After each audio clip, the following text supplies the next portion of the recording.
You know, being here. What's up? I was thinking about something. What are we thinking about, bro? I was thinking about what's going on in the earth, right? What's happening in our minds? Yeah, and I wondered, why does it matter? We're about to find out.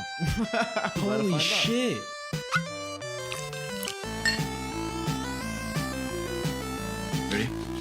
Ready? Just kidding. Welcome to Earth, Mind, and Matter. We said, fuck it, let's talk about albums. We said, let's talk about some movies and some fucking comics. This week in the universe, across the internet. So what's up, Javi? What's going on, Frankie? Yo. Ooh! Oh, Welcome shit. to Earth, Mind, and Matter. Earth, Mind, and Matter. The only show where you get to hear about bullshit on a weekly basis. And we're the only original podcast doing it right now in 2023. You want to know when we started? What the fuck did you just say? What you said? Want to know what we started? Want to know when we started? Oh, we started not too long ago. How long ago did we start? I was hoping you would say because I don't quite remember. I'll sing us a little song. Sing it, Javi. Sing that shit. November 2021. November 2021. We got drunk and sang a song. We sang a song with the voices. Told each other, let's do a podcast. And we were like, hell yeah. In response to ourselves. And I said, boy, let's do that ass. And I was like, that wasn't quite sure what I was saying, but you know what, fuck it. And you know where we started the podcast? When, how, why? We went to the gutter, the bowling alley in Long Island City. We sat down, had some tequila. Tequila. And we wrote down in your Joker book. Shit was dope. And now we're here with 2 microphones and a bunch of fucking technology, bro. We are new, we are improved. Everything's crazy. We got iRobot on the table. We got fucking Elon Musk wet dream here right now in front of us. And I'm fucking hyped. Yeah, and you know, we just so excited, threw in some fucking auto-tune for you fellas. Yeah, I hope that shit came out beautiful. And I don't think you'll notice much of a difference, but You know, yeah, it's been a while, and I'm excited to be shooting. Things are changing. We got a bunch of new equipment, but I'm sure nobody will really see anything different besides just the quality of how we sound. that was timed terribly, but I was supposed to be. Oh shit! Well, how are you talking about? What? There's 2 Frankies now. What the fuck? That was me. I know that we got a third mic, but I didn't think you were going to be the guest and the host. That's right. And before we do anything else and talk about anything else, just for the new listeners, this is Earth, Mind, and Matter. You clicked on for the returning listeners. What's up? We missed you, especially you, Big Sexy, with the brown ears. Ooh, I'm thinking of you. Nice, tall, brown, and slim. That's like lean and slim. You know what together. I mean? Yeah, bro. Like with no ass, but Yeah, with like- nice Jordans. I like girls that have an ass like this table, flat. Oh, I thought you meant wood. Wooden ass. Because I like to get splinters when I have sex. I believe you, bro. Like you don't gotta wear a condom just on your dick. You gotta wear like a whole rubber pair of pants. Because, you know, I'm kind of like a masochist. Like, I really like to hurt myself. So I get it's you. like, you know, having sex with a tree, that's like the best and worst thing You're supposed I can do. to. You're supposed to hug a tree, fuck a tree, and enjoy one. I am a tree fucker. There was a lady who used to hug a tree. I used to think she only did it during the pandemic, but she just did it all the time. So I would look out my window. Why would you think it was something about the pandemic? It's like, don't kill this tree, COVID. People need love? No, because I'm sure there's a fact where hugging a tree does make you feel better, right? Like dopamine and shit like that. Well, yeah. That's actually, I'm going to be a nerd about this for a second. Oh, climate change. Oh, I honestly. But, I like gothic nature and things like that is very big in literature. But what do you mean? So like it's always been a thing throughout literature, especially through gothic like literature itself, where characters will go out into the woods or into nature, and that will make them feel better and like just help them and things like that. It's in a bunch of classics like Frankenstein and things like that. Edgar Allan Poe. No, that was poetry. But That's literature. but like that's just sad as fuck. The Raven. Yeah, See what I mean, wasn't. bro? I was never too much of a fan of the Poe. Nah, man, of course not, because he's so used. It's not even that. I just like. Yeah, just didn't make me feel. I mean, I really didn't care for him. I only remember the Raven, and then the two options where it's like snowing or some shit like that, and he had to go one way or the other. The path less chosen. Is that Edgar Allan Poe? I think so. Shit, Edgar Allan Poe. I can't even say your fucking name, bro. And it's Cinco de Mayo. Edgar Allan Poe. Hold on 1 second. Put the volume on myself a little higher. Just a little higher. Actually, we'll show you in real time. So right now we're adjusting my voice on the mic because I can't hear myself. My narcissistic ass. I need to hear myself as good. And yeah, now I hear myself a lot. And I didn't realize this up until now. I fucking talk loud as shit compared to Javi on the podcast. So if you listening to me just scream and shout like that song, Beatles, scream, twist and shout. Is that the Beatles? Yeah, that's the Beatles. Yeah. I remember from Ferris Bueller's Day Off, the scene when the parade. Have you ever seen Ferris Bueller's Day Off? Yo, get the fuck out of here, bro. All right.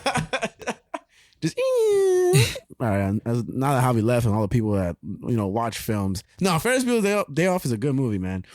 That's a good fucking movie. What's the name of his? Oh, hold on. I think Javi's coming back. All right, now I'm back. All right, I was just chatting. I was chatting for 5 seconds to realize I'm talking to nobody. Yeah, I heard you from the other room, and I was like, oh man, I think he didn't notice when I left. That's a good fucking movie. But I won't say anything else. Bueller. Do you know that reference? Bueller. I don't think so. Oh man, what are you, 8? I'm actually 4. Thank you. Nice. Nah, that's a good movie. But yeah, we're back. What has changed since the last time we shot, Javi? Yeah, I mean, so the last episode that we recorded was back in February. Mm-hmm. February 27th, I believe, was when our first episode came out. Last episode came out. Okay. And so it's been about now 2 months. I think so. So it's been a hot minute since we left. Yeah. But we're back. Yeah. In the time that we've been gone, Our hiatus. In our hiatus, we got some new equipment. Yeah, bro. It's just like $5,000. Costed us a pretty penny, but definitely worth it. $5,000. I hope that you guys appreciate the quality that we're going to be bringing moving forward. And they already clicked off 5 minutes ago, bro. Oh yeah, we're pretty much just talking to ourselves. But even then, this is for you, Javi, when you're editing, and this is for you, Frankie, when you're not editing. But fuck it. But as I mentioned, we got a third mic. Yes, we did. So we actually got that for Christmas. Shout out to my cousin Chino for getting us that mic. Yeah, we're not using a racial slur. His nickname is Chino. Yes. Yeah. Long story, but it's still kind of racial. Fat. It's a little racial. But it's okay. He'd be cool with it. Yeah. But also, real quick, can we say, it is Cinco de Mayo. It is Cinco de Mayo. Hold on, I got a better song to play. 1 second. Let me start that over. Hold up. All right. Happy Cinco de Mayo and happy Asian Pacific Awareness Month. Hell yeah. And, if you're listening to this and you're Mexican, shout out to you, David. Shout out to you, Jonathan. Shout out to you, Brian. Shout out to you, Angel. Shout out to you, Beatrice. Shout out to you, any other Mexican that's out there that I haven't mentioned. A lot. Undocumented, you know what I mean? All that shit. And documented. The only aliens out here is the white people. They don't season their food. I only know documented people. Oh, all right. No, but oh yeah, wink, like a little wink. You meant no, but I didn't wink. No, you didn't wink. No, nothing ever happened. It's only on video. When I was in Texas with everybody, I hope we don't get copyrighted, but I guess if we talk over it, they're just like, oh, 2 Mexicans talking at the same time. one Mexican American. Now, when I was in Texas, I got mad drunk, and I guess I fell into the Mexican spirit, and the drunk me really wanted to put on Vicente Fernandez. So this playlist is continuing. I was taking a shower. Nobody was in the hotel. I was just being myself. But rest in peace, Vicente Fernandez. And fucking Eddie Guerrero, bro. The equals in life. Let's get them on the podcast. Yo, I probably, bro. They probably come. Honestly speaking. and happy Asian Pacific Awareness Month. Yes. On Google, I went on Google, right? And I see What's this. Google? Google is some bitch ass website. Never gonna make it. But there's a guy named Corky Lee, right? And it says, in celebration of Asian Pacific Awareness Month, Today's doodle honors Chinese-American photographer, journalist, and activist Corky Lee, who is widely known for his role in documenting the Asian Pacific awareness experience in the U.S. And that's very important. And so I just want to say, in order to commend them, we have to also do our rights and give some Chinese music. You know what I mean? Even though that's not all of Asians, but we spoke about a Chinese person. And right now, this is way calmer. Way calmer. Yeah, like it Cinco de Mayo, but sometimes you gotta just like Cinco de chill. Cinco de chill the fuck out. You know what I mean? Like, you take shots at Cinco de Mayo. To this, you just kind of repent. You take shots, but then you reflect. Reflect on these. Look at this guy. Yi Jianmei. Okay. Ooh, soulful. That's so funny. YouTube knew exactly what I was going for. Hold on. It says, best version, stereotypical music around the world. I hope the mic can hear it. This is actually what Cinco de Mayo is. And, all right. Last ones. All right. That's that. Jamaica. What? This is Jamaica? No, this is United Kingdom. Oh, all right. No more with the YouTube stuff and everything. Shout out to Asians, shout out to Mexicans, shout out to everyone except beep. You know, those people we can't acknowledge those people. We can't accept those people. Those beep are just like, they're just, we just. If you bring one of them here, get the fuck out of here, though. We're gonna tell them to go back to where they came from, which is beep. We're not at all. Come on, bro. The thought of one of them came to my head the other day, and I almost threw up. Yeah, I'm about to throw up right now. You even like just hinting at who they are. But you know what? We're just gonna move on and just that's not what we do on this show. We need to be Proud Boys and just be the bigger people here. That's what I'm saying. The bigger and better people, because everybody else is better than beep and. It's a fact. That's a fact. It's just and I'm sorry if you are one of those people. Right? Imagine being born and being that. Oh man, if I was I would just kill myself, bro. I mean, not kill myself. I would because we don't joke about suicide. Yeah, we 988. Call 988 for real. if you're feeling that way, I saw a poster in the train yesterday. I was feeling a bit down, not that down, but I was gonna say, where is this going? What the fuck? It just 5 seconds later. But I was in the train. I was getting out of work. Had a rusty last 15 minutes of work, and I go on the train. I'm like, damn, pretty sad right now, but I'm not that sad enough to like. And then I saw the sign, and I was like, you know what? Even if I was just a hint of sad, I was like, never have I been that sad. So, shout out to 988 though. They said call. And I was like, not today, Satan. Not today. But do you know what an anagram is? An anagram, I'm thinking of a mammogram. It's a titties. What's an anagram?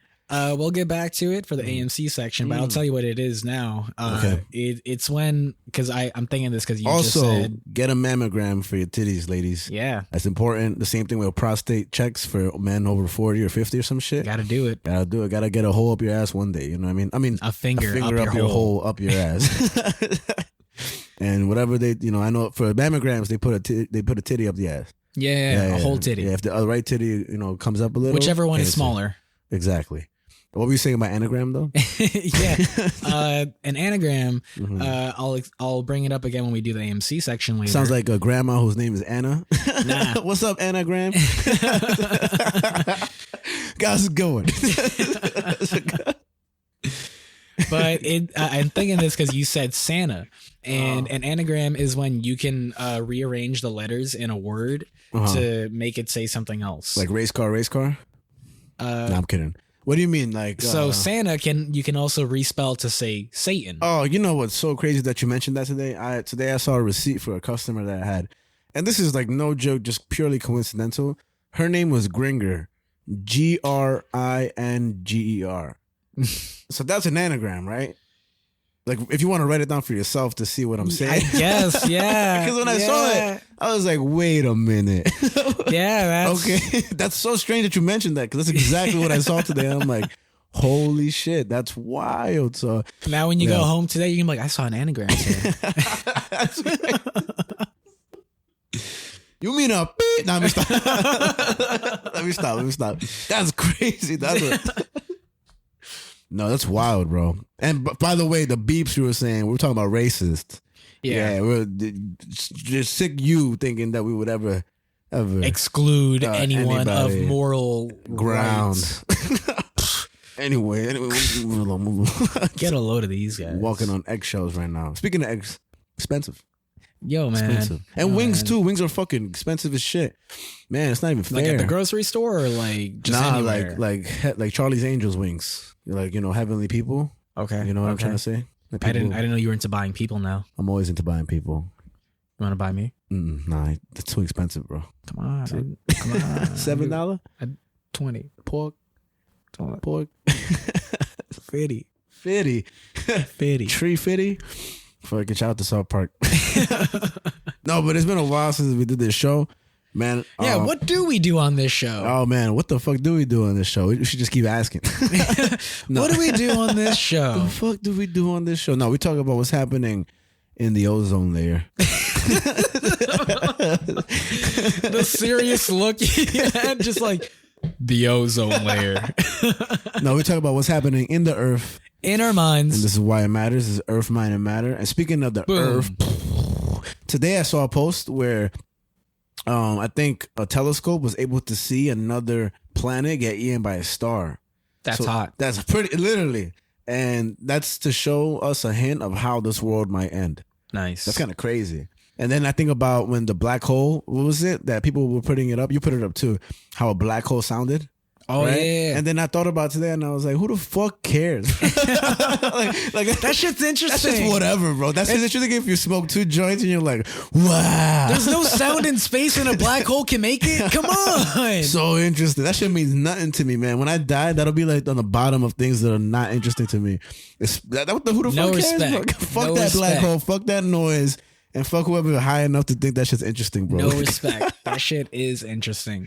What? And I know you guys agree with me. Watch, you're going to sit down later and you're going to think about it. You're going to be like, honestly, who the fuck cares?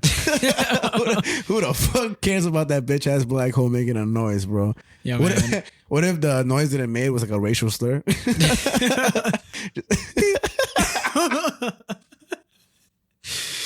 Oh, we mean racist.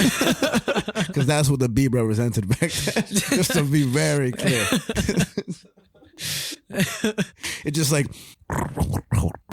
beep. I was like, what the hell? Black hole. It's like, cancel that black hole. Fuck space. You see on Twitter the next day, Black Hole Cornelia said this. I highly disagree with this, and NASA should undisclose it as a black hole. And then Black Hole tweets, hey, I deeply apologize for my behavior back then. I just wasn't aware that anyone was listening, and I want to correct my wrongs. And then the black hole creates the next universe. Exactly. Full of just beeps. And everybody lives happily ever after. Except anybody that's not beeps. You know what I'm trying to say? So it's fucking funny, bro. Nah, I don't know, man. That shit was like, that's what I got from the article that I just read. Because seeing what I saw was like, okay, seeing a possibility of how our Earth ends, that's very interesting because it's a possibility within our lives. But seeing how something sounds in space, But you know what I heard? This is a guy, Michio Kaku or something like that. He's like a quantum physicist or something like that.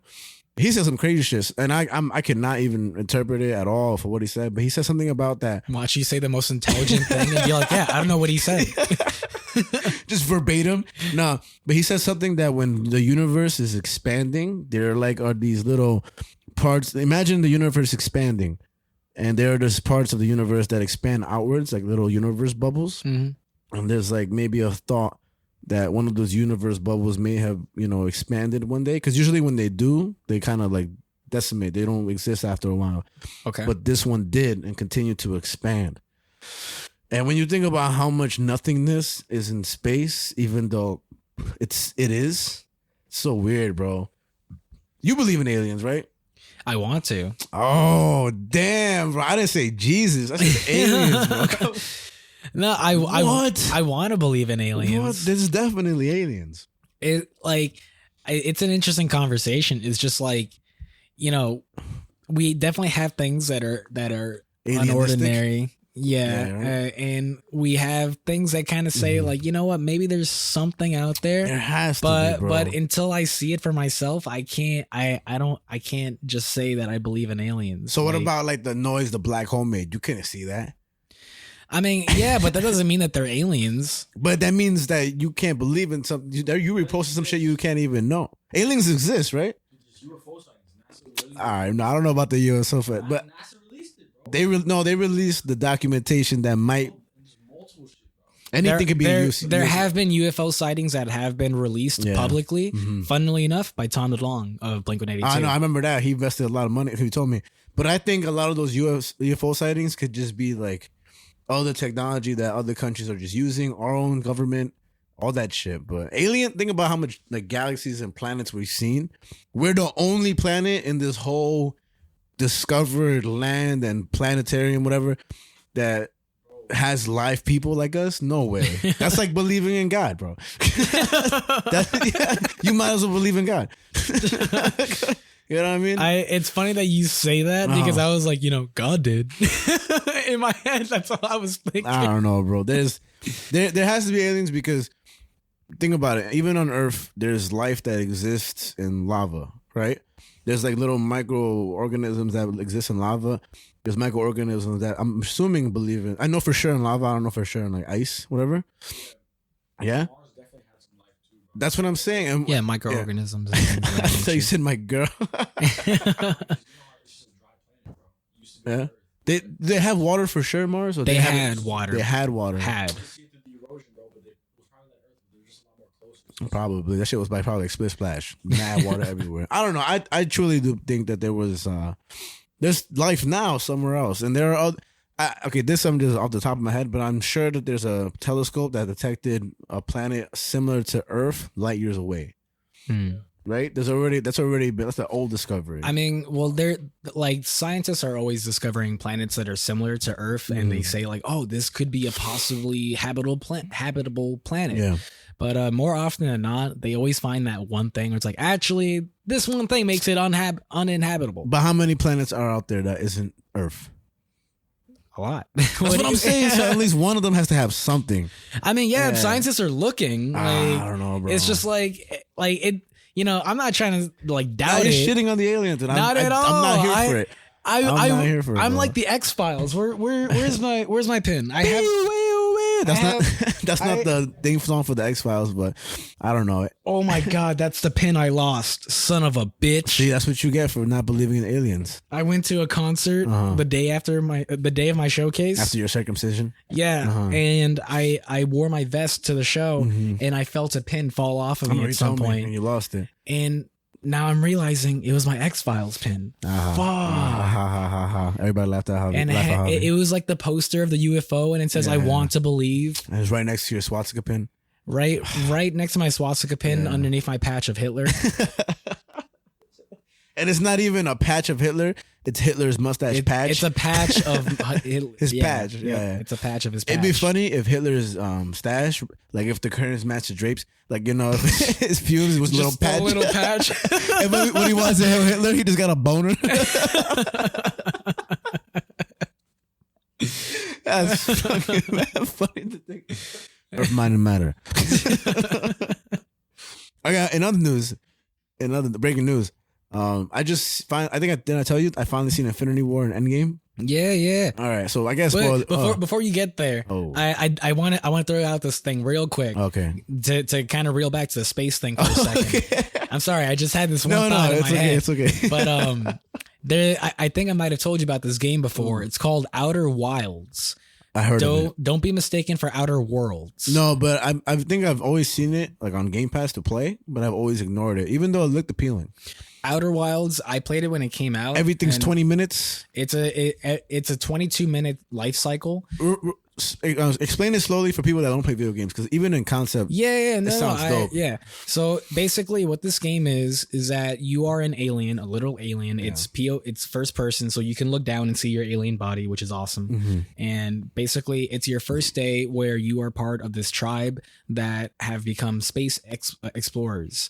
And there used to be an older tribe back in history that used to explore space, but something happened to them, and their history has been long gone. And so now it's your first day to fly out into space.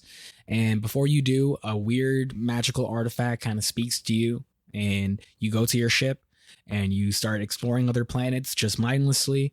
And 22 minutes later, the sun in that universe explodes and kills you. And you wake up and it's the same day again on some Groundhog Day shit. Yeah. And you do it all over again. Interesting. And so That's a dope ass concept. Every 22 minutes, the sun, you like, there have been times where like sometimes when I play it and I'm in a life cycle and I've done everything I can in that life cycle, I'm like, okay, this is all I can do. Yeah. And then I just chill for like the last minute and I just sit there in my ship in space and I just watch the sun explode and it just goes supernova, turns blue and just starts sucking in all the planets. And I'm like, wow. Wow. And I die. You think if you were to experience something like Groundhog Day, that the end of the earth would always be just as petrifying? Well, because there's a disconnect, right? Because if you only survive 22 minutes, is there any true attachments that you make? Like, can you make friends in those 22 minutes? I think I can make friends in 22 minutes, you know? I mean, you probably could. I probably could, right? But like, yeah, what's up? Especially if you went to a bar. Yeah, like, and just sit down. I mean, I think if we went to a bar and I was like, yo, everybody, we're going to die in 22 minutes, nobody would believe me. But if I took out my iPhone and recorded the Earth ending, I wouldn't have it though. Yeah, right? you wouldn't have the footage anymore. Fuck, but would I have the memory of the Earth ending? Yeah, you would still have the memory. God, is there any like like things that happen before the Earth ends? Like, is it like any telltale signs? Yeah. It's like, can I be like, it's like, you know how Christopher Columbus in the past, you know how we fuck with the Indians and everything, and it was super the racist, Native Americans. And first of all, whoa, I don't want to hear no slander on Christopher Columbus. Okay, I didn't invite you to this conversation to slander. We get a day off because of him. All right. I need you to shut the fuck up and discover this knowledge I'm about to drop on your ass, all right? Fuck it. Fucking Christopher Columbus, man. Don't have a fuck with that guy. God? You mean God? No, what he used to do, what he did to the Native Americans, not the Indians. I guess the same thing. Not really, right? We're all Indians. Facts. Snap it up. Anyway, he would, because he's from Spain or some shit, you know, so he has some prior knowledge to all the things.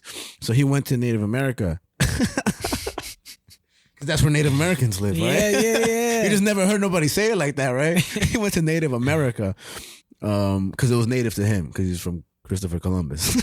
He wasn't from Christopher Columbus. That was his name. No, he was from Christopher Columbus and he went to Native America. Anyway, what he did was that he had knowledge about eclipses and all that shit and everything. So he went to Native America and he was like, "Yep," and everybody was like, "Who the fuck is this white guy?" And he was like, I don't know how he communicates to them because he's Spanish. He was like, "If you don't listen to what I'm saying, I'm gonna fucking make the sun go away." And they were like, "Oh, you know what? This does sound familiar." And they were like, "Come on, you know what they were like? They were like, you know, there's no way the sun's going to go away. There's no way anything's gonna happen." He was like, "No, I'm dead ass." And little behold, the sun went away. And everybody was like, "Oh shit, this is dead ass God." And then he discovered America, and that's why we have a day off today. And now that's why we fucking, you know what I mean? That's why we celebrate Cinco de Mayo, because it's Christopher Columbus. Did you say Columbia's? Let's go Knicks. Let's go Knicks. It's Cinco de Mayo, bro. It's Cinco de Mayo, and I bought anything but Mexican beer, but that's not what represents us. Yeah, you're bigger than that. I'm bigger than that. Literally, I'm bigger than beers.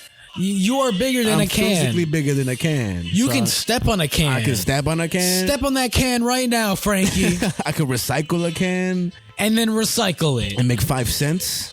Then make 5 cents. What an incentive. I think about it. Incent, like 5 cents. Crazy. Bars, bro. Bars.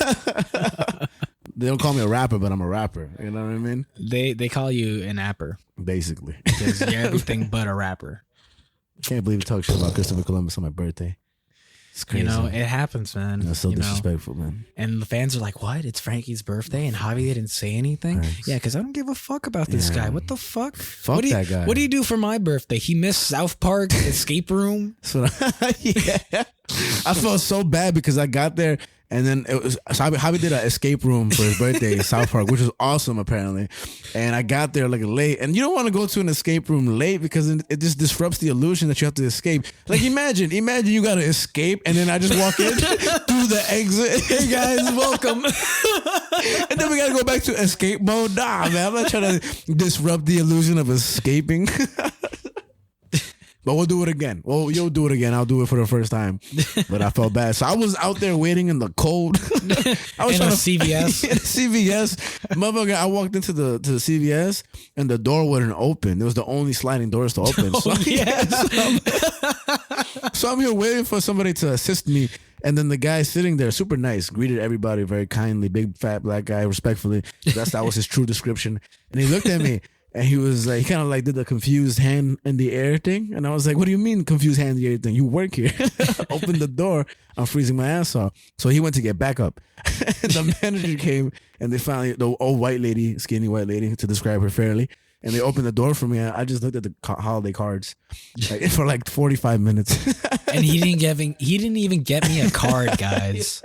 All that time. I was talking to Beatrice at that time and I was like, should I get him a card? She was like, nah.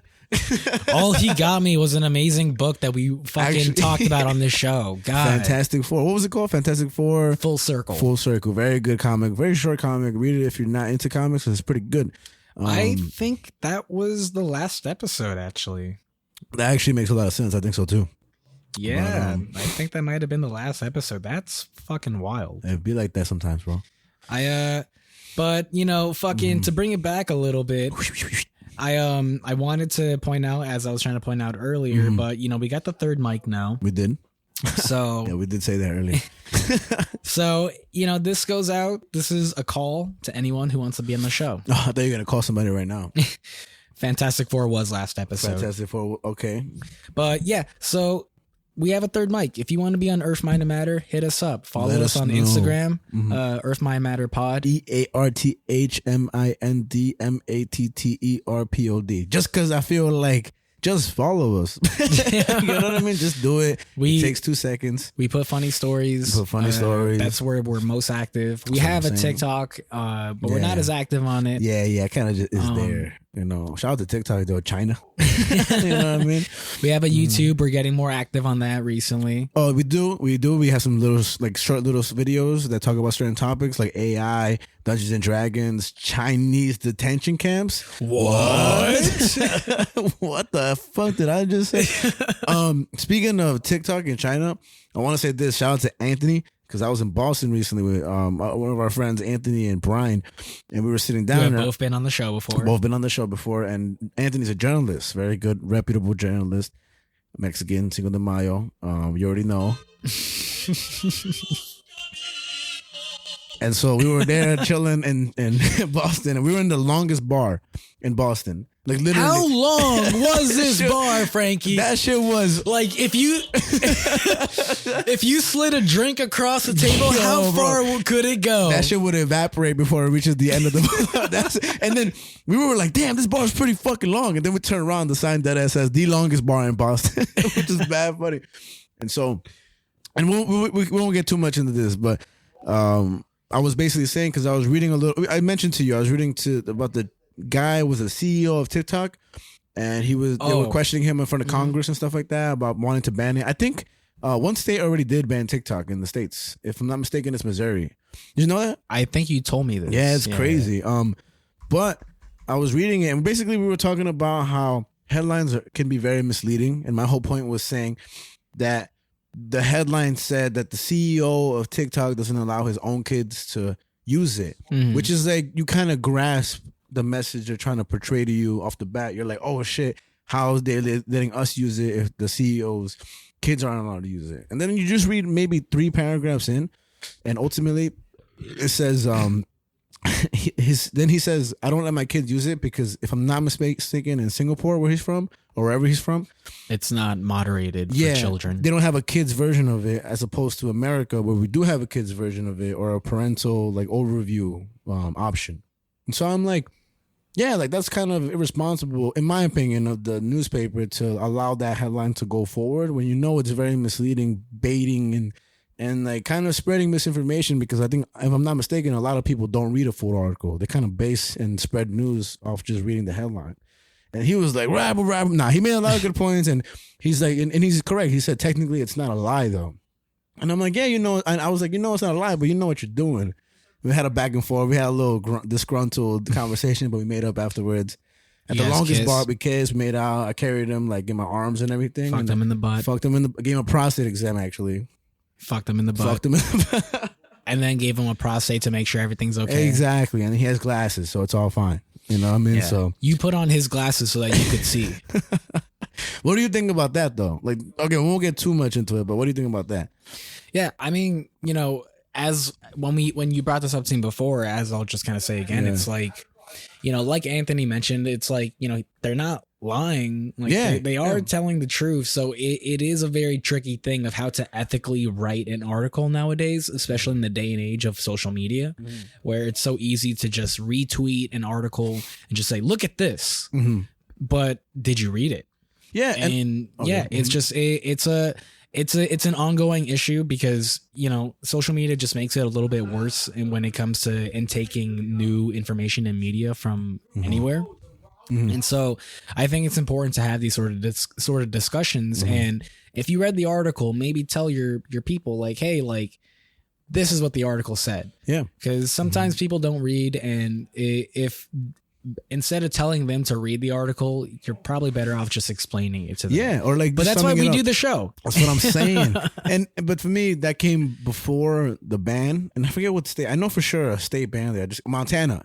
There we go. Montana banned it, if I'm not mistaken. And what's the last month before this? April 14th, 2023. And that came prior this, so that could have had some influence on people, seeing that headline and say, hey, I want to vote for banning TikTok, because if the CEO doesn't let us use it, then let his kids use it, then why should we let our kids use it? And lastly, and people should look into this, we will, there's a bill that I told you about that, people mistakenly look at as like banning TikTok in the US. But if you look at this bill in particular, it doesn't mention TikTok once throughout the whole bill. And that's scary, because what are they really doing at that point? Okay. Because imagine that. Imagine you're pushing this legislation where you're saying we're going to ban TikTok because if it's cahoots with China, and then you don't read the bill, but you vote for it. But the whole time it was in the bill, it never mentions TikTok once. That's sus as fuck, right? I'll say one last thing to that. It's just, it's so funny because I just think about my job where like working at the clinic, like patients hate it when they have to sign forms. Yeah. Like patients absolutely hate it. And there's a couple of forms that ask for consent if their information can be shared to other clinics and hospitals. Yeah. So that if they go somewhere else, they can be treated. It's like the terms and conditions. Yeah. And it's like, and like so many people are just like, they see these forms and they're like, what? I'm signing my life away. Yeah. And we have a palm scanner as well that like it just reads your palm so that it can open up like their chart. It gives you a horoscope. It tells you your sign and shit. Yeah. And there are people that have literally been like, that's government tracking. They're gonna track me if I enroll for that. And it's like, are you on TikTok? True, but a palm is a little more intimate than it's like it's close to a fingerprint. I mean, it basically is a fingerprint. I mean, yeah. It definitely is like a fingerprint, like because people have made the jokes before when they come into the clinic, like, oh man, like, am I getting arrested? Taking a photo, getting my fingerprints. I'm like, yeah, it's just. I mean, that is the process of getting arrested.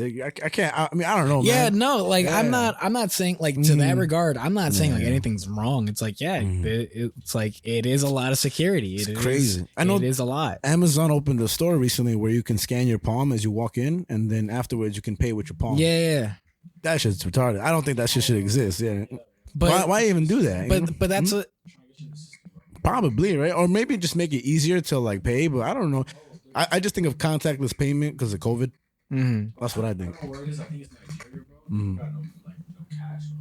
Nigeria has no cash. What? Yo, man. Bro, that's what America's trying to do too, bro. They're slowly implementing like tap to pay and shit. Once cash is gone, man, that shit's gonna be kind of crazy. Yeah, then everyone's gonna be out of the system. Yeah. System, bro, you're fucked. And there's this other thing when it comes to what is it? Russia, I think, just brokered a deal between China and India, the Middle East, and everything. Yeah, And that's that shit is the stuff that crazy. you were sending me Yeah, about. yeah, That shit was crazy. That shit is real crazy. And for those that don't know, in a quick sum up, it's basically Russia basically say, yo, China, yo, Middle East, come on. Come on, man. Come on. Basically pull a me and Anthony and, get it on. But Come on, fuck them in the butt. But that could really fuck up how our dollar, is used in the Middle East in terms of like oil and shit like that, and disrupt the dollar, lessen it, and that shit is crazy. And lastly, which is crazy, and these are quick topics almost. Back to the quick topic. I almost forgot that's what it's called. The AI being used in Chinese schools. Mm-hmm. Have you seen that video? Yeah, Brian sent it to me. That shit is crazy, man. And I've seen that. And sometimes I think, like, is that propaganda for like the U.S.? Like, maybe what if that shit is effective? I mean, it's kind of creepy. But there was that basically, for those who haven't seen, I'm sure a lot of people have already. But it detects a kid's progress in school, like whether they're paying attention to their notes, how many times they look at their phones, how many times they yawn, and all this information gets sent to the teacher and the parents. So what do you think? Too much or good enough? That's too much, man. What? I don't know, man. On my Chinese people smart. on my Sarah Lynn from BoJack. That's too much, man. I don't know, man. I think to what extent are we? So what would be okay enough to allow? Like, should none of that be allowed, or should a little bit of it be allowed? Like, none of it. You think no kid should be like supervised like that at all? Well, It's an invasion of privacy. Okay, let me ask this real quick. What if they're able to do that in China? And I know it's not as common here, but what if they're able to detect the signs of school shootings? And because of that, it'll be used in American schools to stop a school shooter. Because with that much technology all over and surveillance, a school shooter it'd be very difficult for them to come across the school. Like, imagine somebody with an AR-15 is walking near a school and the AI or the camera see that and the school locks down. That'd be kind of, that'd be kind of good. But I feel like that's like different from how like, yeah, like from what was in the video and stuff. It's happening in the classroom to monitor how they're doing schoolwork and things of that nature. What you just mentioned is more so in terms of like security for the school. But I'm saying like the things that can lead up to signs of someone who could be a school shooter, which is somebody with a mental health disorder. You know? I get that, but I don't know how well AI could be able to detect something like that. Like what if you yawn too much? Are you a school shooter? No, like if say you're not very attentive in class, let's say you're dozing off, like say you're drawing, like the kid, I think what's his name, something Crumple, Ethan Crumple. He was drawing stuff on his paper, and his paper had like him killing his teacher on it. And if the AI detects that, it's like, oh wait, he's drawing something crazy. Let's see what's happening. Yeah, little things like that. Like, I'm sure through like, psychological observation, there are kids with mental disorders that do things that other kids that don't have those disorders differently. Without a doubt. So like you can kind of, I know it kind of would be weird. It would be extremely weird. I'm not advocating for it, just kind of thinking outside the box. But what if you like collectively put those people or students in that category and they're like on that red alert, check out for these kids, because unfortunately that's what we got to look out for. It's just like it sucks. Like I can't decide if that's like a necessary evil that we need. Yeah. Like I use the word evil loosely. Nah, I agree. That shit is actually not. It's like dystopian as fuck. Yeah, because it's just. WALL-E's a good movie. Like I hate to throw the word out there, but it just sounds fascist.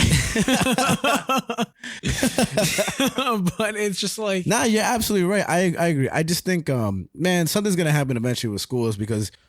Man, I don't know, but I don't think giving teachers guns is the solve it. I just think that like high key just put metal detectors in all schools. That's it, bro. Yeah. Or no backpacks allowed, bro. No backpacks allowed. No pockets. no pockets, bro. What? High key. That's what I was saying a long time ago. I was saying you can just have all the technology set up on everybody's desk. And I remember you and everybody else were like, oh no, we need to write down our notes because it's so important. And I was like, yeah, fuck that bullshit. We have technology. but I don't know. For me, the core of what I'm getting at is it sucks kids have to die because people can sneak in a gun, but yo, did I just solve school shootings with the whole camera observing a gun in lockdown? Did I just solve school shootings, bro? You heard it here first. What is it? Oh, it's May 5th. I solved school shootings, bro. Happy Cinco de Mayo. Who solved school shootings? this motherfucker right here, bro. I'm Mexican, so let's go. Let's go. God, you know, so cringeworthy. What's People up? at my job saying "Happy Cinco de Mayo." Some motherfucker said it's Cinco de Mayo and pointed at me. I was like, what do you mean, bro? He wasn't even talking to me. But yeah, I do got some actual quick topics for you. nice. These are pretty short, to be Okay, honest. cool, So cool. we'll go through them pretty Good, quick. good start to the show, though. Hell yeah. Good start to it. Been a while. It's been a while. It's been a while. So, I just want to keep in mind as we go into this, Yeah. these are notes that I wrote back in February. Okay. So things have changed. Okay. I reviewed my notes yesterday and this Nice. morning and stuff. Oh, Real yeah. quick, my bad. This is back to the TikTok thing, just to like end it off. The mention on the TikTok ban is this: the bill doesn't actually guarantee that TikTok will be banned. Its text doesn't even mention TikTok or ByteDance, but it would give the Secretary of Commerce and President broad power to ban mobile or desktop applications and other types of technology products from countries regarded as threats to national security. Okay. So take that as you will, but that's sus as fuck. Yeah. That's what's being proposed to the U.S. Just saying. not very clear. Not very clear, but pretty clear. Okay. All right. But this first little quickie that I got for you, very simple, but Eli Lilly, they are a new person in the pharmaceutical industry, and they have capped the cost of insulin at $35 a month now. Ooh. And this is a very good thing. Yeah, actually. 100%. That shit's expensive as fuck. And I actually found a chart or like a little graph that shows how much insulin costed back in 2018. How much it cost? How much it cost back in 2018. But I'll show you this chart right here. Jesus Christ. So right here, it shows that in 2018, the U.S. was the highest cost of insulin, $98.70. And the second most was, what do you guess, guys? Let's do Dora right now. What do you think was the second most? Did you say $14.40? $14.40? Yup. Japan was the second most expensive, which is $14.40. That's Yay! that's a fucking $84.30 difference. That's fucking insane, bro. Quick maths. Quick, you see me with the math, bro? I'm pretty on point. The Hitler joke was hilarious. Nice. But yeah, even to have that in context in terms of the fact That's that sad, bro. it's $35 a month now in US, and we're taking that as a win. Yeah. But But again, still almost double the price of other countries. of the second leading nation after that. Well, So how much it's is like- it in Japan now? Do you know? I don't know how much it is in Japan now. I me didn't look it up. find that information. Watch that shit be fucking $300, bro. Let me look it up while you But yeah, that's all I really had for you on that little thing. I just wanted to point that out. That's But- crazy. I didn't know that fact in general. And my dad's diabetic, so for me, that's like super crucial information. You know Yeah. what I mean? Hold on. So let me see this real quick. In country 2023, it's a whole map. This shit is descriptive as fuck. Too bad I don't know where Japan is geographically. I don't know. Oh, okay. So, 2018. It shows me the same list. Actually, it was. So your list isn't wrong, but it was $98.70. But the second most expensive was Chile, and that's $21.48. The third most expensive was, believe it or not, Nice. Mexico with $16.48, and then Japan being the fourth, $14.40. That's so funny. Awesome. I'm trying to see now. Don't show me. Well, I don't know if you know where Japan is on the map. If you want to find it, You were I'm serious? dead, bro. I don't know shit about geography, bro. I wish I was lying, bro. What the fuck is? You see what I mean? It's like cut off. It should be point. It's right. You got it. All right. I don't know where Japan is. How much is Japan? I think it goes by color. So 1440. It's still 14. 1440. That's all the world right there. That's crazy, bro. We don't live on a big land. I can tell you went to LIC high school. We went to LA. Shout out to all my alumni. All right. That's crazy, man. All right. That's looking crazy. But the second quickie that I had for you, I thought you would think this was pretty interesting. But because this kind of goes back a little bit to the clickbait talk, but this headline talks about how the lab leak most likely origin of COVID-19 pandemic, U.S. agency now says. And it's very short of what this talks about. There's not a lot of details, but basically just what it talks about is that this new report highlighted about how different parts of the intelligence community arrived at disparate judgments about the pandemic's origin. And now the Energy Department has joined the Federal Bureau of Investigation, or the FBI, and saying that the virus likely spread via mishap at a Chinese laboratory. Yeah, and you know who denounced this clear information or like close to clear information? Everyone, because Trump called it a China virus. So if you were to say that it came from a lab leak, everybody called you racist for it. Even though, and not to bring it up again, but on Joe Rogan they said the same thing, and guess what happened? People were like, "Oh, this guy's spreading misinformation." And look what happened now. This I've been heard about, and I just think it's really interesting because, I mean, we had a discussion about this in the past, and I brought it up myself, and I think you did as well. But it's crazy, man, because, like, obviously that shit more than likely came from a lab. You know what I'm trying to say? Just because I still don't know how to feel about it. Because the second part, what I was going to say is that 4 other agencies, along with a national intelligence panel, still judge that it was likely the result of a natural transmission. And 2 are still undecided. I'm pretty sure that shit came from a lab, and I mean I'm not correct either. I'm no credited person to talk about it. It's just logical to kind of like look at it that way. But I'm glad it's coming together now, because it was like this was on the news, right? Oh yeah. Before it couldn't be on the news, because if it did, it would still be deemed racist because you're saying like this and that, and that was a big opinion right there. And that's what South Park made that great joke in the pandemic special. That's what I'm saying, and I think that's a sad part, that you can't, like, some opinions have to be kind of suppressed, because people will deem it certain way because they're sensitive to it, even though it could be logical. And the fact that it's even being considered, it's crucial to see how people, like, for me, I don't really, respectfully, don't care about this origin as much as I do how people react to things so quick as a collective group, so ignorantly. Yeah, I mean, the reason why I wanted to bring this up is just because I questioned if this headline was clickbait, because it says that lab leak most likely origin COVID-19 pandemic. But from what I just told you, there's only 2 departments that think that it was that it broke from a lab, while there are 4 that believe it was natural transmission and 2 are undecided. So technically they're in the minority, and this headline saying most likely. But on major news networks, they say this. So that's why I wanted to sort of link that to what we were talking about earlier, of like clickbait and like how is that ethical and how to do that. Because but I don't think that's a clickbait. I think that's just, what was the headline again? Say it again. Lab leak most likely origin of COVID-19 and pandemic. then they say this is still not the biggest theory from everybody. They're essentially the minority. You're absolutely right then, because they're basically like putting the news headline as like, oh, this, like, if I read that and I was walking to work, I would be like, oh shit, so that's a theory. But then what you're saying is that that's the minority theory. Yeah. So that's why I wanted to bring this up to you, especially because I know that you definitely think that like it's very logical for it to break out of a lab. I'm not going to say it's not illogical that it came out of a lab.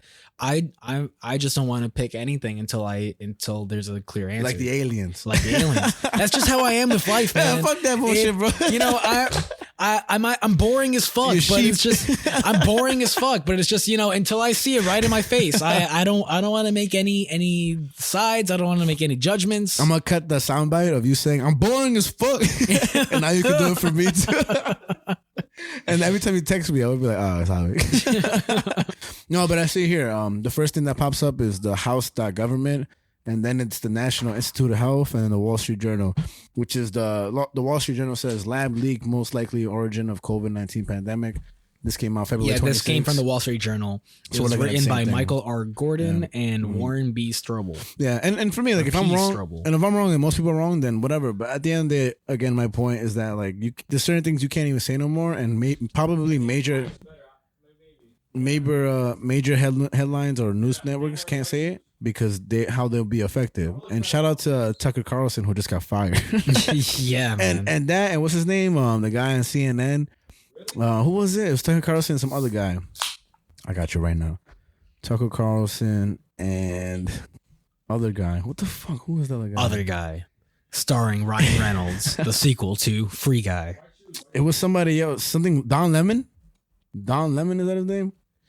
Oh, I mean, I know he works for CNN, but I didn't know that if I honestly haven't heard anyone from CNN getting fired. Yeah, so I no, wouldn't yeah. know. It's Don Lemon and Tucker Carlson. They both Oh, got taken away at the same time almost, which is interesting. But interesting. Tucker Carlson is crazy, bro. I don't like the guy in general, but I think the way he talks is so funny and so entertaining, man. Like I know, like he says some real crazy shit, but just when you watch him, like he was Trump before Trump was there, you know. Like Tucker Carlson is a real entertaining motherfucker when you hear him. He just says some crazy stuff. Props to him, bro. Shout out to Tucker Carlson, bro. You got some balls, I'll tell you that much. Yeah, man. But he's a human being. So is Don Lemon. But you know what? Before we dive into the news topics, What's up? I'll just say that This beer tastes like ass. damn. God damn. All right, continue. But I think you saw my Instagram about how I put in my notes like, does anyone want to be on my podcast? Oh yeah. Whatever. And someone reached out, Nice. and two people reached out, and Will Smith. they were asking what's the show about, Mm. and I kind of came up with I feel like a pretty good like description of what we do on this show. What's up? But I just explained it as that we do long formatted running episodes, roughly around 4 hours or so, Yeah. where we look at around 3 news topics.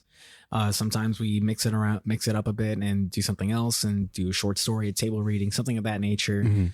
Now that we have a third mic, we'll be able to do interviews. Yeah, and yeah. We'll definitely be doing that moving forward. No doubt.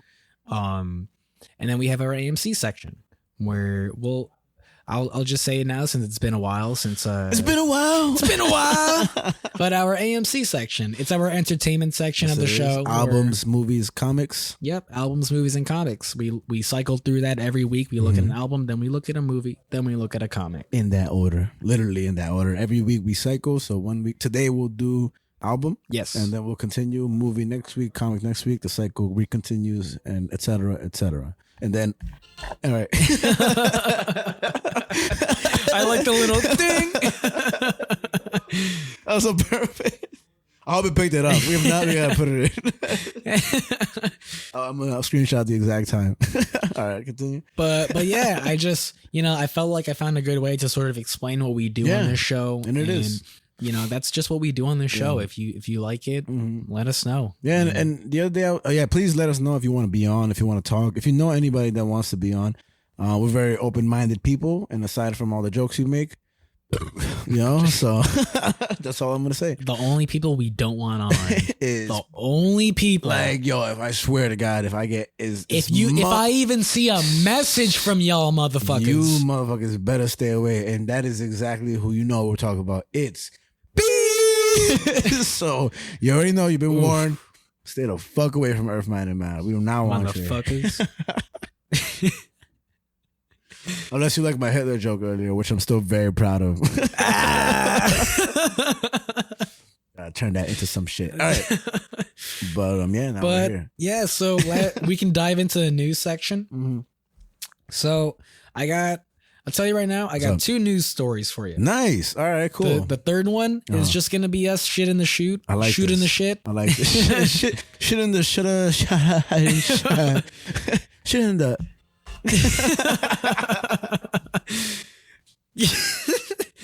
Because it's been a while. Yeah, you look like you from the Warriors, the movie.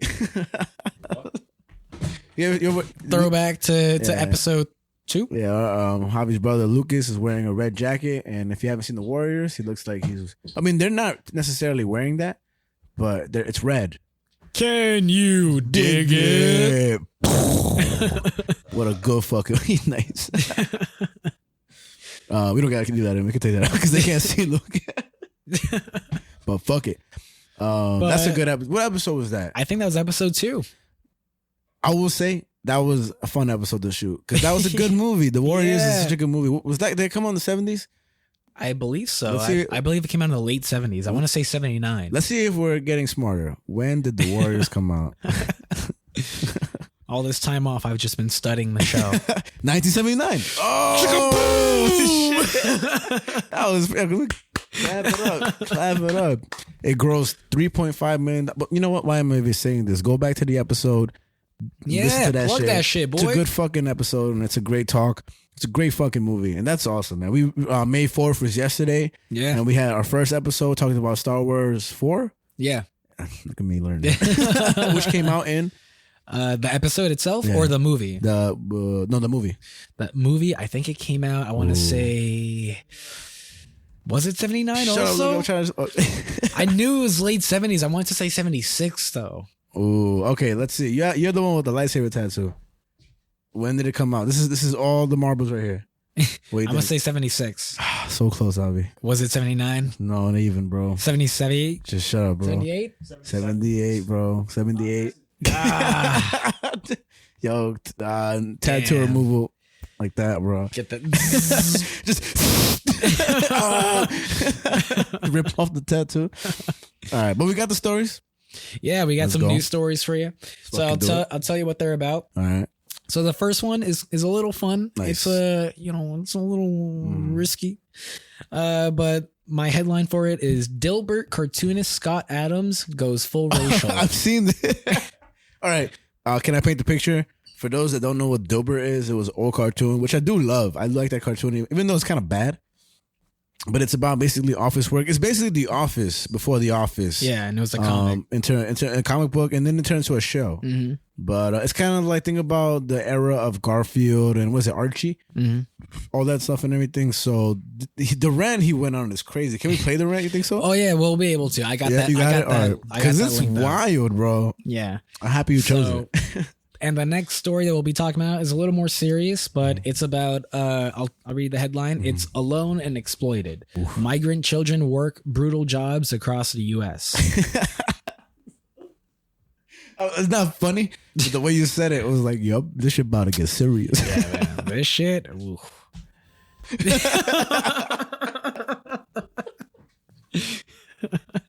That shit is awesome, bro. We won't have it enough later. Let's play that out.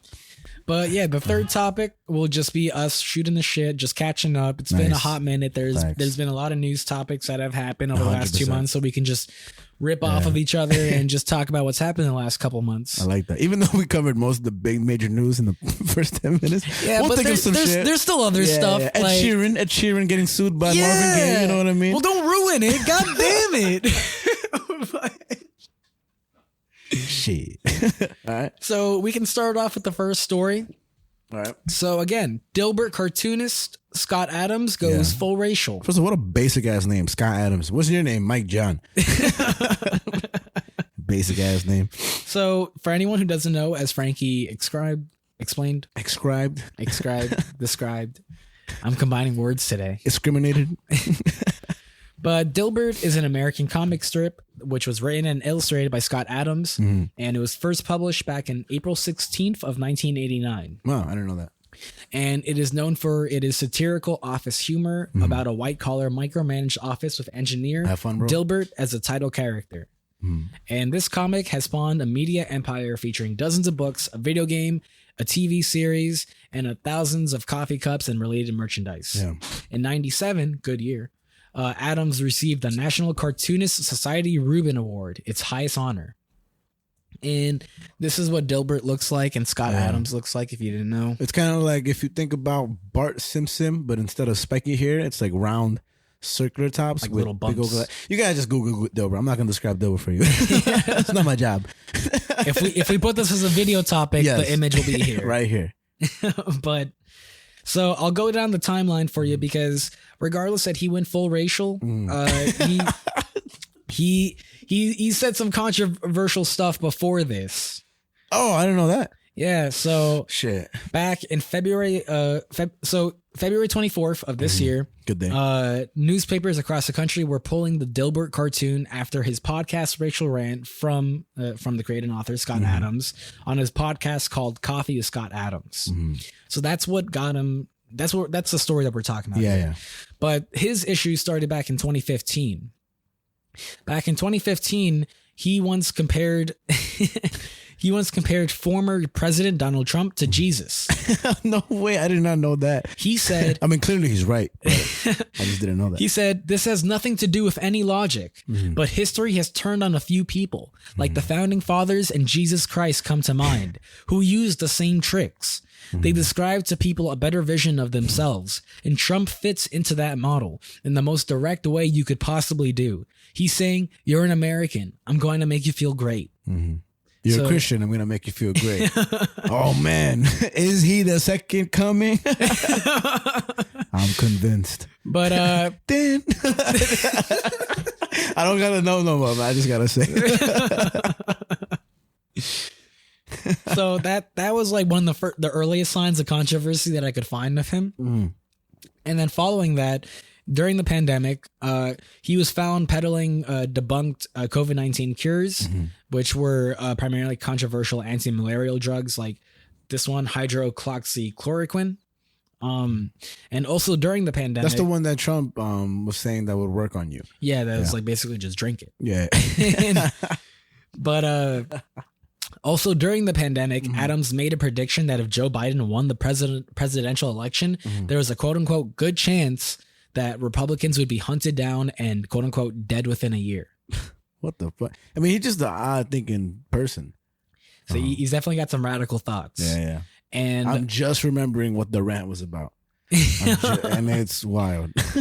but also last year, Adams introduced a black character for the first time. I was going to say, was there a black character on the show? And there wasn't up until, I guess now you're going to say. in the comic. So, okay. This was the first black character that was introduced in its 33-year existence. And though it seemed it was largely to poke fun at woke culture and the LGBTQ community. Yeah. The character's plotline revolved around his identity identifying as white, only for management to ask if he could also identify as gay. I got the little comic here for you, so I'll read it out loud. Yeah. It's 6 little page blocks. 6 panels. Come on. Sorry, You do a show on comics. I knew I was going to let you down when I said that. Come I was just on. fucked up. All right, 6 panels. Fuck. But they're in a that meeting hurt room. me, Javi. I fucked up because I've been reading a lot of comics. I've been catching up with my shit, and I just want to apologize. Let me send out a tweet right now. Fuck.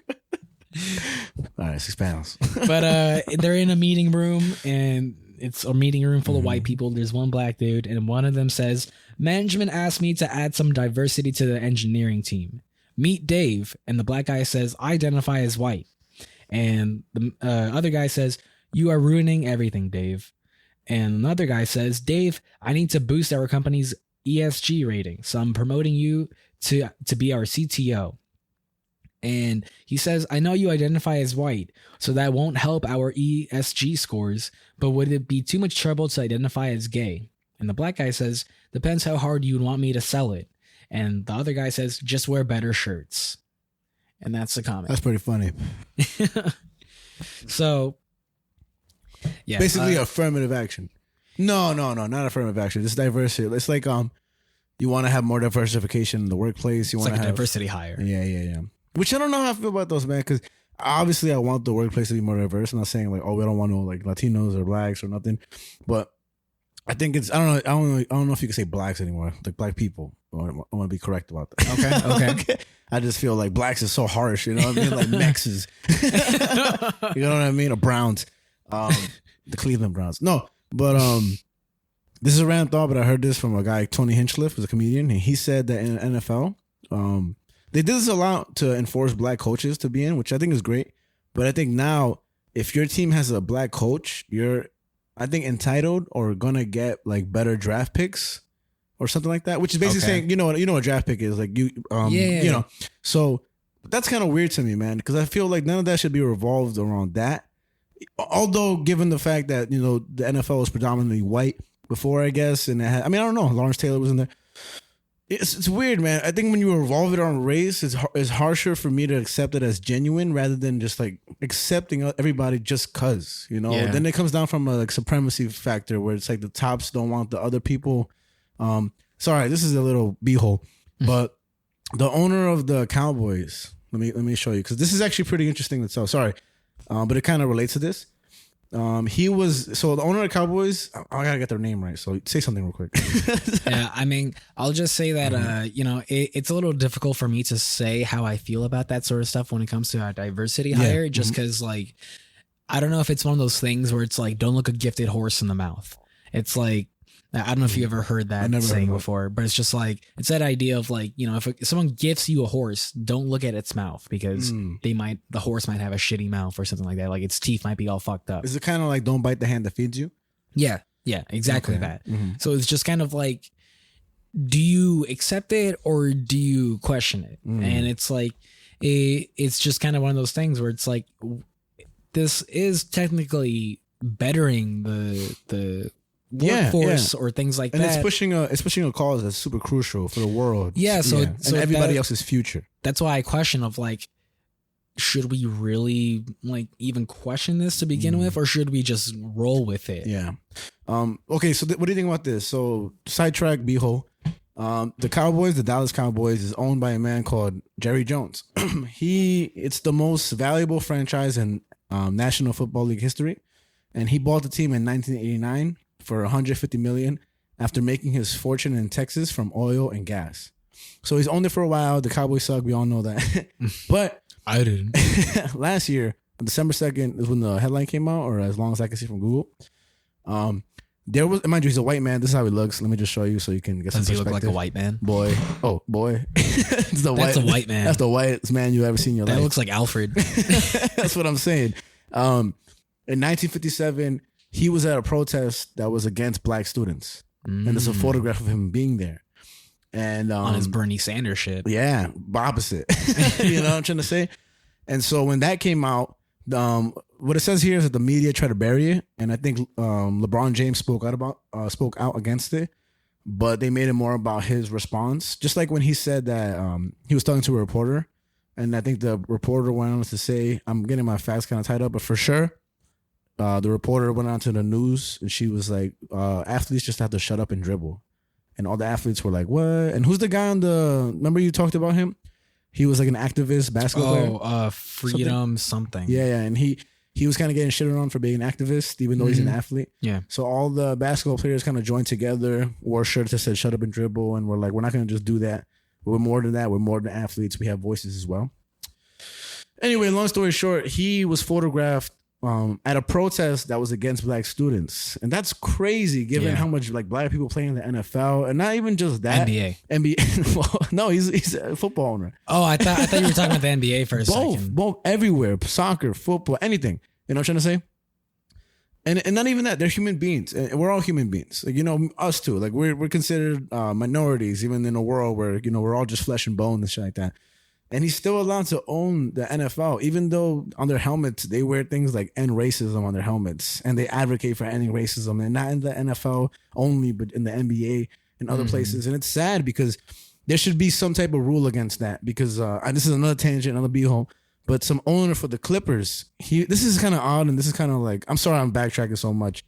On the Clippers, he was recorded talking to his girlfriend. Not Steve Ballmer. Donald Sterling. Okay. And he was the owner for the Clippers.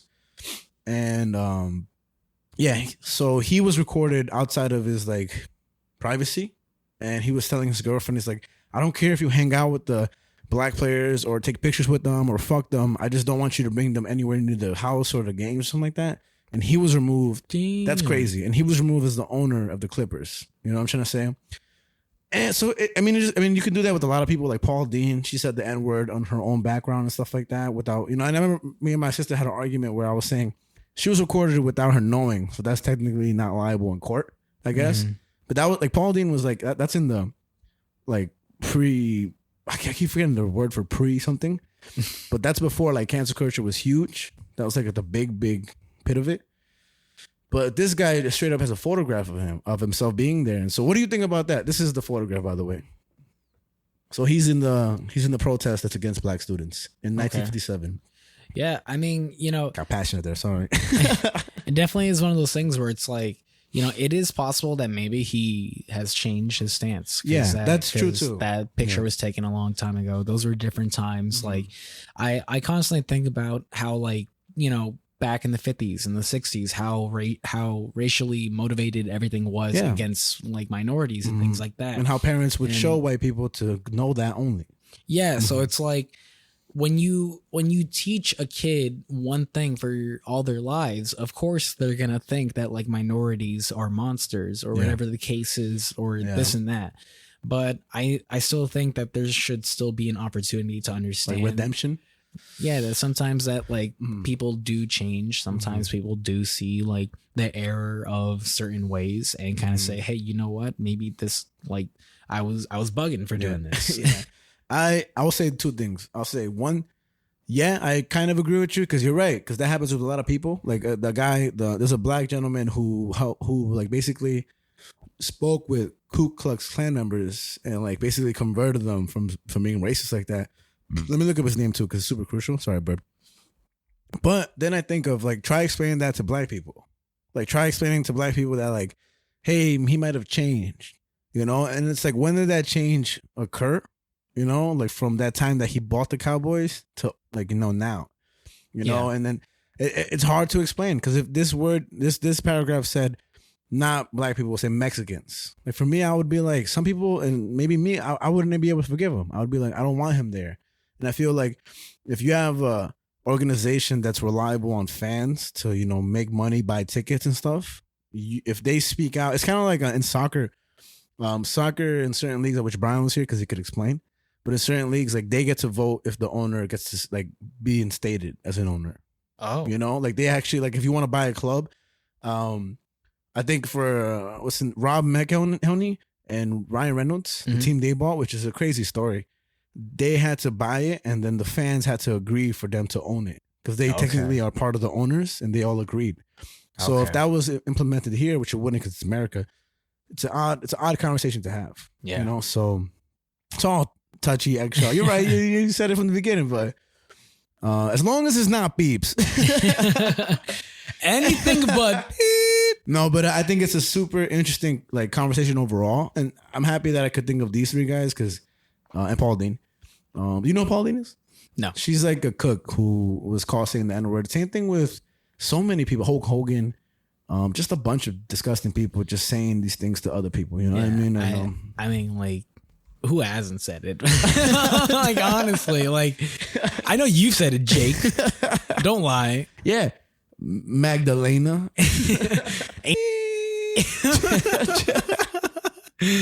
Oh, no, we're talking about.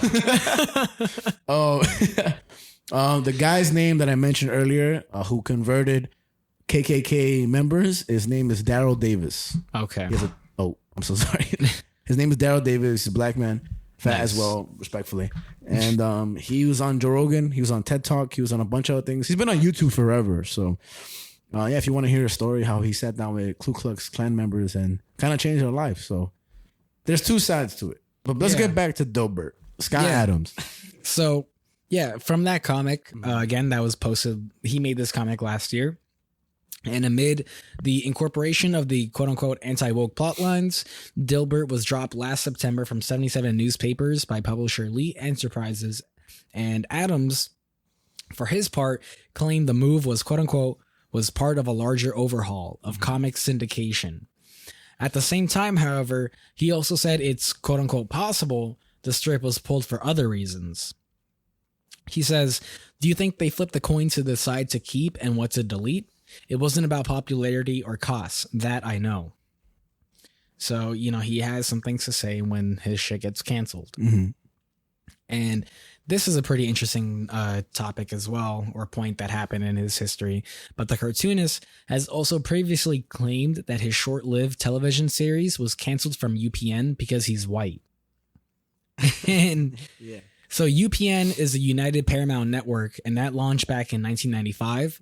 And that channel later became the CW in 2006. For anyone born before like fucking 2003, they probably don't know that. Yeah. I mean, this is an old cartoon and show in general. Man, that's a tough situation when something sucks. I'm not gonna say Dilbert sucks, but there's a lot of programs and like shows that suck, and people will get fired, and they'll be like, "Oh, it's because they were black or Mexican or brown," and it's like, no, bro. Sometimes your shit just sucks, and the cancel culture will just promote you regardless for like saying those things, but sometimes your shit just sucks. And like Colin Kaepernick. His what he's doing is great. He's just a shitty football player. And a lot of people,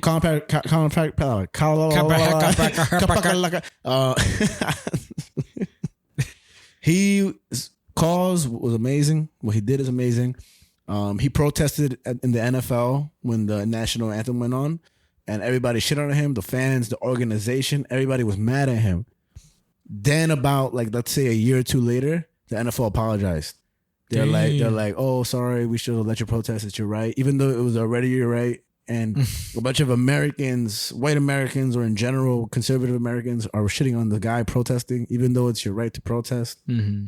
And now they want to welcome him open arms. But now they're saying that he doesn't get football playing time because he's black and because he did that. In my head, he's just a shitty football player. Like, don't advocate for this guy playing. If you watch some tape, he's ass. So you got to separate those two things. That's the human part of life. I can't speak for the quality of Dilbert. I like but Dilbert. All I can say is that the show ran from 1999 to 2000. And he said in response to this is that I lost my TV show for being white when UPN decided it would focus on an African American audience. He said this on Twitter. He said, that was the third job I lost for being white. The other two in corporate America. They told me directly.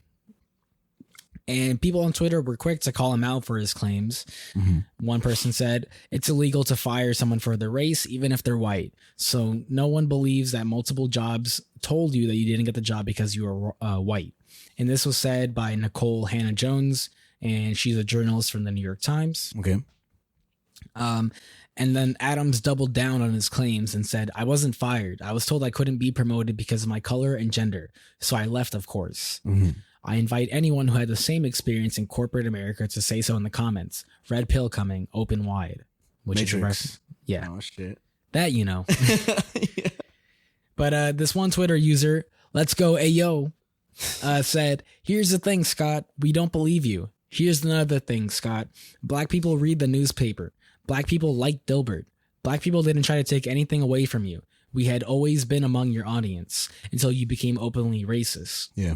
And something that's also interesting that I looked into myself is that UPN at some point, they started doing sort of, you remember how like, I guess they still do it now, but how like cable channels will have sort of like a special like thing or special like subject to focus on for a single night. Yeah, yeah. So Monday like nights, a Christmas one is like kind of like a obvious one, but in general. Yeah. So Monday nights on UPN was basically where they would put like the black shows. Oh, like okay. Monday nights is like when people would be able to tune into black creators and black content and things like that. And so I thought that was interesting that he thought that UPN was trying to focus more on black people when you look at it in another perspective, when you look at the context of it, black people were really only getting a day of content. They were underrepresented. I mean, the Static Shock thing that I shared to you the other day was crazy where I have to look more into this, but Static Shock was an old TV show about a black superhero, right? If I'm not mistaken. Yes. And basically they were taken off the network because they weren't able to sell enough toys, even though like the money they put into the toys, you know, the production for that show was so like very trash. And other shows were given the opportunity to sell a lot more toys and everything, but they took that show off because of it. And that show grows so much money. I mean, we should look into that in general because that little video I sent you, to me, that blew my mind. And it's sad. And hold on, I got to take a piss. Hold that thought. All right, back from my piss. I had to take a piss because I was dying and fucking, yeah, that's why I was talking so fast and passionately, but I still meant every goddamn thing I said. But yeah, so we're talking about Scott Adams. He got fired because he was white. Ski Adams. And he said he supposedly got fired because he was white, even though other people were like, chill the fuck out, Scott, you're racist. Yeah. And I just thought it was interesting that UPN had Monday nights specifically for black content. Yeah. And here he is saying like, oh, they were only focusing on black people. Yeah. And that idea of looking at the context of things is very important to this story. So back to the racial rant. Adam Scott declared on his podcast that white people should, quote unquote, get the hell away from black people. Yeah, it's crazy. He labeled African Americans as a quote unquote hate group. He said current polling proves that there is quote unquote no fixing the current racial tension in America, that whites should live in largely segregated neighborhoods.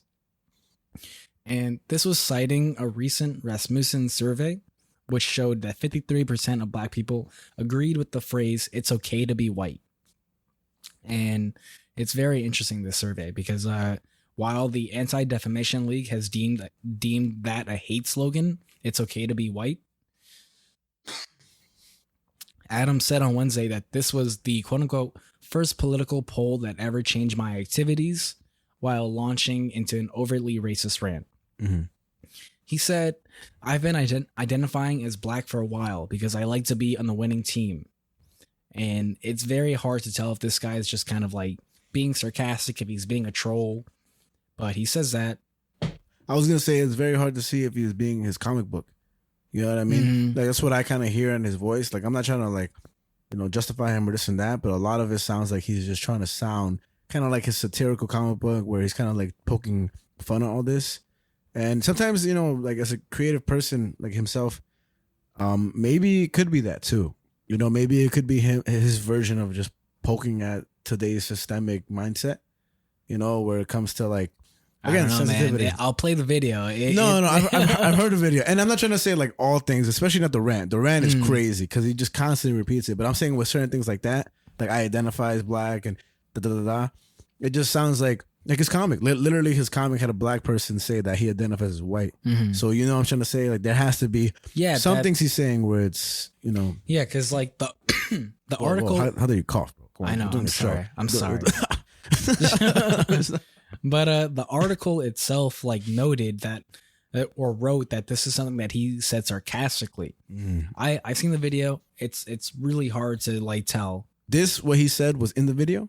Yeah. Oh, because I remember the major part of it, but I don't remember that. This was in the video. Oh, okay. This was in the podcast. Okay. So it's like, I can't tell. I genuinely cannot tell if he's being serious or being sarcastic. Like, I can't tell if he's being a troll. I just can't tell. Just wrong move on his part. But, and he says, and I like to help. I always thought if you help the black community, that's sort of the biggest lever you could find the biggest benefit. He added, but it turns out that nearly half of that team doesn't think I'm okay to be white, which is why I identified as black, so I could be on the winning team for a while. Now, this is very interesting because the survey, as I mentioned, is an interesting topic in itself. The is it okay to be white survey? Yes. Because turning back to these poll results, Adam said that he's now, quote unquote, going to identify as white. Because he doesn't quote unquote want to be a member of a hate group, which he claimed he had quote unquote accidentally joined with his trollish black identification. He says, if nearly half of all blacks are not okay with white people, according to this poll, not according to me, according to this poll, that's a hate group. Now, here's the interesting thing about this poll.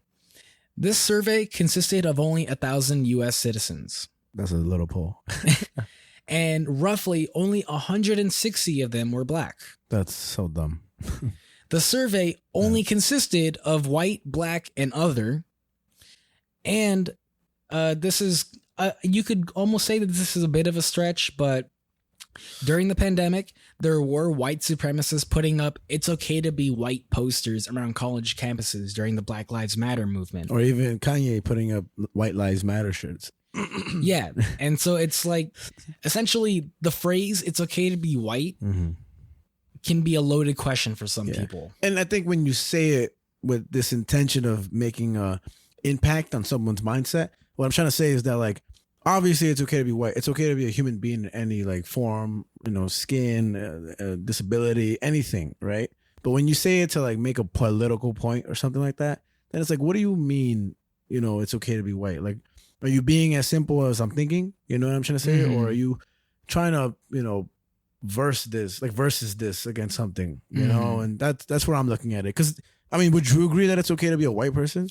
I mean, yeah. In general, yeah, you know. Like, but then if I was like, hey, man, in this system of Black Lives Matter and kids in cages in Mexico and all this deportation and, you know, Greg Abbott sending immigrants to America, you know, it's okay to be white, right? And then you're like, what are you saying to me? You know, what are you trying to, like, subliminally slip into that phrase? And that, you know, it's a loaded question for a lot of people. They hear it's okay to be white, and they can automatically link that to, is this about the white supremacists? Is this about this? And there's a lot of things that it could link to. So it's, again, it goes back to the context of things, which is something that Scott Adams did not think of or look at clearly. And also, fuck Greg Abbott.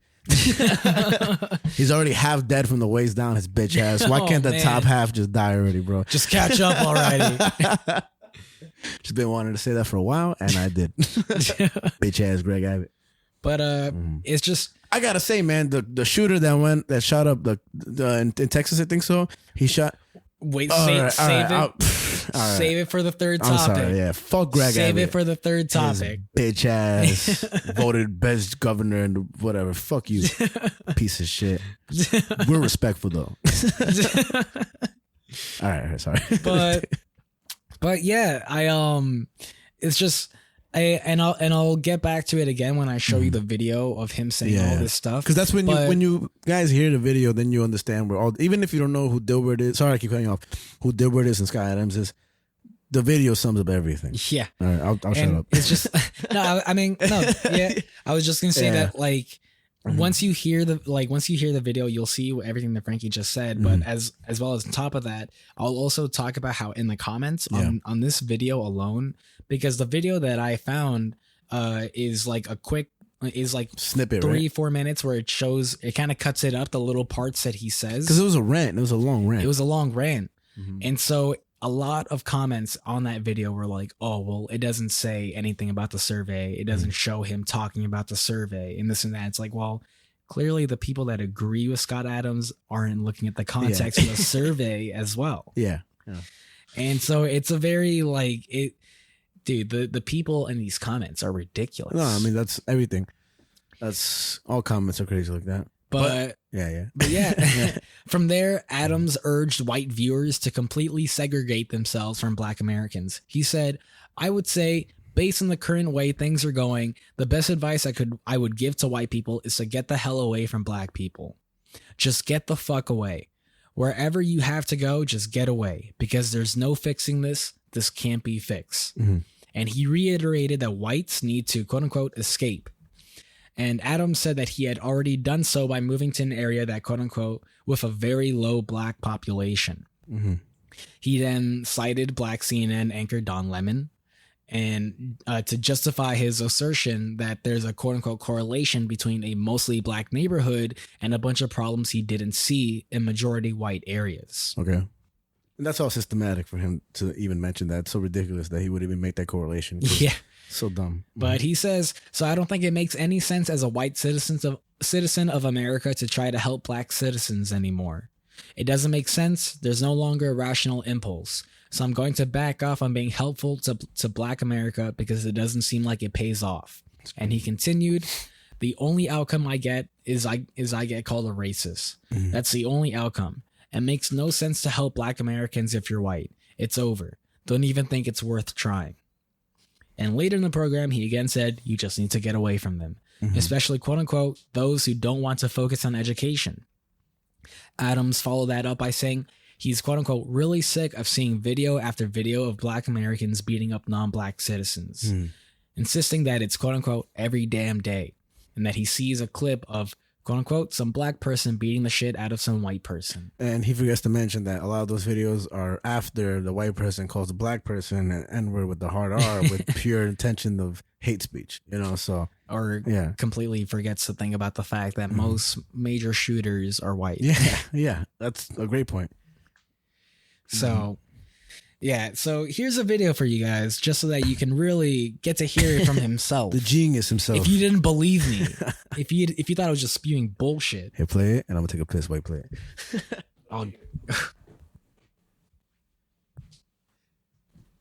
Oh, it's connected to my headphones. What in the fuck? All right, here you go, guys. Here's Scott Adams on his racist bullshit.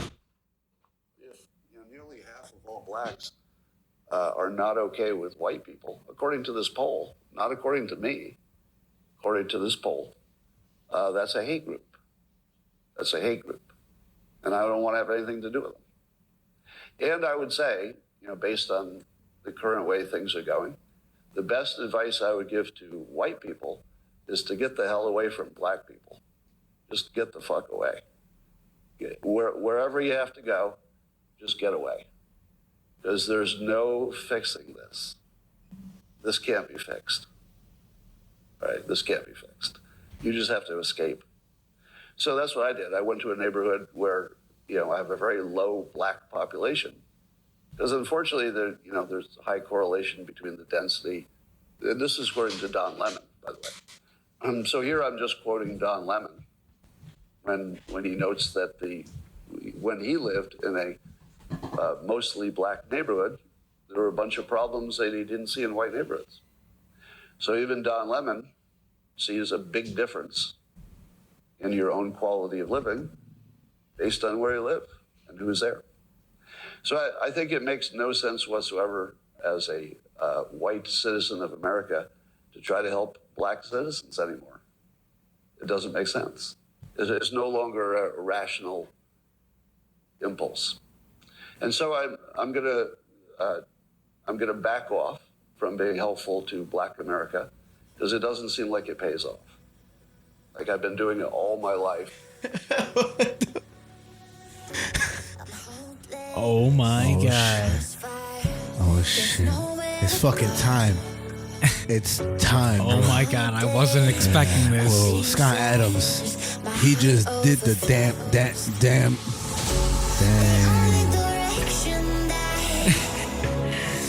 Oh my God. And you know what I say when you talk down on black people or any minority group? What do you say, Frankie? You know what I fucking say? What do you say? I say dance. Dance. But not only dance with the rhythm of your soul, you dance with the rhythm of The beat. yeah.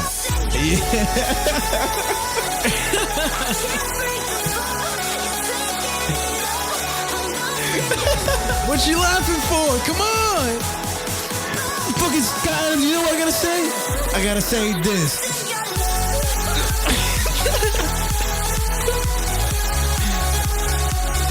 Oh. Fuck that shit you just said, Scott Adams. Just fucking dance. Hey. Holy shit.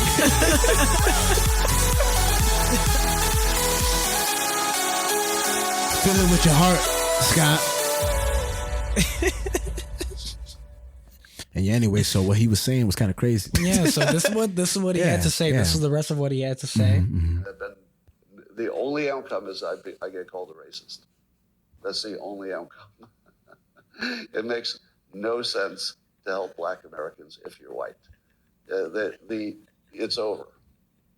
Don't even think it's worth trying. Totally not trying. And He keeps going. you didn't expect that today, did you? You know, Scott, I'm glad you say I didn't. But those who don't want to focus on education, you just need to get away from them. Just get as much distance as you can. That's my recommendation. And I'm also really sick of seeing video after video of black Americans beating up non-black citizens. And not dancing. I realize it's anecdotal and it doesn't give me a full picture of what's happening. But every damn day I look on social media and there's some black person beating the shit out of some white person. I'm kind of over it. I'm over it. Right? So I quit. All right, Scott Adams. That's what he said. That's what he had to say. That's what he said. We can't change anything. Yeah, That's what he had to say. nothing extravagant to talk about aside from the fact that he was bullshitting every single second of his little rant. And I'm unfortunate. I'm sorry if that was a boring little talk that he did, but what are you gonna do? What can you do? Yeah.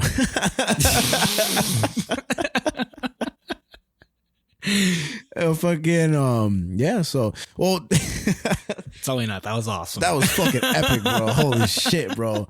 I felt the racism putting myself down, and then we just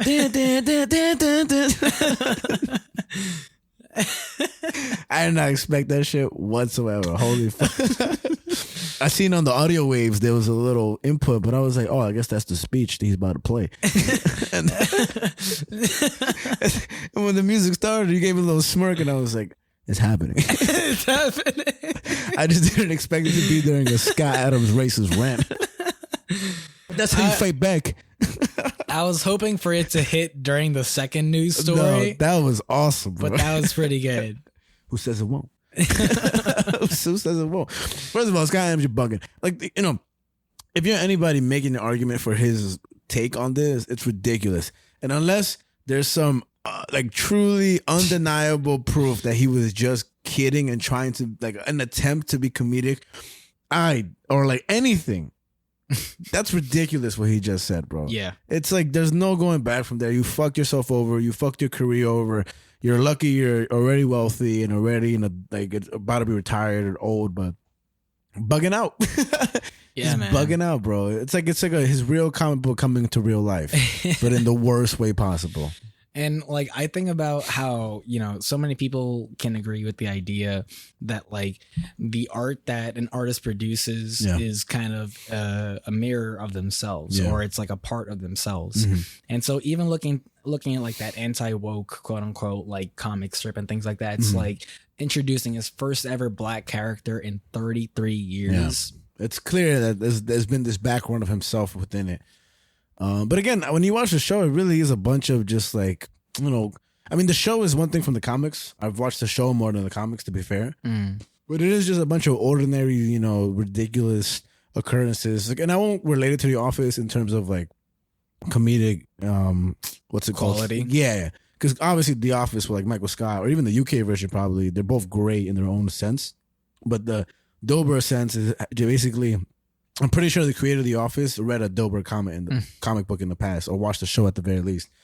But yeah, still, I like the show. I still won't stop liking the show, but this motherfucker's crazy.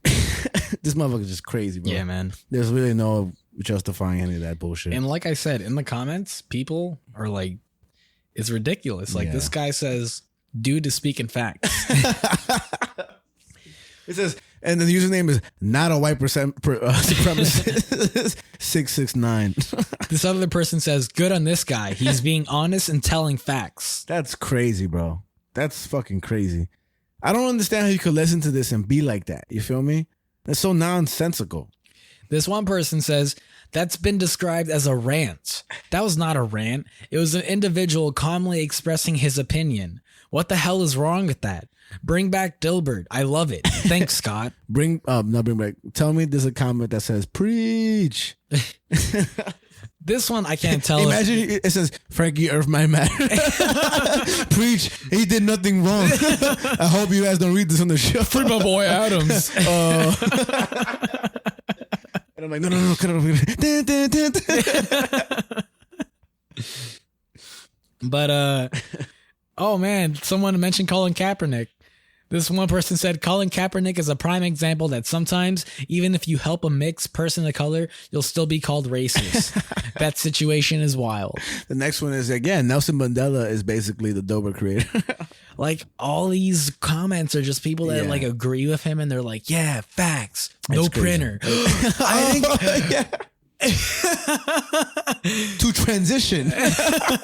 Fuck Sky. Do you have anything more to say about Sky Adams? That's it. Let's transition. All right, now everybody over the age of two or 19. All right. First of all, we're gonna say this. Okay, use it in a sentence right now, and then I want any listener that's our age or a little older, younger. Please define this in your head. We'll give you a little 5 seconds to define your head. Use it in a sentence. All right, so I was like talking to this girl and she was being mad dull. Word? Mm-hmm. Yeah. Facts. Mm-hmm. No printer. All right. Now, like the Door Explorer, tell us what no printer means, listener. Like, you can think in your head. We'll kind of, I'll chat a little right now so you can use it as thinking fluid. I'll give you a little bit of time, but think about, what does that mean? No printer. Because I don't fucking know what that means. I don't know what the fuck that is. And we saw it in the video with a bunch of Gen Z talk, and it was like facts on God, cap, Riz, all that bullshit. I understand that bullshit. I'm a part of that bullshit. But what the fuck is no printer? So that's your time. What the fuck does no printer mean, Javi? No printer. I found out from my brother Lucas. Mm-hmm. Bless him. He knew it. He knew what that meant. I mean, he's of that age. Of course so he knows crazy. What it means. No printer. But no printer, if you think about it, when you say facts. Oh, fax machine. Yo, that's kind of flames.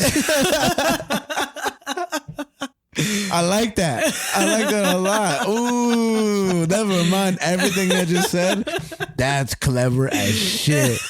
Ooh, I like that. I like that. No printer. I like that.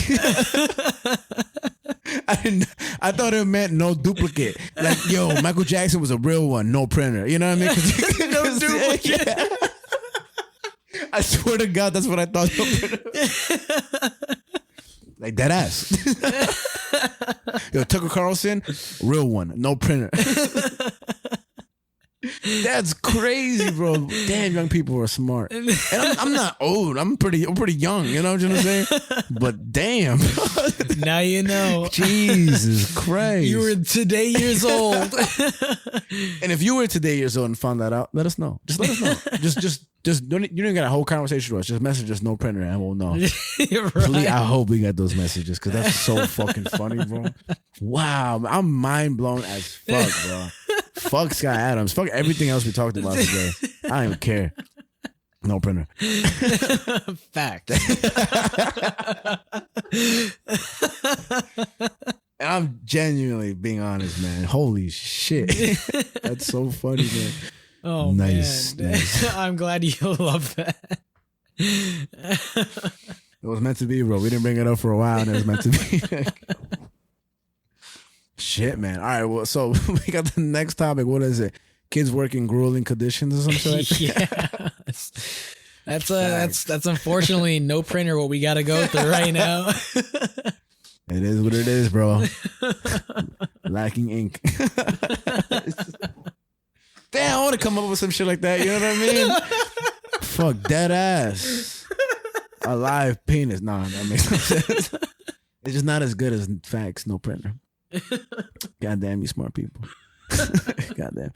I just feel like the sad thing about slang is that unless it's like really presented in a movie or some shit, and even then, you'll never know who originated it. So right now, there's some fucking 19-and-a-half-year-old fucker right now just fucking around like, yeah, I invented no printer. I invented no printer. Without even knowing, bro. Without even knowing. Because sometimes you think you would start some shit, like, back in school and shit, I'll say something and I'll be like, damn, everybody's saying that. People been saying that, bro. My cousin once thought that Chino, he once believed that he started No Bueno. No Bueno? Ah, man, that's a whole language, bro. Damn, Chino, you fucking up, Chino. Because I remember he started saying it at some point. He's like, that? No Bueno. Nobody said that before and me, bro. And then we went to go see Men in Black 3 in theaters, and Will Smith says it at some point, and he was like, you see, it's a thing. I made it up. It's in a movie now. I did it. It's like, no, bro.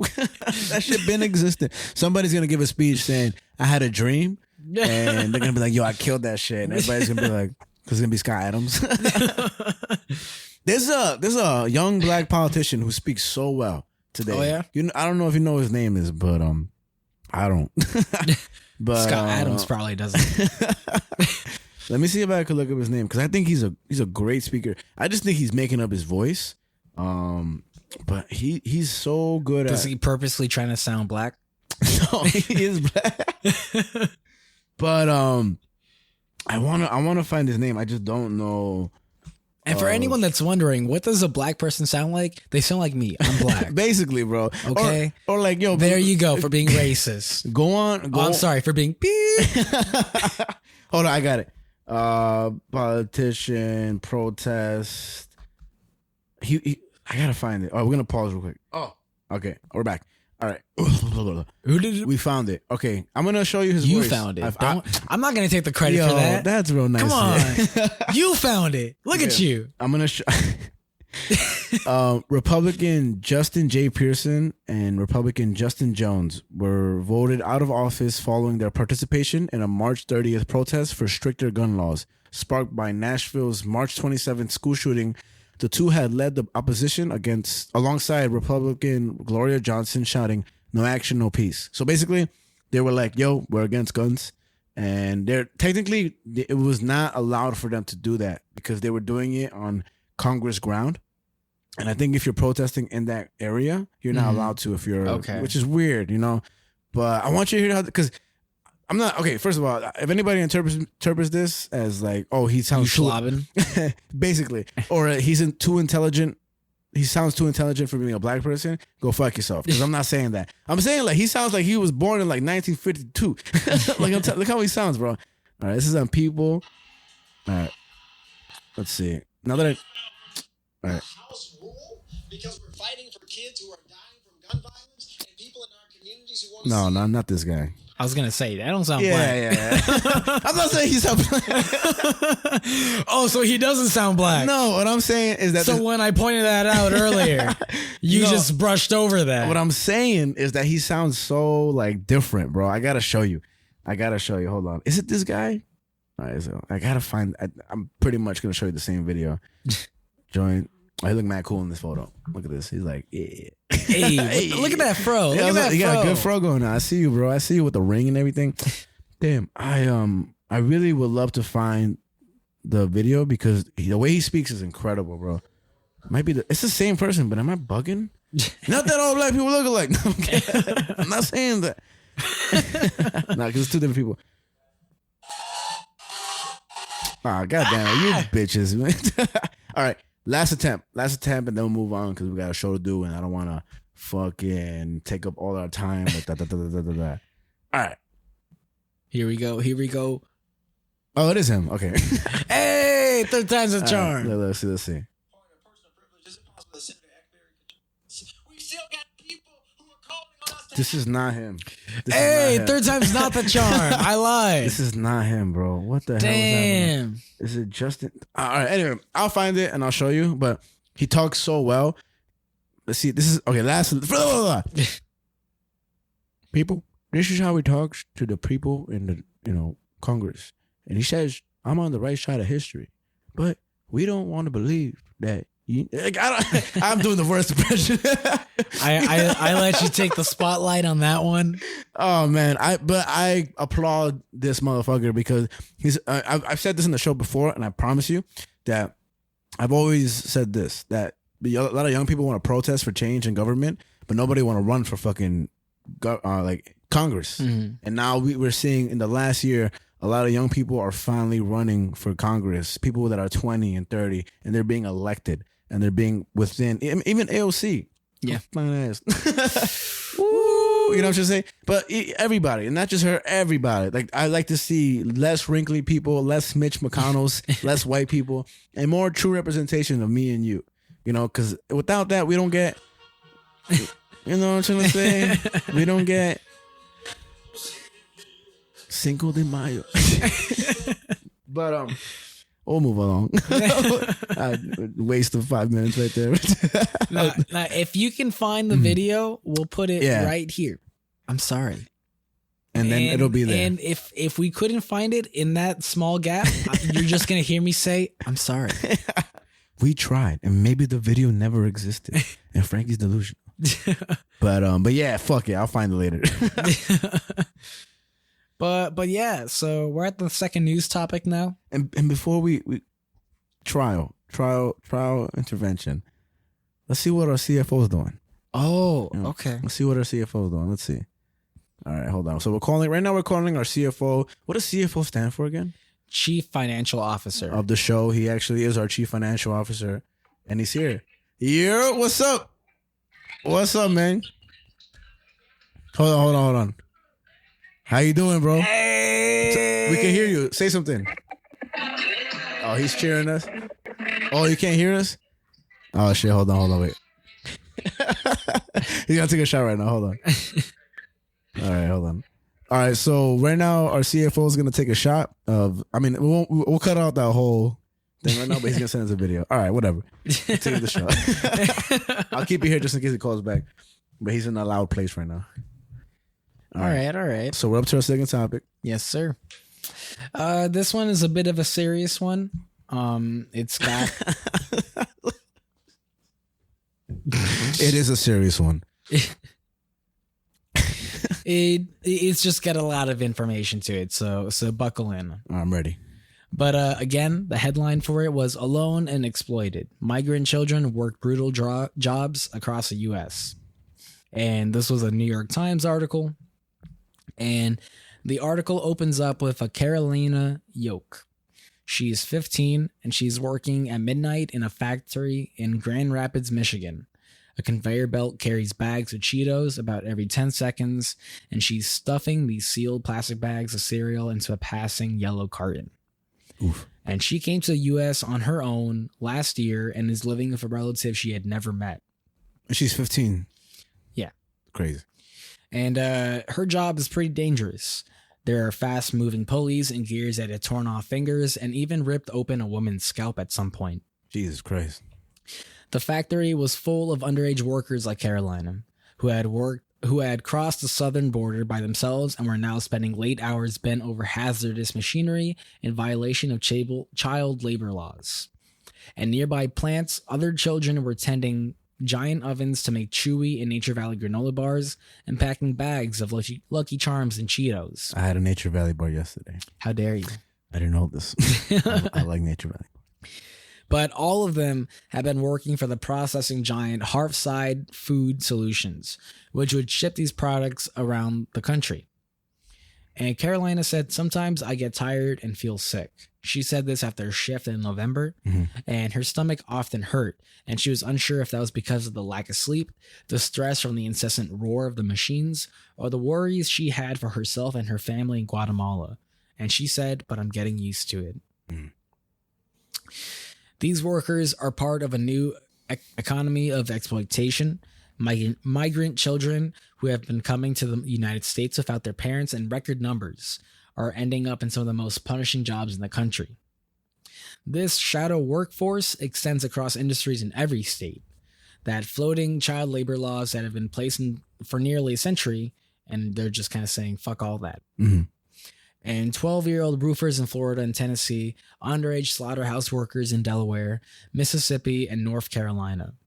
Children sawing planks of wood on overnight shifts in South Dakota, and largely from Central America, the children are driven by economic desperation that was worsened by the pandemic. This labor force has been slowly growing for almost a decade, but it exploded in 2021. And so in their whole things of looking into this, their whole research and journalism of all this, the Times spoke with more than 100 migrant child workers in 20 states who described jobs that were grinding them into exhaustion and fears that they had become trapped in circumstances that they could never have imagined. They examined that they also drew on court and inspection records and interviews of hundreds of lawyers, social workers, educators, and law enforcement officials. So the Times spoke to a lot of people for this article. Yeah, that were involved in this. Yes. And in town after town, children scrubbed dishes late night. They ran milking machines in Vermont and delivered meals in New York City. They harvested coffee and built lava rock walls around vacation homes in Hawaii. And girls as young as 13 were washing hotel sheets in Virginia. And here's a picture for you. This kid right here, his name is Oscar Lopez. He's a 9th grader, and he worked overnight at a sawmill in South Dakota. And on this day, he skipped school to sleep after a 14-hour shift. That's crazy. How old is he? He is in the 9th grade, so I would imagine like 13, 14. Cool haircut, but that's mad young. Jesus Christ, that's so young, bro. 14-hour shift for for a 9th grader is ridiculous. Yeah. But in many parts of the country, middle and high school teachers in English language learner programs say that it's now common for nearly all their students to rush off to long shifts after their classes end. One of them says they should not be working 12-hour days, but it's happening here. And this was said by Valeria Lindsay. She's a language arts teacher at Homestead Middle School near Miami. And for the past 3 years, she said almost every 8th grader in her English learner program of about 100 students was also carrying an adult workload. And migrant child labor benefits both under the table operations and global operations. So if you were wondering why or how is this happening, it's because it's cheap and it's easy. And in Los Angeles, children were found stitching Made in America tags into J. Crew shirts. They baked dinner rolls sold at Walmart and Target, and they processed milk using Ben & Jerry's ice cream, and even helped debone chicken sold at Whole Foods. As recent as the fall, middle schoolers made Fruit of the Loom socks in Alabama, and in Michigan, children were making auto parts used for Ford and General Motors. The number of unaccompanied minors entering the United States climbed to a high of 138,000 last year, 3 times what it was 5 years earlier, which is kind of crazy, and that this summer is expected to bring another wave of this. They say that these are not children who have sneaked into the country undetected. These are children that the federal government knows are in the United States, and the Department of Health and Human Services, or HHS, will be referring to them moving forward. Are the kids legally here, or is that one thing you know or not? Technically, they are legally here. Okay. So as I said, like the government knows they're here. Yeah. And as we'll go through the article, they are set up with sponsors and things of that nature, and they go through a long process of becoming a citizen of the country. Okay, so they're not like citizens yet. I'm not saying that this is okay that they go into this. I'm just curious. I want to make sure I get Yeah, everything they're right. not citizens yet. Yeah, they're on their way to obtain Yes, citizenship. Okay, but it's a long process. wow, that's still not okay. Yeah, and that they say that, but as more and more children, Even if they were citizens, that's not okay. Even if they're not citizens, no, I got yeah, you. okay, cool. Just people will be bugging. you got yourself. Don't worry. But pretty much as more and more children have arrived, the Biden White House has ramped up demands on staffers to move the children quickly out of shelters and release them to adults. But caseworkers say that they're rushing through the vetting sponsors. Hold on. Oh, We got it taking a shot oh. on the show. We'll put it on the show. This is a pretty serious topic to put on the show. So we'll just right now our CFO is celebrating Cinco de Mayo, and okay, so we're just gonna.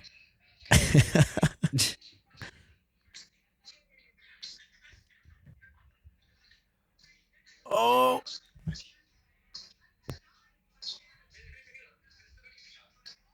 Here we go. He's going for the shot. He's cheering. We're cheersing. Wait, hold on. We're cheersing. He's taking the shot. He took the shot. He threw the peace sign at us. And we're good. This episode is going to be a banger. Yeah. Maybe we'll put that in. But if we're coming back, our CFO just took a shot on FaceTime. He's celebrating Cinco de Mayo. Real quick, I know the people we're talking about are unfortunate, but to our CFO, thank you for supporting us. Day one, baby. All right, but continue. So he said, 14-hour shift, the Biden administration is trying to cut down on this and get them to guardians and stuff like that quicker. Yes. But even then, what they're going through is fucking insane. And this I'll say quickly, it's sad to hear so many, already in this news topic, it's sad to hear so many American brands, American states correlated with this situation. Oh, yeah. That's like already like 10 minutes in, and that all you hear is familiar brands that we've all partaken in in states that we all live within the United States. That's sad as fuck, bro. Yeah. I mean, I'll just continue that they say that while the HHS, they do check on all minors by calling them a month after they begin living with their sponsors. This was something that the Times figured out. But this was taken over the last 2 years. But the agency said that they couldn't reach over more than 85,000 children. Out of how many? And so, they don't have the exact number, but that's essentially a third of the migrant children that are coming to the country. Sad. A third of migrant children aren't being followed up with the HHS. And an HHS spokeswoman said that the agency wanted to release children swiftly for the sake of their well-being, but had not compromised safety. And you said 8,500, right? 85,000. 85,000. So if that's a third, times I believe 3, it's about 250,000. Jesus Christ, bro. That's so many fucking kids. Yeah, 250,000. Jesus fucking Christ. When we say it like that, it makes it sound way more, but 1/4 billion. 1/8 trillion.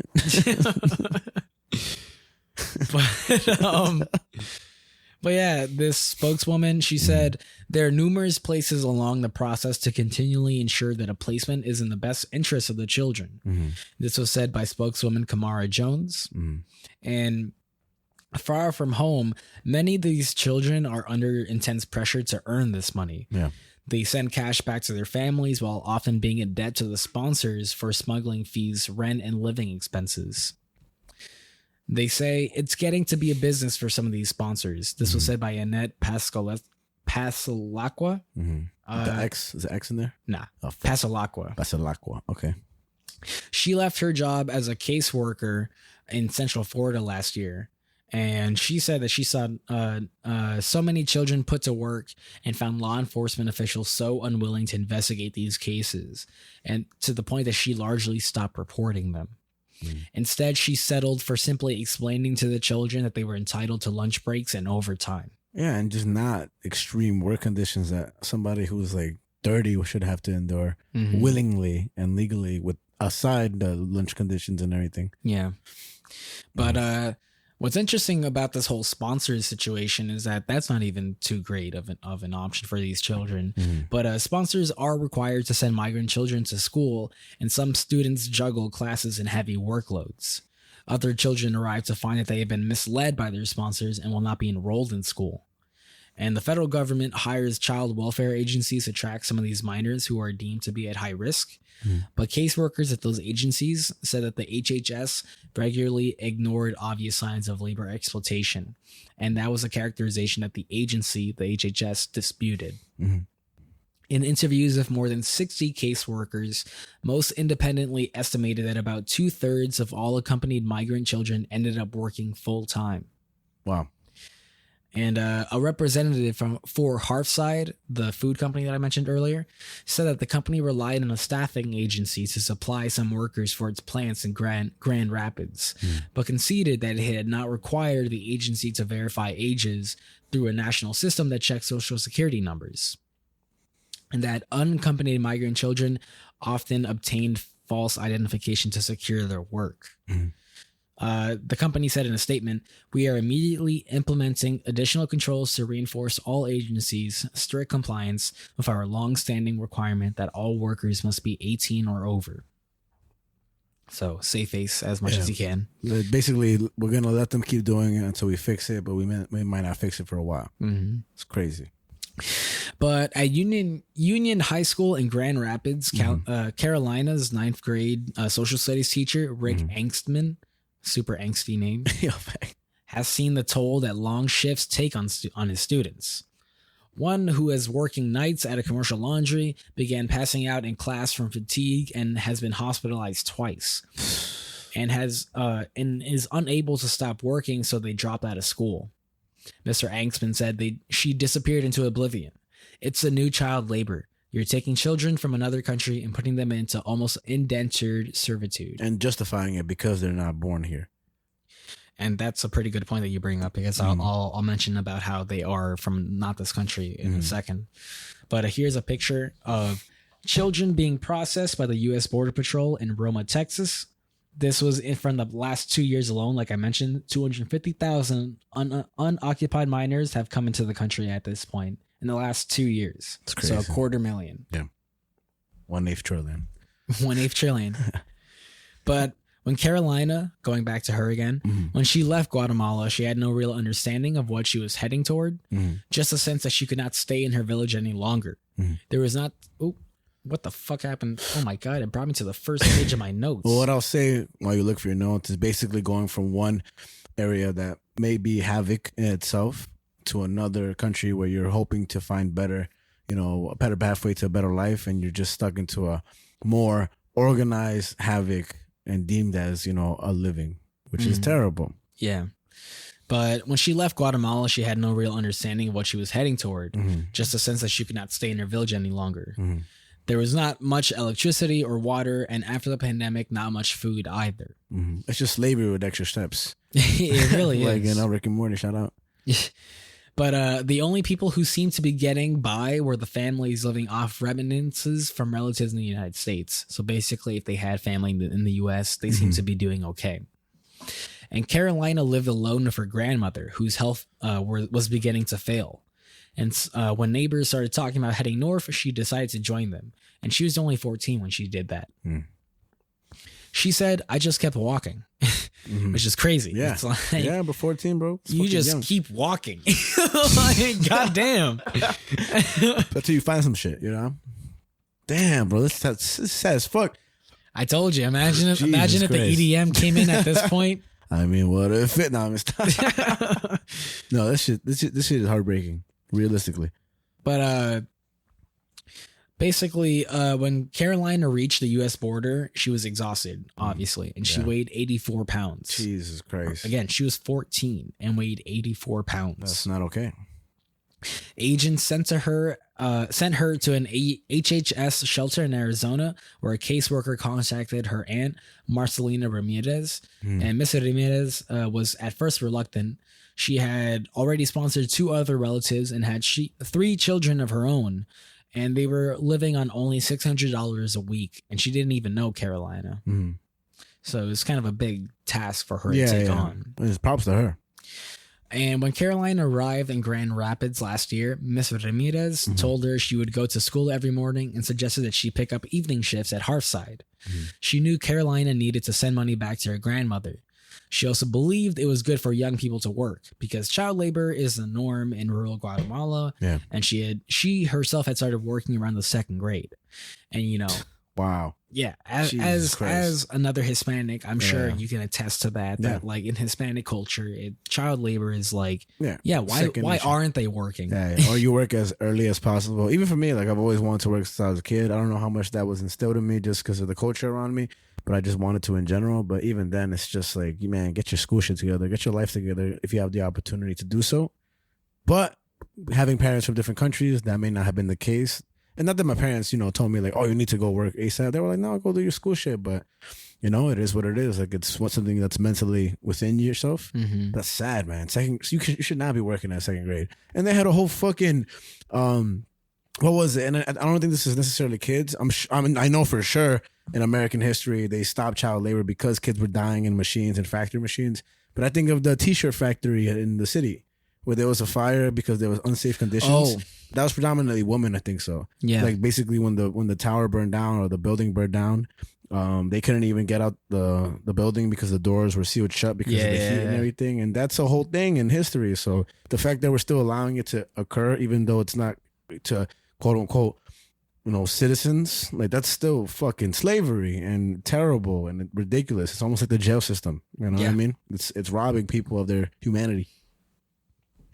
Yeah, it is pretty upsetting. I just like we'll definitely get a little bit into it more once I finish up the article. But basically like one of the nation's largest contract manufacturers, Hearthside, again, they make and package food for companies like Frito-Lay, General Mills, and Quaker Oats. So like you said, these are brands that everyone buys. Someone said at a Grand Rapids area plant manager said in a trade magazine in 2019 that, quote unquote, it would be hard to find a cookie or cracker aisle in any leading grocery store that does not contain multiple products from Hearthside production facilities. Wow. So that just goes to show that the food that you're probably buying is probably being like processed and being made by children. And I heard about this with the whole Tate's cookies, the green bag of cookies. You know, I don't know. Oh, those are some good ass cookies. I'm not gonna lie. Regardless of anything, they're fucking delicious. You can't, regardless of anything. Taste buds don't lie. But I think they got a lot of lack for I think this reason, if I'm not mistaken. But these cookies, I don't know if you've seen them. I haven't. All right, bro. First of all, I'm not gonna lie to you. I mean, but try these cookies. They're fucking mad good. The walnut chocolate chip. Ooh, but they got a lot of backlash because they were, I think, using this or supported like deporting. Look, it says, in March 12, 2021, Tate's Bake Shop allegedly threatened to deport workers trying to unionize. Oh. Okay, so there we go. But their cookies are still pretty fucking good. I'm just saying. You know what I mean? Like, I'm just saying they got some good, cookies. That's all I'm saying. I'm not supporting. We did a whole story. We did a whole story on the farm workers' rights and all that stuff. We advocate for it, absolutely. But man, it's hard when you bake those cookies. They're so good, crunchy. Hard, bro. Man. Carolina, make him again. I continue. But for those who don't know that, which I didn't know before this, but General Mills, they their brands include things like Cheerios and Lucky Charms and Nature Valley. I was gonna say, if it said Cheetos, I would agree with the statement. It ain't easy being cheesy. And that they said they recognized the quote unquote the seriousness of this situation, and they were reviewing the findings by the Times. And the PepsiCo company, who also owns Frito-Lay and Quaker Oats, declined to comment. Of course. But 3 people who until last year worked at one of the biggest employment agencies in Grand Rapids, Forge Industrial Staffing, said Hearthside supervisors were sometimes made aware that they were getting young-looking workers whose identities had been flagged as false. Nubia Malakara says Hearthside didn't care, and they were a former Forge employee who said that she had worked at Hearthside as a minor. In a statement, Hearthside said, "We do care deeply about this issue and are concerned about the mischaracterization of Hearthside." No, they don't. And a spokesman for Forge said it complied with state and federal laws and that, quote unquote, would never knowingly employ individuals under 18. Get that bullshit out my face. Fuck out of here, bro. What the fuck you saying to me right now, bro? I was waiting for I was like, man, people be lying, bro. It's like the headlines, bro. I'm telling you, people would just be getting away with a loophole. Oh, we didn't know. We would never do that. And then you do it and you're like, oh. But Kevin Thomas, he said that he sought work through Forge after he arrived in Grand Rapids at age 13 with his 7-year-old brother. Mm-hmm. At first, he was sent to a local manufacturer that made auto parts for Ford and General Motors, but his shift ended at 6:30 in the morning, so he couldn't stay awake in school, and he struggled to lift the heavy boxes at that job. That's so sad, bro.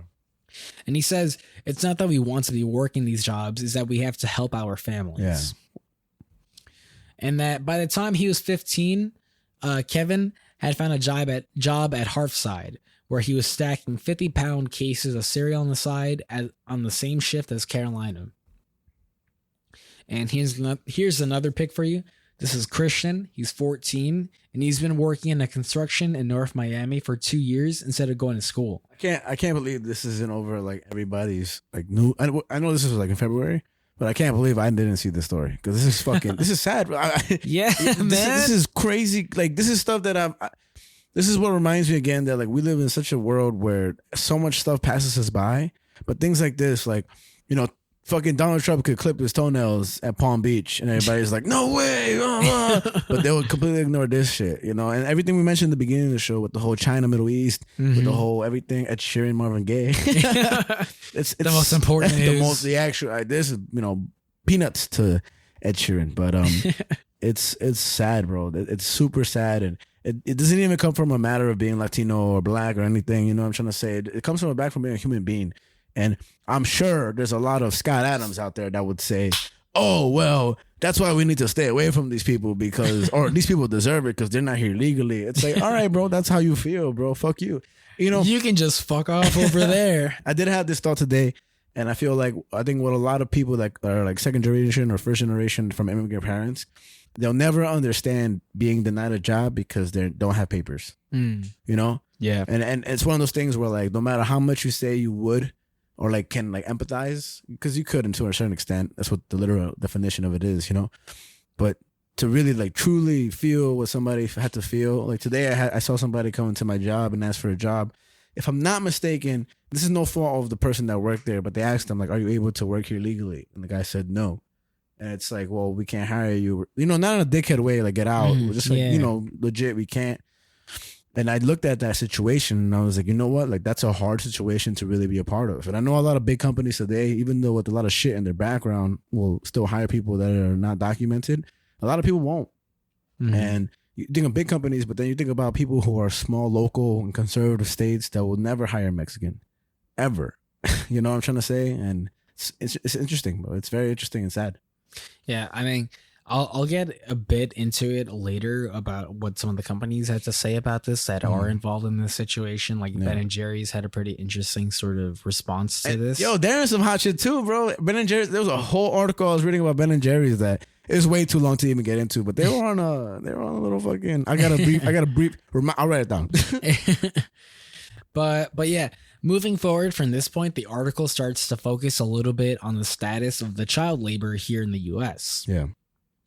And it talks about how the growth of migrant child labor in the U.S. over the past several years is, quote unquote, I like this, a result chain of willful ignorance. And they say that the companies have been ignoring young faces in their back rooms and on the factory floors. and that schools often decline to report apparent labor violations, and that believing if they do that it will hurt the children more than help them. The HHS behaves as if the migrant children who melt unseen into the country are doing just fine. And But they would never let their kids do what they do. Those kids do. That's it's a hypocrisy in that they say that, but they would never let their kids do what these kids are doing right now. And Doug Gilmer, he's the head of Birmingham, Alabama, and he's the head of the Office of Homeland Security Investigations there. He says, as a government, we've turned a blind eye to their trafficking. And he's been a federal agency that's become involved with immigration cases recently. Mm-hmm. And Mr. Gilmer has teared up as he's recalled finding 13-year-olds working in meat plants, 12-year-olds working at suppliers for Hyundai and Kia, and it's documented last year by a Reuters investigation, and children who should have been in middle school working at commercial bakeries.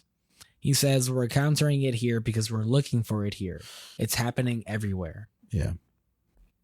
Which is a pretty good point to make, which is the only person that makes this point in the whole article, but things like this are happening everywhere. Absolutely. As we just mentioned, as a Hispanic, like working as a child is not necessarily unheard of. No. The thing is that it's because in the U.S. where we hold ourselves at a high level to be like, oh, that would never happen here, or we wouldn't want that to happen here. But where are the protests for this? You know what I'm trying to say? Like, not to knock down like Black Lives Matter protests, but where are the protests, the mass global protests, or not global, national protests for these things? You know? That's where I look at a lot of situations. Of course, the whole Black Lives Matter thing mattered for sure in terms of, you know, how unlawfully Black people are treated, not only by the police, but socially. But where are the protests in all these other states for this? Like where, and then that's two topics I talked about, but we have so much more, you know, and I don't know, man. That's why I think a lot of it is bullshit, trendiness. People want to be on camera waving a Black Lives Matter flag and just feel like a good person.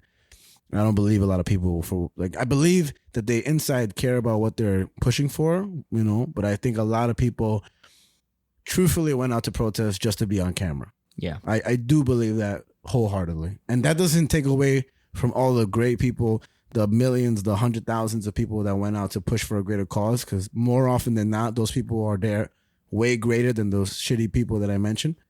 But that doesn't not exist. And if you truly cared, you'd be out all the time. Yeah. I just say that just as a little tangent and whatever, bro. I mean, yeah, there are definitely people out there that are just saying these things for the clout of it, essentially. And that's just what it is. Like, it sucks. And that's just kind of one of the downsides of sort of social media and things of that nature in today's day and age. It's just like, it's so easy to just fucking post something, right? Ukraine. Yeah. Like, oh, you care so much. Do you? Do you care so much? I don't know if you do. Do you even know what that shit is about? Do you even know where Ukraine is on the map? I don't. But there's a lot of, man, when was the last time anybody cared about Ukraine? Back when it started trending? Man, I've thought about like talking about a Russia-Ukraine update before. People don't care. But I see the stats. You guys don't care. People don't give a fuck. And it's not even just listeners because we love you. But you guys don't care. It's just people, man. They really don't care. And it's sad because it's attention span. Some of it is not willingly. It's just, you know, second nature, you know, and it's unfortunate. Yeah, like my Russia-Ukraine update episode is not, comparatively to the episodes before and after that, not as many downloads. I'm telling you, bro. People just don't care. Let me take a piss. And not that the Russia-Ukraine stuff doesn't matter, but it's just, I think in general, I think you see it in the headlines way less. And I did see a story where Russia bombed their own city at one point. Which is pretty funny. But again, it's like, aside from that stuff, I don't know how much people will get clicks for it, but I wonder how that's going to end still regardless. You know, it's, but let's get back to the actual story so we don't sidetrack. But yeah, children have crossed the southern border on their own for decades now. And since 2008, the United States has allowed non-Mexican minors to live with sponsors while they go through immigration proceedings, like I mentioned earlier. But those can take several years. The policy, codified in anti-trafficking legislation, is intended to prevent harm to children who would otherwise be turned away and left alone in a Mexican border town. When Kelsey Kiswani first worked as an HHS contractor in Arizona, they connected unoccupied migrant children with sponsors in 2010.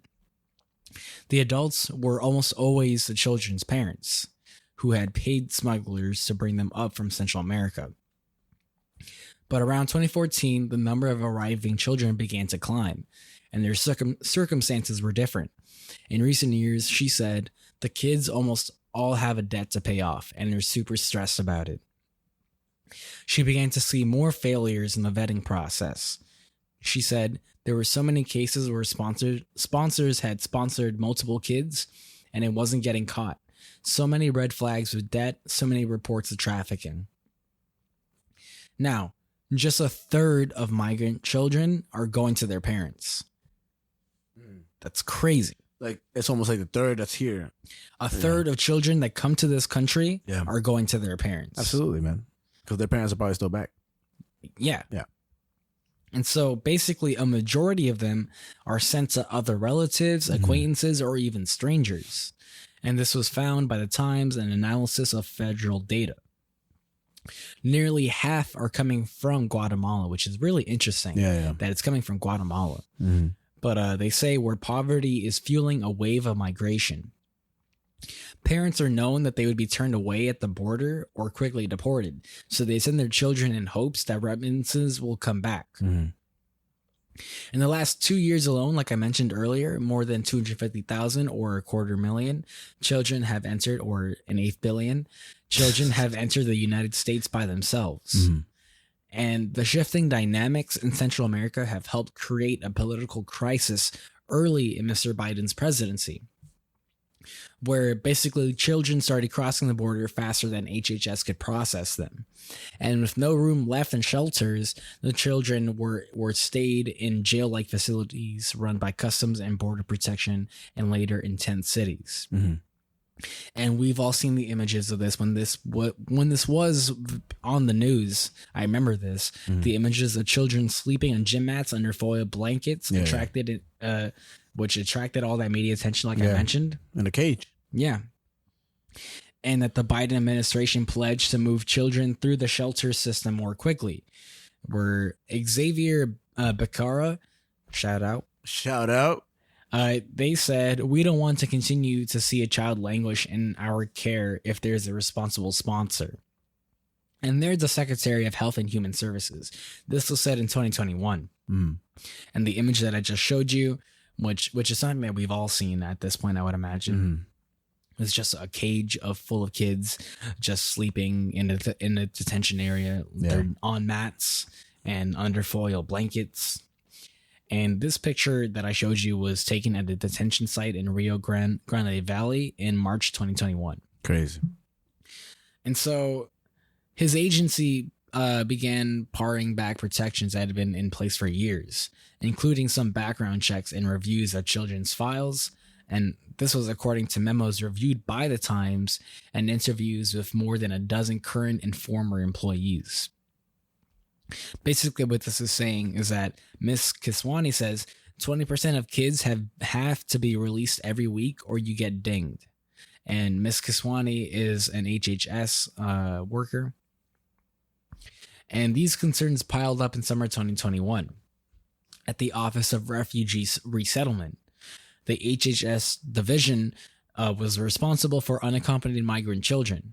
And in a memo that July, 11 managers said that they were worried that labor trafficking was increasing and complained to their bosses that the office had become, quote unquote, one that rewards individuals for making quick releases and not one that rewards individuals for preventing unsafe releases. And so the staff members said in an interview that Mr. Becerra continued to push, or Xavier, continued to push for faster results, often asking why they could not discharge children with machine-like efficiency. And he said, if Henry Ford had seen this in his plants, he would have never become famous and rich. This is not the way you do an assembly line. And he said this at a staff meeting last summer, and this was according to the Times. The HHS spokeswoman, Miss Jones, said that Xavier had urged his staff to, quote unquote, step it up.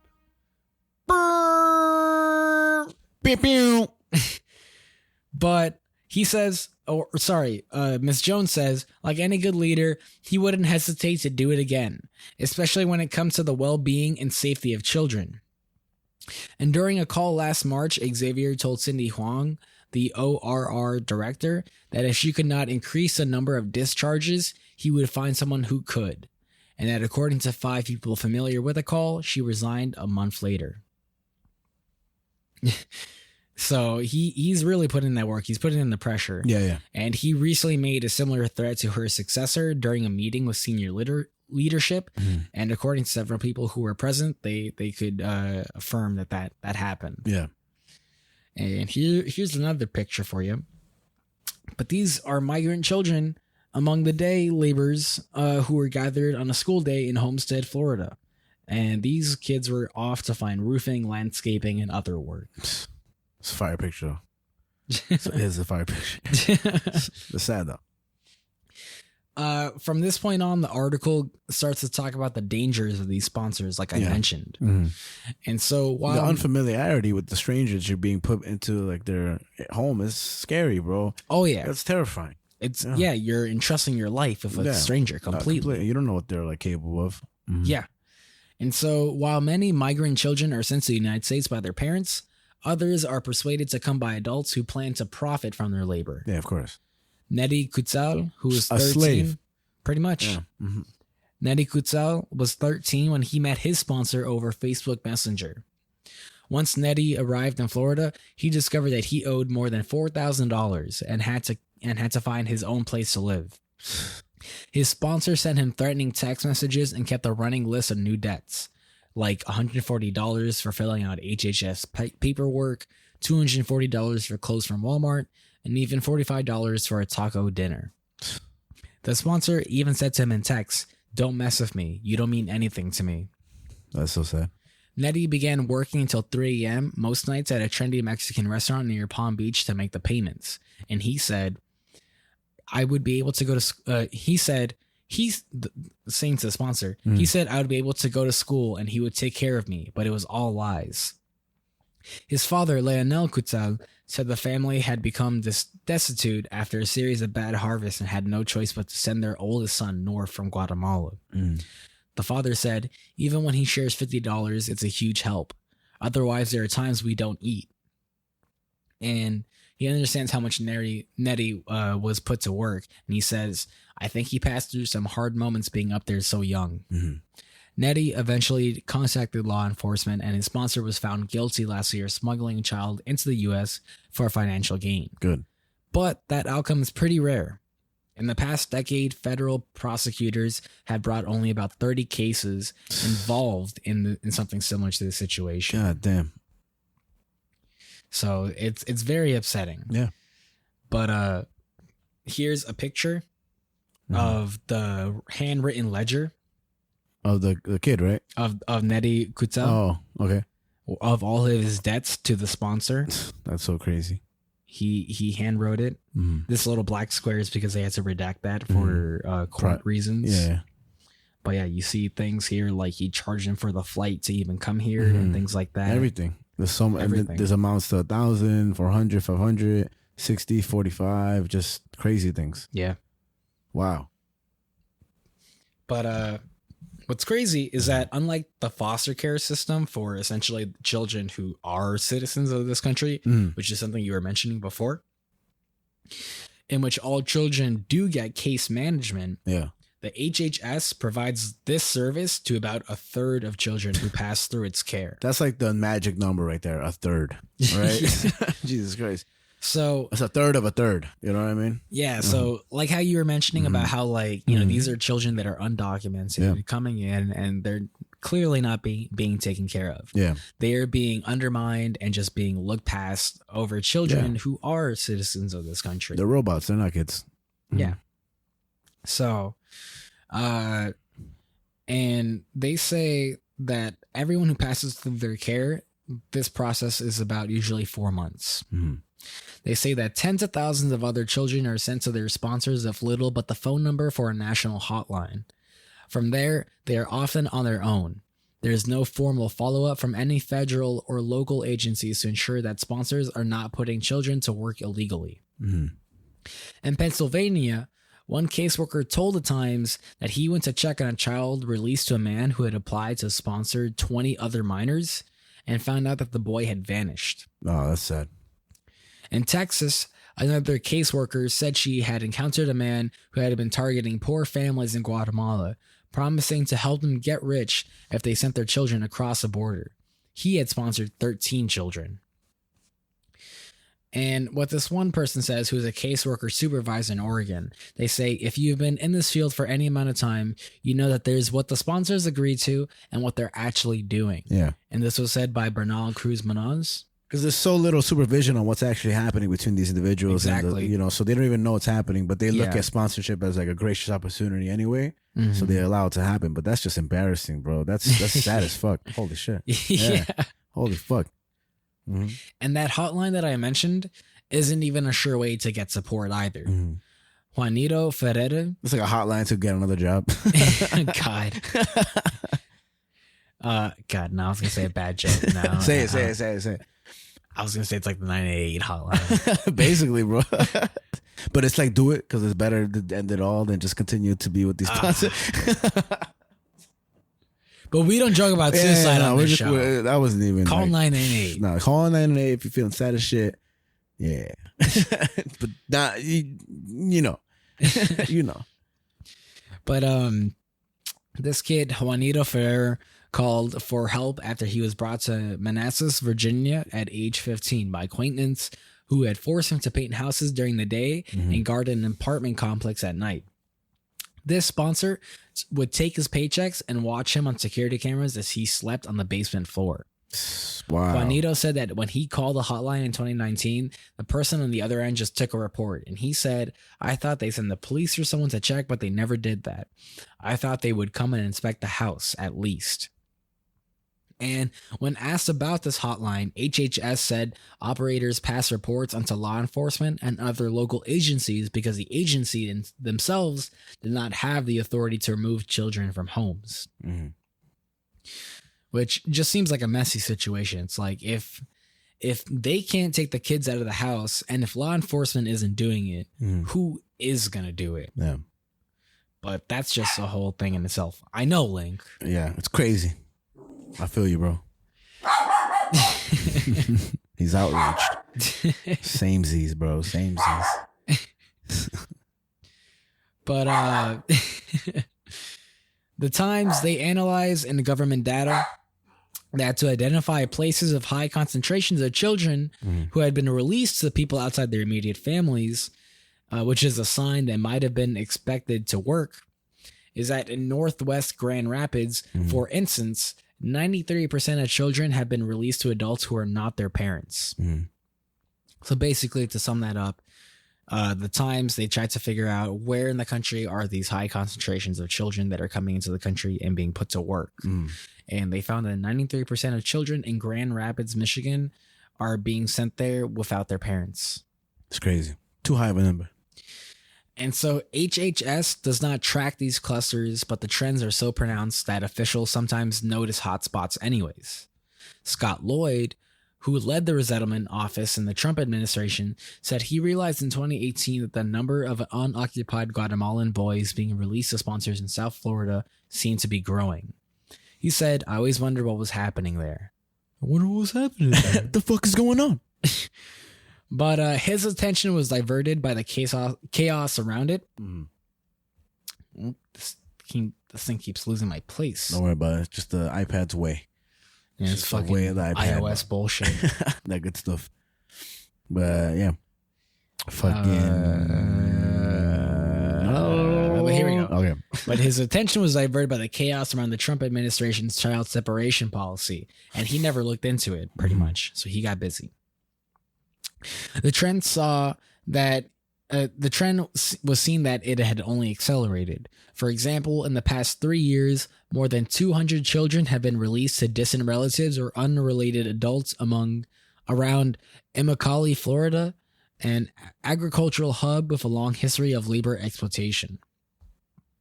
In a statement, HHS said that it had updated its case management system to better flag instances when multiple children were being released to the same person or address. But not much has come out of that.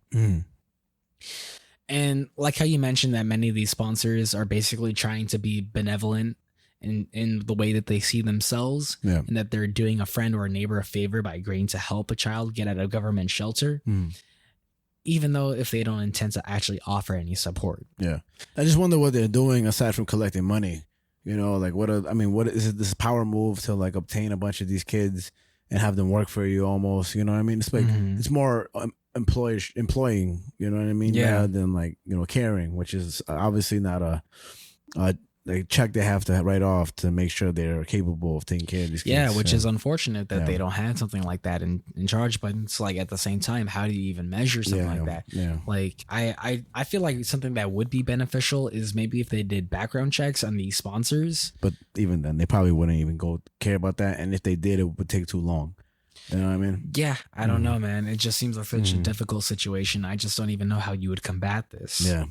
But yeah, this one, like I said, many of these sponsors see themselves as benevolent for doing what they're doing, and that children often understand that they're gonna have to work, but they never really grasp the unrelenting grind that awaits them. Jose Vasquez, 13-year-old, he says, "I didn't get how expensive everything was." He works 12-hour shifts 6 days a week at a commercial egg farm in Michigan, and he lives with his teenage sister. He says, "I'd like to go to school, but then how would I pay rent?" Yeah. Here's a picture of him at his church in Grand Rapids, Michigan. Also a fire picture. These are some pretty good pics. Honestly, shout out to the photographer, bro. But back to Carolina and similar children of her situation. I got another picture for you. But this is what Carolina looks like. She's in the back right. This is her working on some math problems after a night shift at Grand Rapids food plant. After a night shift. It's crazy. And the 13-year-old sitting next to her also worked nights at a factory. And so one fall morning at Union High School in Grand Rapids, Carolina listened to Mr. Angstman, the most angstiest man ever, lecture on the journalist Jacob Reese and the progressive era movement that helped create federal child law labors. He explained that the changes were meant to keep young people out of jobs that could harm their health or safety, and showed the class a photo of a small boy making cigars. He said Reese reported that members of this family worked 17 hours a day, 7 days a week. The cramped space reeked of toxic fumes. And when he would say things like this, the students were unmoved and some even struggled to stay awake. Yeah. So this just really speaks to the irony of this whole scenario where you're going to school to learn about how child labor is illegal. But yeah, you're not committing, but like you're But part you're of doing it. you're part of I mean, America, bro. That's the hypocrisy, bro. But teachers at that school estimated that 200 of their immigrant students were working full-time while trying to keep up with their classes. 200 is crazy. And that the greatest share of Mr. Angstman's students worked at one of the 4 Hearthside plants in the city. The company, which has 39 factories in the U.S., has been cited by including for unsafe conveyor belts. I'm sorry, I lost myself. I'm sorry. No, you got this. You got this. You got this, bro. At least 11 workers at these jobs in Hearthside have suffered amputations in that time. In 2015, a machine caught the hairnet of an Ohio worker and ripped off part of her scalp, which is what I mentioned in the beginning of this article. And so this history of accidents, quote unquote, shows a corporate culture that lacks urgency to keep workers safe. And this was said by an OSHA official, who wrote this after a most recent violation for an amputation. And that underage workers in Grand Rapids said that spicy dust from immense batches of flaming hot Cheetos made their lungs sting, and that moving heavy pallets of cereal all night made their backs ache. They worried about their hands getting caught in conveyor belts, which federal law classifies as so hazardous that no child Carolina's age is permitted to work with them. But they're doing it. Yeah. And Harfside said in a statement that it was committed to complying with laws governing worker protections. They said in a statement, "We strongly dispute the safety allegations made and are proud of our safety first culture." What a bunch of jackoffs. Yeah, I mean, that's the way companies do it, bro. With the smile on the front and a bunch of child labor and disgustingness on the back. It's disgusting. It's the worst mullet ever. Pretty much. Definitely the best American correlation right there. But federal law bars minors from a long list of dangerous jobs, including roofing, meat processing, and commercial baking, except on farms, which children younger than 16 are not supposed to work for more than 3 hours or after 7 p.m. on school days. But these jobs, while are grueling and poorly paid, are thus chronically short-staffed as well. And these are exactly where many migrant children are ending up because, again, they're short-staffed. So you need people to just put on the payroll and stuff like that. And so adolescents are twice as likely as adults to be seriously injured at work. And yet recently arrived preteens and teenagers are running industrial dough mixers, driving massive earth movers, and burning their hands on hot tar as they lay down roofing shingles. Unoccupied miners have had their legs torn off in factories and their spines shattered on construction sites, but most of these injuries go unaccounted. The Labor Department tracks the deaths of foreign-born children workers, but no longer makes them public. That's so stupid.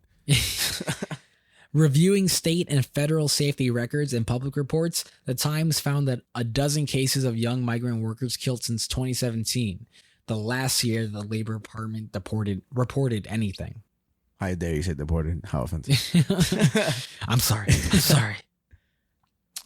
But yeah, which is crazy that people are dying and they're not really getting reported. Children are dying. How could you not report that? It's so crucial to know. And some of these deaths include a 14-year-old food delivery worker who was hit by a car while on his bike at Brooklyn intersection, a 16-year-old who was crushed under a 35 tractor scraper outside Atlanta, and a 15-year-old who fell 50 feet from a roof in Alabama where he was laying down shingles. That's so crazy, bro. And this is a picture of those kids, those 3 kids that I just mentioned. That's terrible, man. They fucking look so young. Like, I don't know how you could look at these kids' faces and say, hey, you need to go do a grown man's job. Yeah, from the left, we got Oscar Nambo Dominguez. He was 16. This is the kid that was crushed under an earth mover near Atlanta. In the middle, we got Edwin Ajacalon, 14, and they were hit by a car while delivering food on a bike in Brooklyn. And we got Juan Mauricio Ortiz, 15, died on his first day of work for an Alabama roofing company when he fell about 50 feet. That's terrible. That's just terrible. Yeah, so it's awful, man. It's just garbage. It is. And in 2021, Carla Campbell, a Nashville labor lawyer, helped a woman figure out how to transport the body of her 14-year-old grandson, who had been killed in a landscaping job, back to his village in Guatemala. And this was the second child labor death she had handled that year. She said, "I've been working on these cases for 15 years, and the addition of children is new." In dairy production, the injury rate is twice the national average across all industries. Paco Calva arrived in Middlebury, Vermont when he was 14 and has been working 12-hour days on dairy farms in the 4 years since. He said he crushed his hand in an industrial milking machine in the first months of doing his job and said, "Pretty much everyone gets hurt when they first start." And I got another picture for you. These are some young workers who were leaving their job after an overnight cleaning shift last October at JBS, a pork plant in Worthington, Minnesota. And this is a sanitation company who employed them. And they were later fined for violating child labor laws, which I'll get to in a second. All these motherfucking places should be. And they'll pay that off easy because they're huge companies. Oh, yeah. And that's a big issue, which I'll mention in a moment.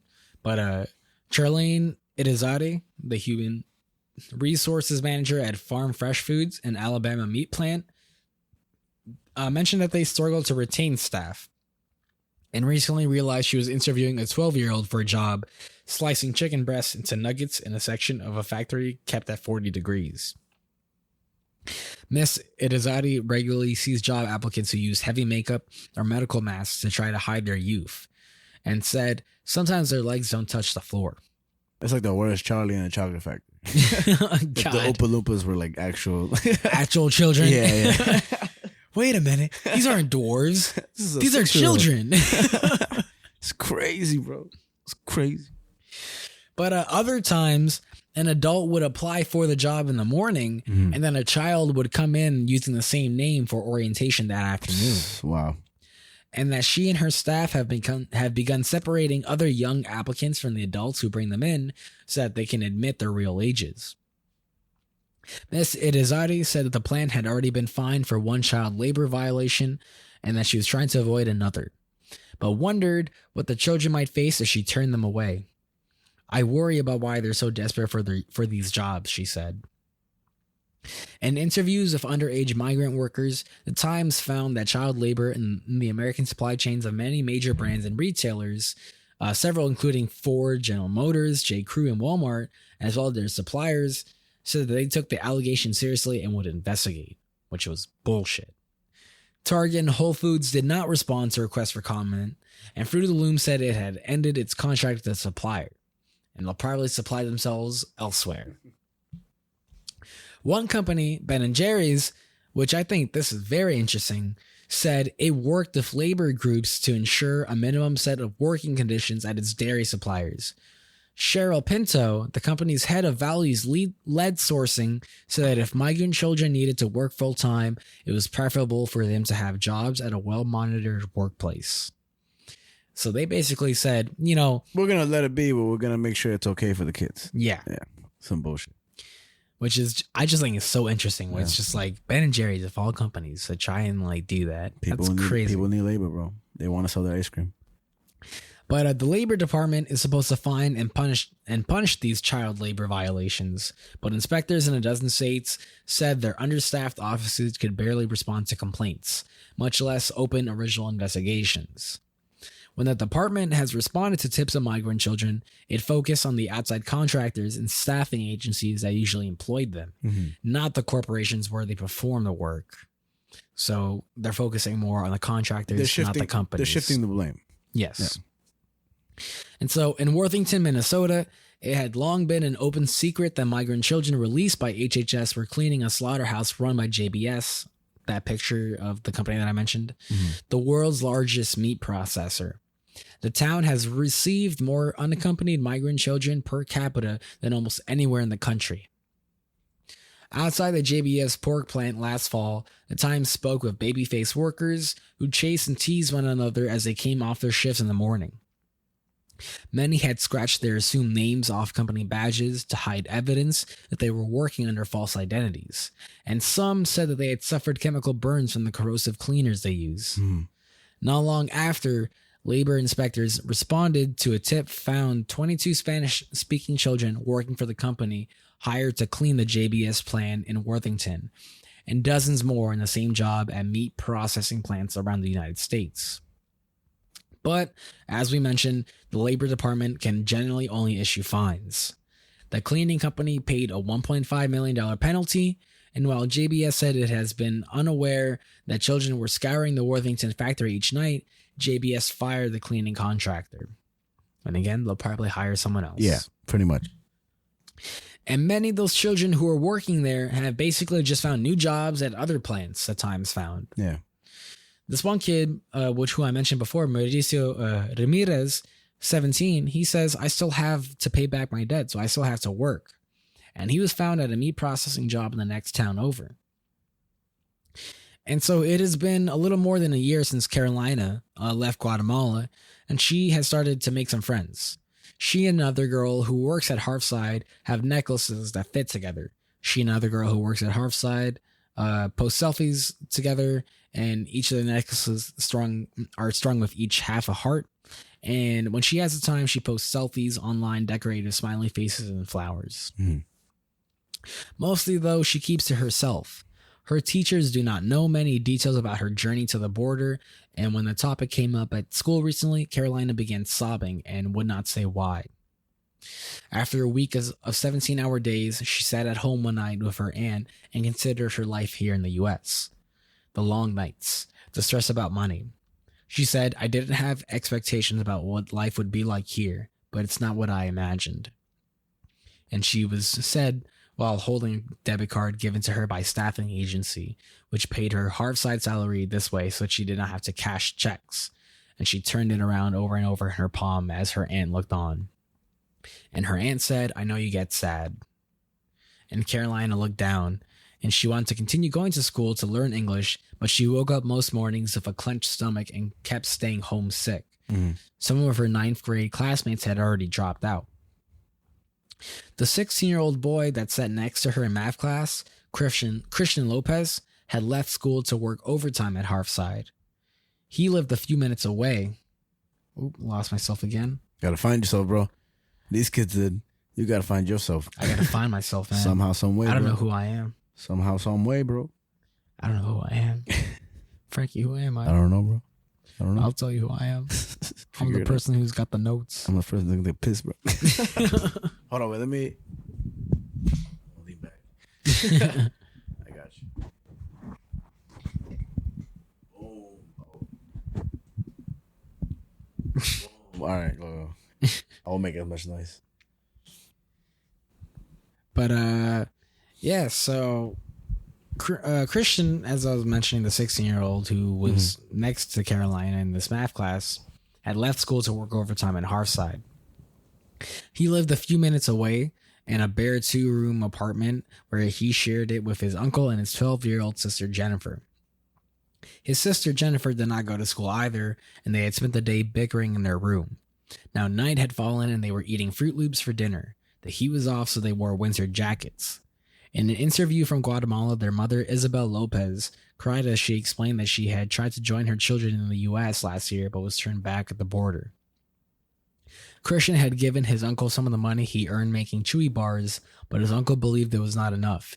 He said he would like Jennifer to start working at the factory as well, the 12-year-old, and offered to take her to apply himself. Christian said he had recently called the HHS hotline and had hoped the government would send someone to check on him and his sister, but he had not heard back. He did not think he would call again. And this is a picture of the two of them. When you say Chewy bars, I think Quaker Oats. We don't know for sure if it's Quaker Oats, but that's them too. Yeah. And by the way, if you're listening, this topic will for sure go up on a YouTube page where you can see all the pictures, and we'll credit obviously the writer and the photographer after this, But this is some crazy shit to hear, bro. Up until this, it's like gets worse and worse and worse and worse. But that's generally all I had for you for that article. That was the end of it. Perfect timing for that stuff. But I mean, Jesus Christ, bro. I just didn't expect that low information. What a buzzkill. Yeah. No. But I mean, it's necessary and it's appropriate. I'm happy you covered it because it's crazy, bro. It's a crazy way to come back to the show, but it's also a good, realization of how crazy this world is, how this is going on right now. Like, this is not like it happened before. We're covering history. There's other podcasts for that, but don't listen to those. Listen to us. But it's super sad, and how that could have been any one of us. You know, they were. The shitty thing is that they were born into that situation. It's not like they're grown adults that chose a certain way, and even then, nobody should have to deal with working in those conditions. And it's terrible, man. And we will never let kids. I would never let my kids endure that. It's no fault to the parents of these children either. Because as was mentioned earlier, they're leaving an area where life was no better. And at the very least, they get to work for something here, but in these conditions that are just inhumane. It's such a difficult situation because it's almost like a lesser of two evils. What do you go with? Do you stay home in Guatemala and suffer, or do you suffer here in the U.S. so that your family in Guatemala can somewhat make it by? Yeah, and even then, the fact that most of these kids are looking to not only make money to have better lives here, but to send money back to the family at home. Mm-hmm. That's a big priority listed in this whole arena of things. And to another point where I'm sure if you were to like sum up this story to somebody who's conservative and white, they would just assume that all you're talking about is Mexicans, where clearly that's not the case when it comes to this. A lot of them are Guatemalan, but I'm sure a lot of them are from other different countries, including Mexicans, you know, and that's the problem with everything, you know. But I think a lot of people have that false sense where, like, you know, even the average person, the white person, or even like black or Middle East or anything, where they'll see like a Spanish person and be like, "Oh, you Mexican?" You know what I mean? Like this and that, and it's like, I mean, at the end of the day, like the story isn't about like Guatemalan or Mexican. These are about children working in like places that are irresponsibly holding them and allowing them to work under false pretenses, and with the scapegoat of saying, well, we didn't hire them, other hiring companies did it, so we're not at fault, but we still need our products to be made. And it's like, you know exactly what's happening. Like if it's being reported on the news, you could hold yourself accountable, including Ben and Jerry's and all these fucking hundreds of companies that you mentioned. Sad. Super sad. Yeah. It's just, I was so shocked when I was reading this article and just finding out about how many companies are involved in this. Yeah, bro. And just so many like companies that just have basically turned a blind eye to just say, oh, well, like the staffing company is in charge of that. We didn't know. Money, basically. And it's just like, come on, like, you know, if you guys are like billion-dollar corporations, I'm sure you could put a little more investment into seeing who is actually working for you. That's why these major companies are shit. And but the thing is that more than likely me, you, and most people that have come into this, you know, studio, let's say, that have eaten products that come from this, you know, that have touched the hands of kids that we've just talked about, you know, but and not to like, you know, say that this is the worst out of all, but those 3 kids you just showed me, like seeing their faces and how they died, each one of them after leaving a place that was supposed to like be worse. It's so sad that you can die as a 15, 14, or 13-year-old, like roofing, you know, delivering in Brooklyn, or would you say getting crushed by an flattener or some shit? Mover. That's crazy, bro. I think of that. I think of Attack on Titans, and I actually read Volume 33 today where a little kid got crushed by a Colossus Titan or some shit. But that should be what I read in stories, not like in fake fictional stories, not like real life news, you know? So some sad shit, bro. Attack on Titan's a good manga too. I had to say that real quick. But Jesus Christ. Yeah, man. That story was a real downer. Oh, like holy shit. Like when I found this, I was like, no way this is happening. Man. Like, this is crazy. And in 2022, 2021, 2020, 2023, I mean, it's all outrageous, man. And the fact that people are like the government, I won't even say Biden administration, just in general, that government is saying that we're working on it. Like how many kids have to get injured, you know, decapitated, killed, you know, and just suffer cruel conditions and scary areas to people to live with while you fix this, quote unquote, fix this. You know? Yeah. Well, something that I think was interesting with this article is like the whole detention camps that they had for these children. Yeah. About how they kind of said like, yeah, this was like with the Biden administration and things like that.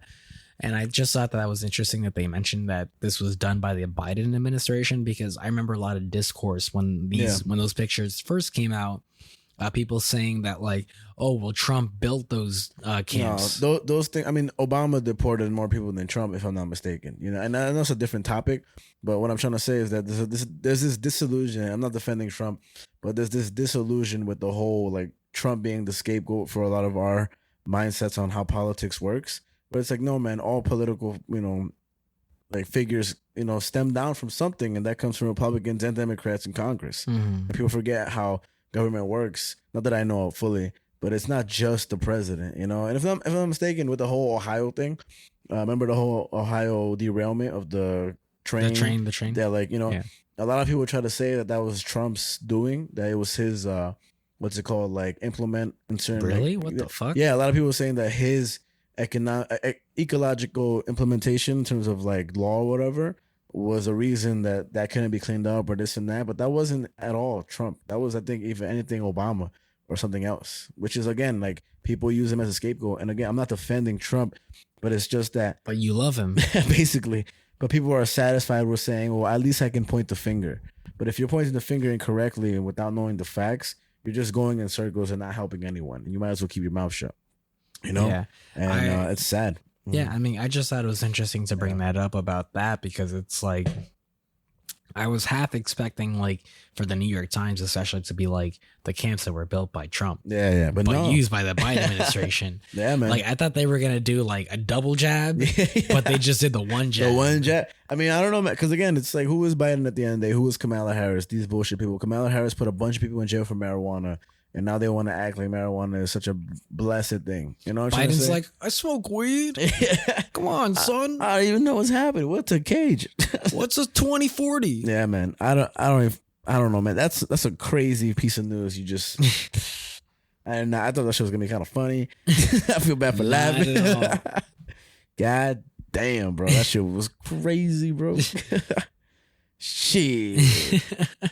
All right, man. But yeah, I just think it's so crazy that in the time that, again, this came out in February. Yeah, and this year. Like how you mentioned already, this hasn't been talked about since. Not at all, bro. Nobody's getting upset about this. And the fact that I didn't even know about this, I mean, that's why good we do the podcast, but scouring the news back and forth, trying to find something to talk about, this is major, man. This should be constantly updated as much as Russia, Ukraine. This is happening on home ground, and of course there's a lot of more on our things. turf, On baby. our USA. I did see, by the way, to detract a little, that a lot of places that have black doctors, like more black people, will seek healthcare. And it's not saying that because there are black doctors mean that black people will live longer. Like, that's not what they're trying to say at all. But more black people are going to doctors because they're black. You know what I'm trying to say? Okay. So in towns where there's at least one black doctor, more black people are attending, getting checkups and stuff like that. The reason they can't say technically that it elongates lifespan is because they can't. That's technically not what's happening. But I think it's very interesting how, I mean, it's so crucial. And I would feel the same way. You know what I mean? Like my doctor when I was younger was a white guy. And he's a weirdo. You thought you were going to die. Yeah, basically. I'll, get killed or some shit like that. But I can see, I mean, this is a random information, but it's so impactful and it's so crucial to understand. And they can finally, I mean, I'm sure it was proven to people just like experience wise, but when it's written in an article and like backed up by scientific data, it's good to know and everything. And it should be fucking implemented in more places. Yeah. But that's a little sidetrack of myself. Yeah, man. But I mean, yeah, I mean, that's all I had for you with that second news topic. Fucking kids are working hard, man. And that ain't right. Hell no, bro. Imagine if that were your kid, David. Yeah, David. Imagine that was you, bro. But yeah, I just, I really hope that really brings some attention to some of you listeners out there. Yeah, or something. At least just the very fact that you're being informed about it, I think is super crucial and everything. I mean, again, for me, I didn't know all this, and I feel like for me, I'm just gonna be pondering this for the next couple of weeks, just thinking about it, and every product that comes to my hands, I can't buy no more Nature Valley bars, even though I probably will. They're fucking delicious. You're gonna be like, thanks, Carolina. Yeah. Thanks, Espacita. I mean, fucking CVS be giving me mad discounts, so I be buying Nature Valley bars for like $1, 12 pack for $1. I'm not even paying my dues. God damn, that shit is sad, bro. I gotta bring the mood down, bro. We were talking about Hitler's cock and everything. I mean, we can still talk about his cock. The moment, the little mustache, it's so cute. I'm pretty happy we didn't do the EDM one thing, even though it would be pretty funny. That shit was hilarious though. Earlier with Scott Adams, God damn, bro. I did not expect that shit at all, bro. Fuck.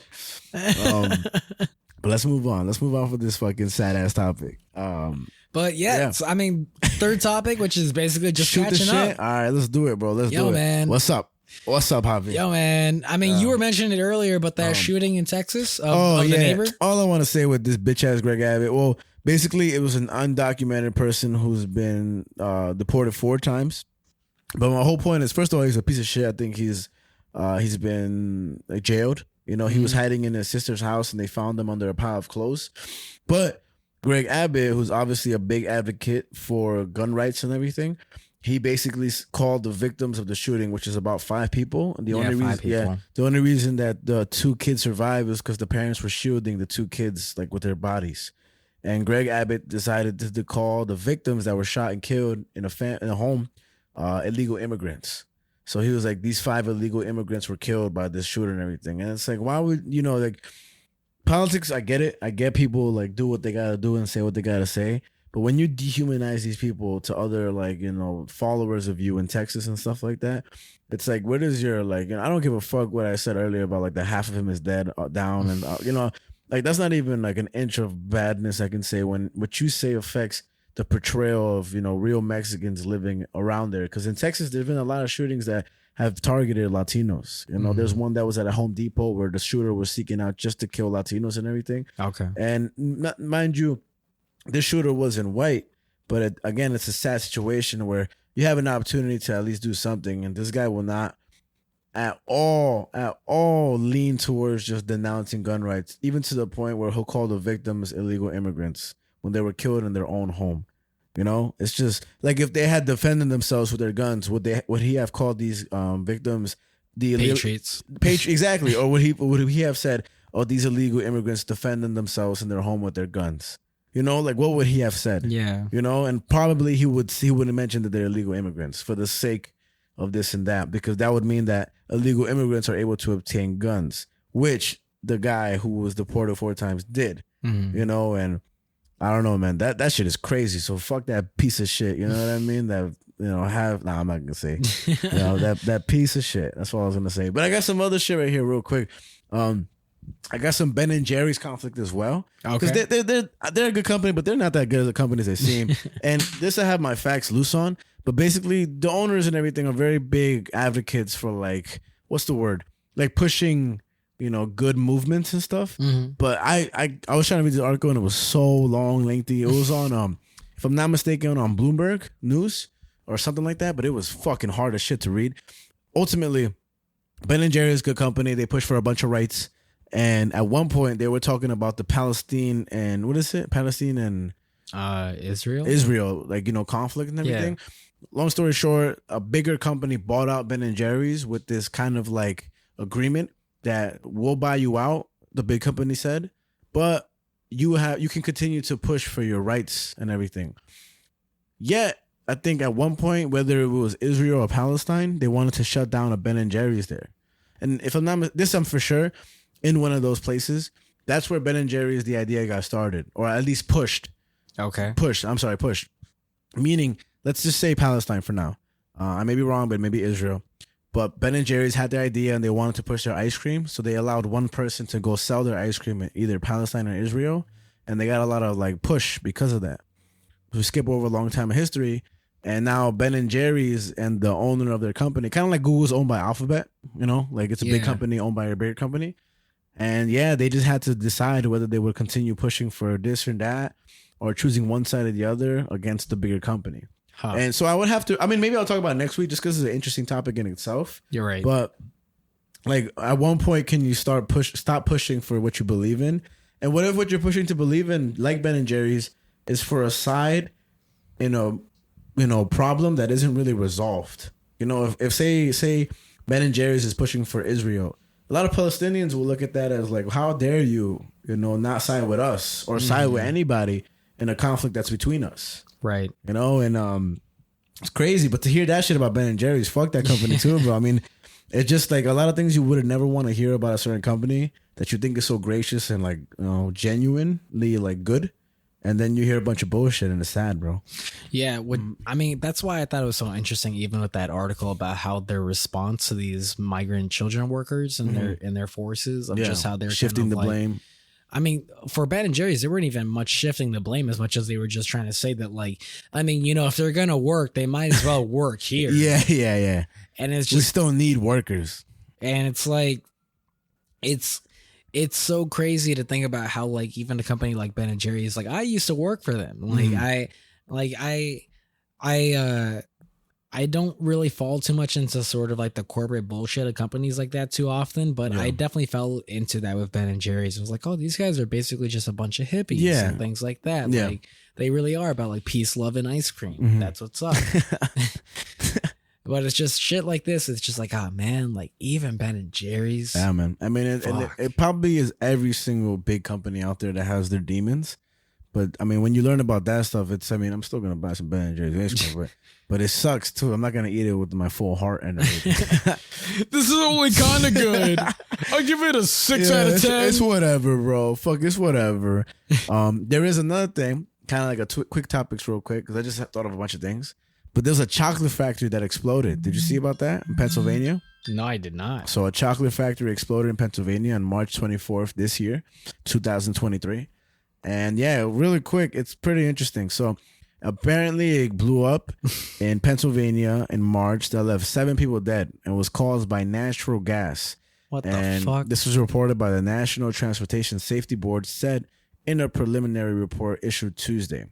And if I'm not mistaken, this I heard elsewhere, that a lot of kids are being used, not in this factory, but in different countries to produce chocolate, like cacao and everything, in the same sense that you're saying, like child labor and everything. So it's pretty sad. And just reminiscent. But that chocolate, that's crazy, bro. I remember when I saw that headline, and I was like, God damn, bro, chocolate. Like, you know, what is Nothing is safe. That's what I'm saying, bro. It's fucking sad as What shit. can bro. I do? Like, you might What can I eat? imagine, like, you're like, oh, what do you do for a living? Oh, I make some sweets. I make some delicious sweets, and where's Jim? You don't want to know. That's Yeah. like I think about like in BoJack when there was like an episode all about Todd and he's like super busy and stuff and he starts hiring a bunch of assistants and like you see a bunch of people start running down the street and they're like he's like, oh, what's going on, what's happening? Yeah. And one of them goes, oh, the cotton factory blew up, so now they're asking everyone to eat as much cotton candy as possible before it takes over the town. If only it was that sweet. That was actually a good episode in Chowder. I don't know if you remember, nothing with labor or nothing, but Chowder was eating so much gum that he ate, like he didn't share. So he had to hide all the gum, and it became this big gum I don't bump. remember that. It's a good. It's like I think it's the first episode. But look, according to foodispower.org, Food Empowerment Project, I'll read the first 2 paragraphs. 3. Very short. It says chocolate is a product of the cacao bean, which grows primarily in the tropical climates of Western Africa, Asia, and Latin America. The cacao bean is more commonly referred to as cocoa, so that it is the term that will be used throughout this article. Western African countries, mostly Ghana and the Ivory Coast, supply about 70% of the world's cocoa. The cocoa they grow and harvest is sold to a majority of chocolate companies, including the largest in the world, which they don't mention. I guess they can't because they don't want no slander. Yeah. But look at this. In the past few decades, a handful of organizations and journalists have exposed the widespread use of child labor, and in some cases slavery, on cocoa farms in Western Africa. Child labor has been found on cocoa farms in Cameroon, Guinea, Nigeria, and Sierra Leone. Although since most of Western Africa's cocoa is grown in Ghana and the Ivory Coast, the majority of child labor cases have been documented in these 2 countries. And lastly, in recent years, evidence has also surfaced of both child labor and slavery on cocoa farms in Brazil. Cocoa workers there face many of the same abuses as those on the cocoa farms of Western Africa. So like you were saying, this happens other places, but even with that, like with chocolate, you know what I mean? Like something that literally is so sweet. And here's a little picture of a kid working. Just like you showed me the kids of the Guatemalan kids working like that. Like there's no reason this kid should be. I mean, maybe this kid was cool with it because he took a picture, but we don't know. But wait, actually, with that article, who wrote that article and who's the photographer? 'Cause that was some fire ass flicks and good ass writing. I didn't write down the writer's name, but I saved the article. So give me one second. I can pull that up for you. Even put it in post if you want, but still, that shit is crazy, bro. Just to like mention that in, because if you want to find the article yourself, maybe put that shit in an essay or whatever. You know what I mean? This was written by Hannah Dreer, and the photographs were taken by Kirsten Luce. Nice. Well, he killed that shit, to be honest with you, because that shit was fire. Yeah, no, I was really impressed by this article, and I thought it was a really good article overall. And yeah, it's just really sad and shitty, and it's just like how we were saying, like these sort of things aren't happening just in America; they're happening all over the world. And then, you know, if you're a person of color, you probably like this probably isn't like the most shocking news to you. That's the thing about it. That you wouldn't think that this is surprising because it's like we're kind of used to it in all senses. You know, it's kind of like, oh, another thing we have to just be kind of sad about because it's the world we live in. Yeah. And it fucking sucks, man. All right, let me write this shit real quick. What do you think about the term everything happens for a reason? I mean, that's kind of like referring to destiny, isn't it? Like, you know, believing in destiny. Is there a difference between destiny and fate? I think so. Right? Like, I feel like fate is like Is there? I don't know. I don't know, man. What? I think destiny and fate is similar, but there's another word that's similar to both of them that like people will like, you know, fate and like, I guess the reason you're here. I mean, a belief of mine that I do have about life and about people. I don't know if I ever mentioned it on the show before or to you personally, but it's just that I have this sort of belief that people don't really change, that they more so just sort of become more of who they are. And I guess you can sort of relate that to that idea of like fate and destiny, of like that you are always destined to be this sort of version of yourself. But I also see that as a way of like, I see that as you go through life, you start off as a certain person and you take and add things on to that. Yeah, I think you're constantly mutating into someone else with the baggage of the past you were. But what do you think about the guy I mentioned earlier who was at the anti-black people protest in terms of schools? Well, that's why I said that it's completely possible that he's changed his stance about what he thinks about. But he will always be that person in the past, like literally. I mean, yeah, or ideologically. Well, I feel like that's always going to be a part of him for sure. Yeah, but that's like literally. But I'm talking about like if you think about it ideologically. So does he still feel that way, and is it suppressing it constantly? Or has he literally changed? Like, can people make that, like, turn that leaf completely? Well, I think that's what's interesting because it's like, because then it kind of comes down to that sort of idea or that conversation of destiny or fate of like, are you destined to be this sort of this version of yourself? So say for this one guy, it's like, was he always destined to reach this point where he would realize that what he was doing was sort of immorally wrong or whatever the case is, and just sort of realize like, hey, you know what, maybe this is what's better for all the people. Yeah. And that he was always destined to reach that point. Or you could just argue that, yeah, maybe he just did change.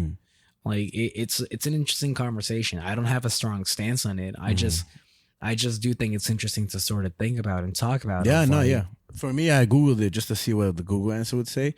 And it said, fate is that which you cannot change. Destiny is that which you're meant to do. While fate is what happens when you don't take responsibility for your life, destiny is what happens when you commit to growing, learning, and taking chances.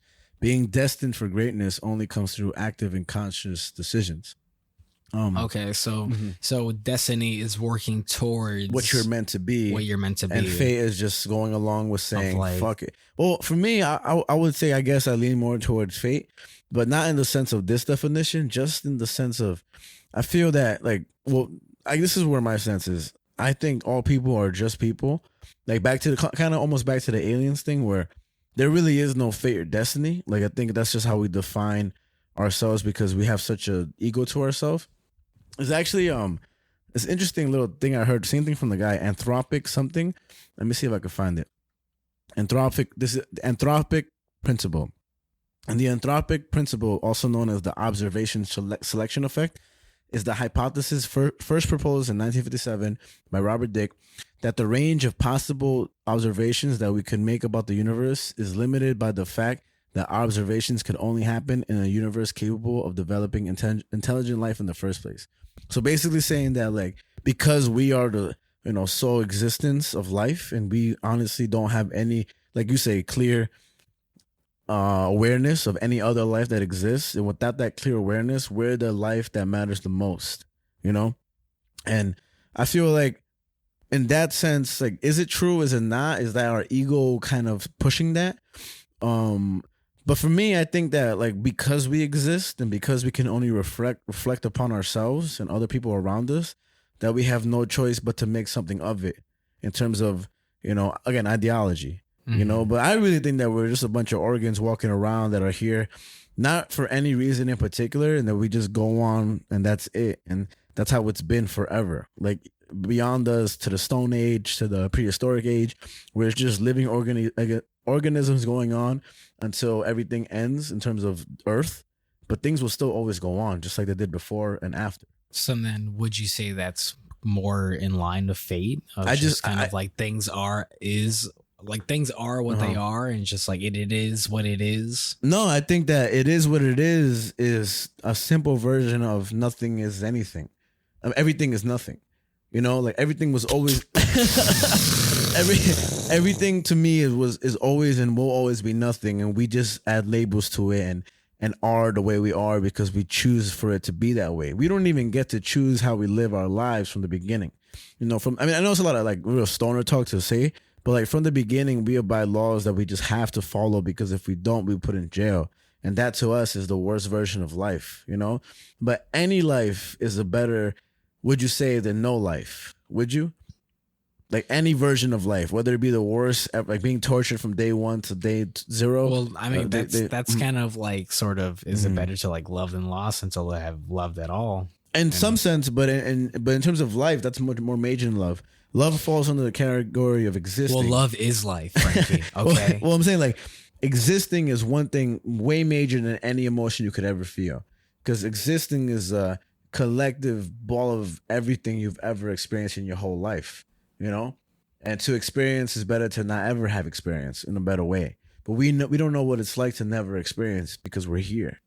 So I don't really know what the fuck I'm saying, but I think it's a bunch of, that's why philosophy exists and all that stuff, that because we're here, we have so much time to ponder, Like how do people see the world when they're in jail their whole life compared to when they're not, Yeah. There has to be some similarities there. One being questioning why we exist in the first place. Mm-hmm. Like imagine somebody who's had it great from the day one and they've never had to work a day in their life and they're rich. They might not care about a lot of things, but the one thing they question for sure is the same as that person that's always been like a slave, like back then. And like, black people in America or slaves in the Congo when it came to all those, British pieces of shit to the Congo. Like, why is it like this? That for sure are two different sides of a coin, same coin, but like, why are we here? That's always been the day one question. You said it. I'm so glad you said it. What? Why are we here? Random thought. All I'm thinking about is the first episode of Red versus Blue, where it's just the two of them sitting on like the outposts, and one of them just goes, "Hey, have you ever wondered why are we here?"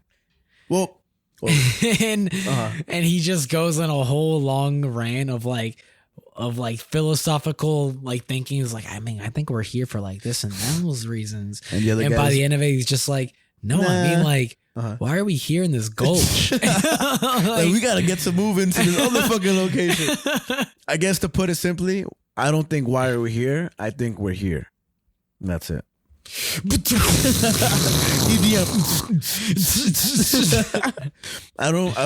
I have like, of course, as a human being with my emotions, I have a bunch of attachments to the people I love that raised me, the people, everybody around me that I've met, and even the outward people that listen. But in reality, it's like what is anything aside from what we believe to be? There's a faith that there's more, but not even God or anything, just like reasoning to anything. There's no reasoning to anything, bro. Especially if there's aliens. If there's aliens, bro, people are going to go crazy, bro. If there's aliens, this world is going to flip its shit, bro. Do you think that like Christians would like denounce aliens if they were real? No. In what way? Like if they were like undeniably... Okay, this is another thing I heard. I think if not by Jordan Peterson, but it was or Michio Kaku or something. That's a great interviews. Both very fucking smart people. Way smarter than me and you ever. Promise you that. I don't know. I'm pretty smart. They were the thing about, say they do show aliens on TV, right? Say we're shown the aliens. We won't believe it. There's going to be a good percentage of people that are like, that's the government lying to us, man. Oh, yeah. You know what I'm trying to say? Like, even how you say, like, I have to see it to believe it. Say they showed aliens on TV. You'd probably be like, man, I don't know about that one. Like that, we don't even believe people on the moon. And were they even on the moon? You feel me? Like, we still have a lot of people thinking that there's flat Earth, that there's Jesus, that there's Allah, and all that stuff and everything. Man, people won't eat pork. Muslims won't eat pork. So many people right now are like, excuse me, the fuck did I tune into? And that's all fine and dandy. to just to secure my position on things. But it's like, it's crazy how so many people live for the afterlife. Like how you live your whole life for the next one when you got this one. You know what I'm trying to say? There's not a lot of people like that, but Allah Akbar motherfuckers. You know what I mean? I'm not talking about the religious people. I'm talking about like terrorists, the ones that not, again, I don't want to make the correlation that all people that believe in Allah are terrorists. Not at that at all. I'm saying the people or kamikazes, all that stuff. or the people that did terrorize, Twin Towers and stuff like that, or other people, or the person who tried to blow up a shoe in the Congress, or all that stuff, or the failed attempt in Times Square. Yes, but those people believe so much that they would be gifted something in the afterlife, or maybe they believe something in the organization that they were a part of, But like that's a crazy embedded ideology again that moves you towards the next life rather than the one you're currently in. Well, there's cults and everything too, but it's weird, man. Everything's weird. People are so, I don't want to say supple, that's the wrong word, but like sponges, we're always sponges. Yeah, I mean, I was talking about it with Sammy, who's been on the show before. The homie. But he's just kind of like almost like taken aback by how like simple I look at things, where I'm just kind of like, listen, man, like, until it's in my face, I don't believe it. And you can't really argue that point, And it's just like, he was just so taken aback by that. And it's just like, you don't believe in this or that or whatever. Like he was even like bringing up like the Epstein stuff and whatever. I was like, the Epstein stuff like is probably definitely that's the case. Yeah. Like, he was definitely murdered and whatever the case is and all that. And it's just like, we just don't have anything that really says like this is definitively what happened. Yeah, but that's frustrating for people who definitely believe in those things. Like I'm not. I know, Link. It's frustrating even for you. Yeah, Link is putting a lot of input to that, and I respect it. But yeah, it's just it's a boring way of looking at things. But it's just like I really just don't believe in things until it's like right in my face. And you do mention of like if aliens were on TV. Yeah, I think if aliens ever existed, they'd probably make a bigger appearance than on fucking TV. like Jesus coming back. But even then, like UFO sightings, like people still question those because. Are they UFOs? You know what I mean? Because if you've seen the UFO sighting, what I'm trying to say? Have you ever seen Signs?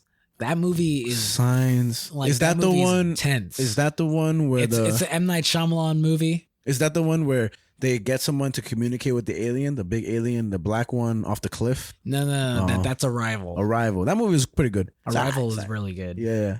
But Signs. I'm thinking about Signs. I haven't seen this is an old school M. Night Shyamalan film. Back when he was good? When he was good. This had Mel Gibson and Joaquin Phoenix brothers. And they live on a farm, and aliens are basically creating crop signs on their farms. Crop circles on their farms. And like the way that the aliens get introduced in this movie is genuinely one of the most terrifying things in any movie. I don't want to watch it. Like, like it's such a good scene the way that they introduce them. Yeah. And just because it's like you see the brothers like they're watching the news and like we got our first signs of what's happening here on Earth and whatever. Like this was filmed in Mexico and whatever. And you see the footage and like someone's like filming a party out like and the camera's like looking down like an alleyway or something. Yeah. And the camera's just moving around a bit. People are like talking, whatever. And then you just see for a split second in that alleyway an alien just walks right by. They stop for a second in the alleyway to look at the camera and then they keep walking. And that one scene is so terrifying. Yeah, because it could be really what it is. Yeah, and it's just like that's really what could happen any day, I feel like. Any day, aliens could just pop down here. They will. And just fucking show up on YouTube and we'll just be like, hey, what's up, guys? Holy shit. Like, man, I like how Nope, Jordan Peele. I like how they addressed it because I think at one point they were talking about how like, oh yeah, there's been so much footage released by the UFOs. I could be remembering this incorrectly, but how they disregarded it because they were like, no, the government put that out. Like, why would you believe the government whenever they put out anything? Right. That's for me when they finally released all the documentation stuff. I was like, yeah, but it's the government. You know what I mean? Like, obviously they're gonna tweak it until it's shown into a way where they've contrived every single little opinion that could be made of it to a point where people won't think more than it. And just like JFK getting assassinated, like they finally put out the files and stuff, but they only put out what they want to put out. There's a lot of fishy stuff. He actually got assassinated. Oh, don't joke around. No, he did. He did. Don't look at me. He didn't joke around about that. All right, but you don't joke around about Christopher Columbus. It's a deal. It's a deal, bro. You can't fuck around my man CC. Only if you give me a fist bump. All right, fist bump. Fuck it. All right, JFK. All right. But there's a lot of conspiracy that is very, much believed that the government killed John F. Kennedy. And again, it's like we can't say for sure, but it's like, is it fair to not believe in something because we're being withheld the facts? You know? I mean, yeah, that's entirely Yeah. true. Like that's why like I don't necessarily look down on conspiracy theories or Yeah, anything yeah. like that because and again, until we have the facts, until it's right in our face, I can't say otherwise. Like But you can never get the facts if they're always being withheld. Period. You get me? no, without a doubt, Yeah. but I mean, you know, that's just life. Like you're never Yeah. gonna know everything. But that you can say that about everything. Everything you ever believed in, you know nothing. You don't know everything about everything you believe in. You know, like I don't everything. even know you. That's what I'm saying, bro. Literally. I think, man, yo, what the fuck do you think the president sees when they get elected? Like, what do you think they go through? Big booty bitches. Big booty bitches. This They're is like, the White House. "Oh!" The White House is just full of fucking big booty bitches. That's the big thing. They're like, really? Hell This is yeah. it? They're like, hell yeah, brother. You're the president. You want a big booty bitch? I got you for big booty bitch. I did not have sexual relations with those big booty bitches. Hell yeah, you did. Hell yeah, dude. No, do you think they show the presidents of, oh man, Area 51? That's probably some bullshit. Area 51. That's again man, I think everything's a lie, bro. Everything on TV is a lie for sure. For sure. All we got is movies, bro. All we got is a human imagination. I've never seen an alien movie that freaked me out like that. Ever. Again, Signs. I'm gonna check. I mean, you Yeah. spoiled it, so I don't know if I'm gonna be able to enjoy. That's the one scene that I definitely spoiled, but Yeah. there's still some other Some good good scenes shit. in there. Yeah. I'm trying to think. I can't believe you've never seen No Country for Old Men. Yeah. And I'm in it. Yeah. I'm fucking in it. I won't. I'm not gonna talk about it at all. I did kind of tell you my feedback when I texted you about it, but I'll just keep it for later. Maybe we'll do it for next week or something. But it's an interesting movie. But Infinity War Endgame, bro. All right. So Ooh. if there's spoilers for you, there's spoilers for you. But fuck off, because I finally watched the movie. So These movies are old as fuck. You can like if you haven't seen them yeah. and the numbers show you probably have. Yeah. But if you haven't, spoilers up until Javi will let you know. I won't. Oh, fuck that. Sorry, guys. You better guess. All right. So let's talk about Thanos, right? Yeah. So I remember when the whole thing, Thanos about to fuck shit up, and he thinks that if he eliminates half the population of a world, that it'll make Of it the better. universe. Of the universe, it'll make it better because you know he sees it because he wants to be a god, but he'll never be one, Yeah. right? So I remember when this movie came out, and Brian watched it and everything, and I still have it. It was mad long ago. He was like, "Yo, I think," he told me, he was like, "I think you would find his point interesting. Like, not to say that he's correct, because that shit is crazy, but he has a certain point, you know, that there's so many people on this earth or this universe that to eliminate half of them would resolve some problems." And that's pretty extreme. That's Yeah. like pure genocide to the craziest amount. But like, there's a lot of things that he was saying throughout the movie that I think are very interesting and very well written for a Marvel movie, or like coming from a comic book, first off, you know? So what do you think? And what do you think about the adaptation from comic books to movie?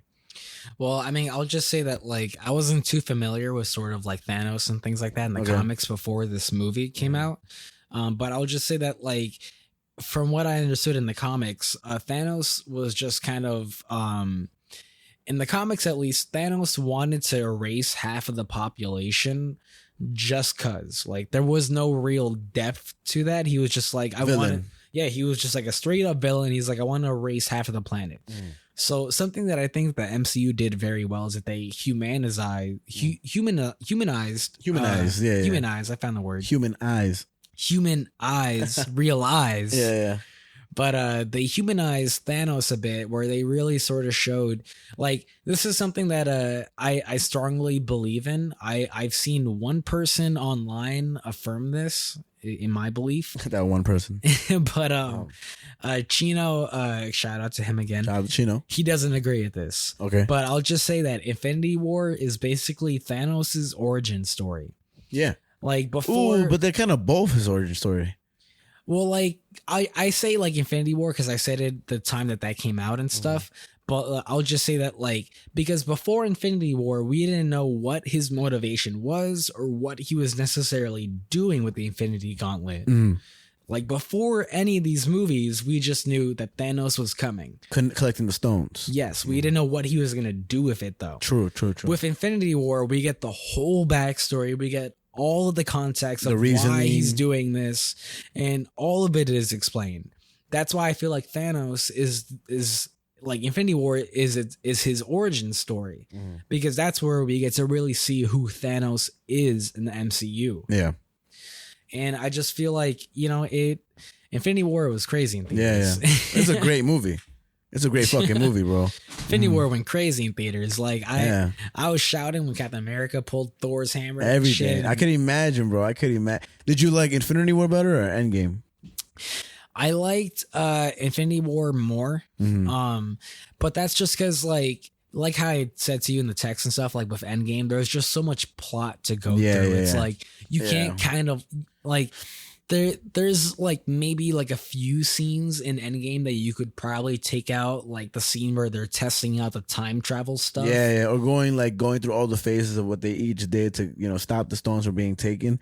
But it made sense to put it in because that matters a lot. Like that's literally the story. So it's stuff like that where it's like, like maybe this could have been out of the movie, but at the same time, it's like, this is pretty like essential to the story. Yeah, and better for fans to just fucking get to appreciate it. I do agree with that, even though it sucks because that could have been a killer 6-hour movie, but they would never do that. Oh yeah, never do that. Yeah, I mean they filmed the movies back to back, and like normally in history, filming movies back to back has proven to be not as successful. Yeah, like usually like the movie quality is just not as good throughout the films, like when they film them back to back. Yeah. But they nailed it with this one. They really did. I think it'd be so interesting to release both of them on the same day. Imagine that, both of them on the same day. Like, how do you think that would work for like Marvel fans? That'd be so confusing. Yeah, like, some people would see the last movie first. Probably, yeah. I don't know. I just would wish they have done that for that. Because that would be interesting. Like ticket sales, like would that? Because for sure there'll be people that would watch both movies in one day. Like imagine how long that movie would stay in theaters and how often people would go to watch both. I mean, Endgame was in theaters for a long time. But that was in theaters for like 3 months. I saw that movie like 3 times in theaters. I wish I went to see it in theaters. That's the one thing I missed out on. Like I fucked up OD. But again, I remember when I watched Doctor Strange. Was it Multiverse? Multiverse of Madness. That was awesome, man, because the reaction from the crowd is real crazy. When they showed like Jim from The Office as Mr. Fantastic, all that shit, that was pretty cool.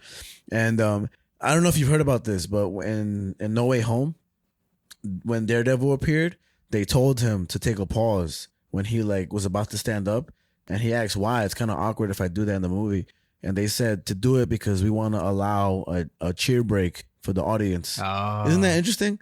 Like they really acknowledged the fact that people will really go see this. And then I think about, if I'm not mistaken, it was, I could be wrong about this, but Andrew Garfield and Tom Holland, or probably somebody else, they went to go see one of their own movies in theaters, disguised as regular people, and they were underwhelmed by the audience's reaction to some scenes. Oh. Yeah. I'm pretty sure it wasn't them two, it was like somebody else. But it's crazy how involved those reactions are, to the people who create the films now and everything. Because when I heard them cheer, I was like, that's fucking awesome, bro. I still don't know who the person was at the end of the Multiverse, though. It was like some purple lady. Oh, that's Clea, if I remember her correctly. She's the wife of Doctor Strange. What? Oh, but he doesn't know it yet or some shit like that? I guess in the MCU they're not married yet. So that's like their first introduction, I guess. It's crazy Doctor Strange knows everything's gonna happen. That's like what the hell? What the fuck, bro? He just knows everything, And but did you cry when Iron Man died? I did cry a little bit, if I remember correctly. I shed a tear. Yeah, I believe it. For me, I already knew. Everybody spoiled that shit for me already. The only thing that surprised me, like up until the scene occurred, then I realized that's how it was gonna happen, was when Black Widow died. Because I thought she would die in some havoc, but the second I found out that they were both gonna get the Soul Stone, I was like, oh, she's definitely gonna die. Because I knew for sure. I promise you, I knew they were gonna fight to see who's gonna sacrifice one or the other. But how dope was it that Red Skull was the guy that was guarding the Soul Stone? And Red Skull was in Captain America, the first one, right? Yeah. Some shit. He was the guy who tried to kill Captain America. Some shit. Yeah, like that? And that's awesome. Like it's crazy how they did that, because in the first Captain America, like he has a Tesseract and just gets like teleported somewhere into space and oblivion, and just like everyone's just kind of like, okay, I guess he's gone. But he just went to this other planet, and that's fucking crazy. What I thought was funny was Red Skull's whole job was to explain the same shit over again. Like when Thanos got there, he was like, oh, you have to sacrifice someone you love. And then like mad time passed, and then Black Widow and Hawkeye go, and he's like, yeah, you have to sacrifice. And then I imagine he just had to do that his whole life. All he does is wait there for two people to show up to be like, all right, here I go again. Customer service voice. Yo, facts. He just to wait and wait and wait. And yeah, but that fucking sucks. Fuck. I had something else in my head that wasn't Marvel. But you have any more feedback? Because I thought the movies are good up until now, and I didn't like the first Loki episode. Thought the shit was trash. But I hear it gets really good. Everybody says it gets real good. So no spoilers on that one. I mean, I'll just say you love to jump to conclusions real quick. I think you'll like the Loki series by the time it ends. Well, let me take a piss first, bro. Let me take a little leak. I will say, after finally finishing, that's phase like 1 or 3. After finishing all that, my favorite movie from Marvel is Guardians of the Galaxy. Oh yeah, officially. Like out of all of them, the Winter Soldier shit was Civil War? Civil War. That was dope, but in terms of like storyline and shit, that's definitely my favorite one. I fucking love it, and I want to see it. Did you see the third one yet or not yet? I can't wait to see that shit, bro. I'm excited to see that shit. That's Lucas just saw it last night. Yeah. Oh man, that Rocket Raccoon, was it Raccoon? Rocket Raccoon? Yeah. That shit makes me sad. Well, the trailer already made me sad. So, boy. Yeah, I'm excited to watch it because it's like it's the end of a trilogy. Yeah. It's sort of the end of the Guardians of the Galaxy. My heart. Mm-hmm. It's the end of a generation. That's the best one. Like I was deciding, and I was like, nah, bro. Whenever I watch that movie, it's so good. Everything about it is so fucking dope. Chris Pratt is great as that. I don't know about the Mario. I haven't seen it yet, which I do want to see. I hate it on it and everything, but I want to get high as fucking watch Mario, bro. That sounds like I want to trip on acid and watch Mario. Crazy, bro. I think that's what it's meant for. You know what I mean? Like the kids and the adult kids. You just bug out and be like, what the fuck? Whoa. Get a one up and everything. Oh man, that sounds fucking dope. But yeah, Guardians of the Galaxy seems dope. You said that the director of Infinity War didn't like how Star-Lord was portrayed? Who was it? James Gunn, the director of the Guardians of the Galaxy films and the writer of those films, doesn't agree with how Star-Lord was portrayed in Infinity War. Who directed Infinity War? The Russo brothers. Who also directed Winter Soldier and Civil War. Oh, shit. Yeah, I feel like he was kind of shitted on the whole time, Chris Pratt. I feel like he was just made to be like an asshole. You know what I mean? But he was goofy all the time, but with no real strength in his leadership. He kind of denounced the whole way through and everything. But I don't think that was the point that he was making, right? What was it that he was directing at? Like his point? Well, I mean, he was just saying that he didn't really agree with how he was written. He said that he doesn't think that Star-Lord would have hit Thanos. There we go. Like out of that rage and everything, right? Yeah. He did it because he was going to kill Gamora? Mm-hmm. Or that he already killed Gamora. Yeah. That shit was crazy, bro. Fucking Gamora's kind of dope, though. Is she really strong in comics? Or from what I've read, yeah. She seems like she's not that strong in the movies, though. She seems like she kind of like she just kind of punches. Has like a little knife. Oh, because she's a woman? No, because she's green. Oh, because she's a woman. Because she's beep. She's a beep. That's what we were talking about the whole time. Fucking. God damn it, my earphone. Get your shit together, Frankie. I'm trying to. Damn, I was going to say some shit before the Marvel thing. I mean, after the Marvel thing, but I have no idea what I was going to say. But what you got in your mind? Yeah, man. I'll just say that I'll to end the Marvel thing real quick, but it's just like when I saw Infinity War, I shouted when Thor came down with Groot. Yeah. And the two of them pulled down on Wakanda. Yeah. And Thor just had his new Stormbreaker hammer. I shouted. I was like, ah! But, that shit is fucking dope, man. That was fucking awesome. He killed Mag, fucking those little animal things. The Wakanda thing, the involvement of that was fucking dope. That was fucking dope, man. I haven't seen Wakanda Forever yet. Okay. Yeah, that's why I'm not up to that ending. But in Endgame, that shit was crazy. That was Endgame, right? Yeah. Yeah, that shit was wild, bro. But and then I also shouted in Endgame again, like I mentioned, when Cap had Mjolnir, Thor's hammer. and just picked that shit up. I was like, no way, he's fucking worthy. Cause like yeah, that's what Thor said it too, right? I knew he was worthy. Yeah. Cause if you remember in Age of Ultron, there was that scene when they were all partying and stuff. And Yeah, it was just he tried to pick it up and everything. He tried to pick it up and it budged a bit, and Thor got a little worried. He was like, hold up, wait a second. And everything. And I remember saying to my friend Troy, who worked with me at Ben and Jerry's, shout out to Troy. Shout out to Troy.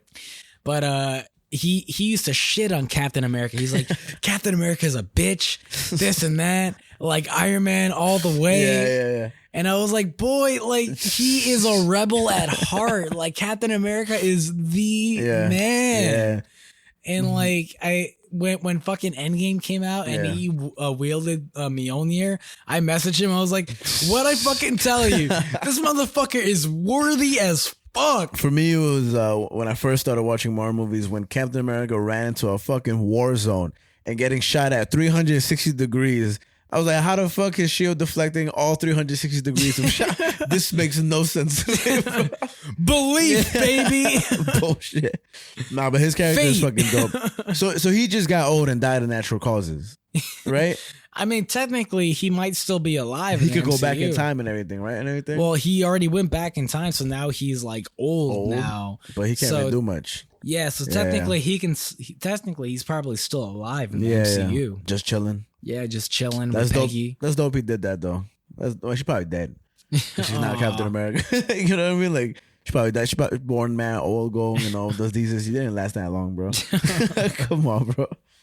Can't fix that with medicine and Marvel. You know what I mean? But Marvel can fix it. Yeah, you're right. Shout out to Stan Lee, bro. Nah, man. But I mean, those movies are really fucking fun. I'm happy I went down that fucking hole from the beginning, bro. From the beginning, I said, then I stopped for a while. But Infinity War, and Endgame, I watched back to back, like day after day, and they were both dope. I just wish there was more to that phase because I feel like it won't get better. Honestly, yeah, speaking. I mean, like definitely Phase 4 has definitely been hit or miss for fans and things like that. Like there have been some pretty good ones out of Phase 4 so far. Like we've had No Way Home, we've had Shang-Chi. I always forget those are part of Phase 4 and everything. Yeah, we've had Shang-Chi, we've had Loki, we've had WandaVision. Yeah. So those are like definitely the highlights of Phase 4. Like there's some middling stuff here and there and Love stuff. and Thunder. All right, and then there's some shitty stuff like Love and Thunder. Yeah. Like it just straight up like or like the Eternals. Like the Eternals, Love and Thunder, those two movies Just like misses. Christian Bale was pretty dope. I wish there was more screen time for him. Oh yeah. They fucked up with that one. Why the fuck did they not put in more screen time? He's an evil ass character. He could have done way more worse shit, bro. That was some crazy shit. That was so dope reading the comic books for that and then seeing him in the movies and everything. And it was like I first saw the movie, then I read the comic books, but the comic books were way more dark. Way more dark, way more like holy shit. Like Thor was like dying. And they just made that shit with fucking Guns N' Roses. Love and Thunder was just Guns N' Roses, bro. It's a and music little video. kids. So stupid, bro. So fucking stupid. But it is what it is. It is what it is, bro. But yeah, man. But you know, I was interested by the homeless guy that was on the train and everything, right? On the train. That's surprising to me. I know a lot of people are saying like, how could anybody on the train not do anything? For sure, for sure. But I don't know, man. I've been on the train my whole life, and I feel like when there's an altercation like that, like I'm not putting myself in danger. Also, you know what I'm trying to say. And of course, there's right and wrong, and you know when to react, and you know when something's wrong, But for sure, I forget the name. Let's look it up so we don't fuck up the name. But I think the guy's name was Neely that passed away. Let's see, Train NYC. But what do you think about that situation? And should people have reacted and intervened? I mean, it's just like it's sort of that's bystander effect. It's like, what do you really do in a situation like that? Like, do you really like butt in and say, hey, you know what, you're doing something wrong? And you look at something like the George Floyd situation, where it's like in the videos you see that people are telling the cops, stop doing that, you're killing him. And they don't stop. Yeah, and this guy's not even an authority. He's just some random motherfucker who took justice into his own hands.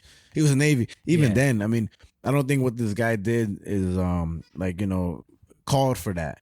And without a doubt. And so it's just like the fact that this guy just chokehold this fucking dude and just fucking killed him on the train. Yeah. And it's like, to subdue a person with a chokehold is insane. for You that don't need long. to chokehold a person to subdue them. Yeah, and my whole thoughts is like, was there cameras on the trains? What trains have cameras in them recording things at all times? Because I've been on the bus every fucking day of this year, and they all have cameras in them. At least the ones I go on all have cameras. And I wonder if the trains do, if they do anything about that. Because if they don't, that's a big miss for New York City.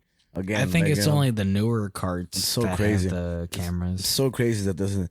But yeah, I saw a post where like they were, some people were saying that everybody on that train should be held accountable for not taking action within.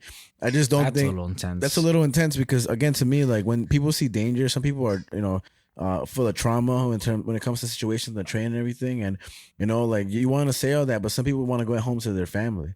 And as I guarantee you, anybody advocating that those people should be punished have been on the train when there's a homeless person that smells like piss on the corner, and not once have you gone to help them, like get their life together. I've seen a bunch of fights in the train with two strangers that are going at it. I'm not gonna put my life in danger to stop two people from fighting, because that could very much lead to a death as well. You know what I'm trying to say? And so again, especially nowadays on the Yeah, trains, bro. where like Yeah, the people trains get are pushed. super dangerous, Yeah, and man. things like that. it's always a scary moment. So I think people saying that are kind of wild and aren't putting themselves in people's shoes, or ignoring the fact that you probably wouldn't have done anything either.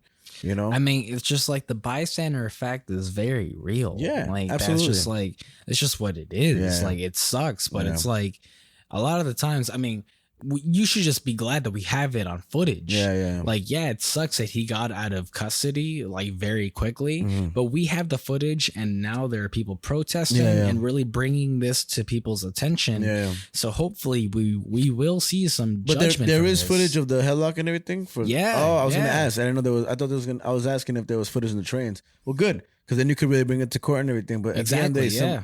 that's why I think of also the kid who got shot when he this happened in a whole like back to back. I think it's Tyre Nichols. I forget his name is, but Oh, Tyre Nichols, Yeah. the kid that went to the wrong house. and he got shot, and then the guy Yeah. like he shot him, and then he went up to him and shot him in the head to make sure he was dead. Yeah. And I mean, it's crazy, bro. And after that, actually, it was ruled a homicide as of now. But there was like 3 cheerleaders that were coming back, and they went to HEB. I don't know if it was in Texas, but there's an HEB in Texas, and they got into the wrong car, and the person decided to shoot at them. And I don't think any of them died, but one of them got really injured, and the other one Oh, got man. scathed by the bullet, and the third one survived like completely. But again, it's just like it all goes back to guns and everything. But I don't know, man. There's a lot of back and forth, and it's very fucking interesting, bro. It's sad though. At the end of the day, you know what I'm trying to say. And then we come down to the guy in Texas who killed what Greg Abbott would say, the illegal immigrants as a family, and it's some sad shit, bro. And that shit all happens so frequently, and there's so much in between all that. There's been a bunch of shootings in a bunch of different places. Oh yeah. Like super easy to like just. I mean, I don't There know. was Bro. a shooting just in Midtown the other day. Yeah, man. It's crazy, bro. It's fucking wild. And it's unsafe. So that's why when I think when you mentioned the whole train thing, I don't know, man. For me on the train, like, I don't care. I'm just like any other New Yorker, and tell me otherwise. I'm out my business, bro. I'm not here to fucking put my life in danger, bro. I've seen the video of some guy get slaughtered on the train. He got cut up, and the whole train car looked like a fucking bloodbath. Did you see those videos and everything? I haven't. Yeah, man. It's Oof. fucking sad. They show the aftermath only, but if it looked like a fucking horror movie. Oh my Like God. the guy got stabbed like multiple times and all over the seats. Like there's a cart probably that people have sat on today that has been wiped down by the MTA or whoever cleans up that mess, the FBI or whatever, that was covered in blood. And it's like, yeah, you may say this and that, but what if this Navy person who is definitely in the wrong? What if they had a knife and they try to come at you and and what are you gonna do? You can't say sorry you can't say sorry or take back what you did once you're dead. And I think it's true, man. And it's not our fault. It's like the city's fault for letting down security in the MTA. That shit is sad. And I don't know, bro. I don't know. There's been homeless people forever, and people want to advocate for the homeless, but I don't think that, again, they're not doing much except just posting some shit on Instagram. And it's a real harsh thing. The shooting with what's his name, Eric something, the one that shot up with the smoke gas and everything. We covered it. Forget his name though. You know what I'm talking about, though, right? I'm forgetting his name. Yeah, but fuck that guy. He didn't deserve to shout out for his name anyway. Made my piece of gum. But I don't know, man. It's crazy stuff. You look so funny, just like chilling back, just chewing a piece of gum, like crazy stuff. Crazy stuff, brother. Crazy stuff, brother. Getting a little dehydrated. Get some saliva going, you know. Boy, I telling you, like There's Subway. Crazy stuff. this Subway, I just need some. and not the sandwich shop. That I shit's ain't talking delicious. about the sandwich shop.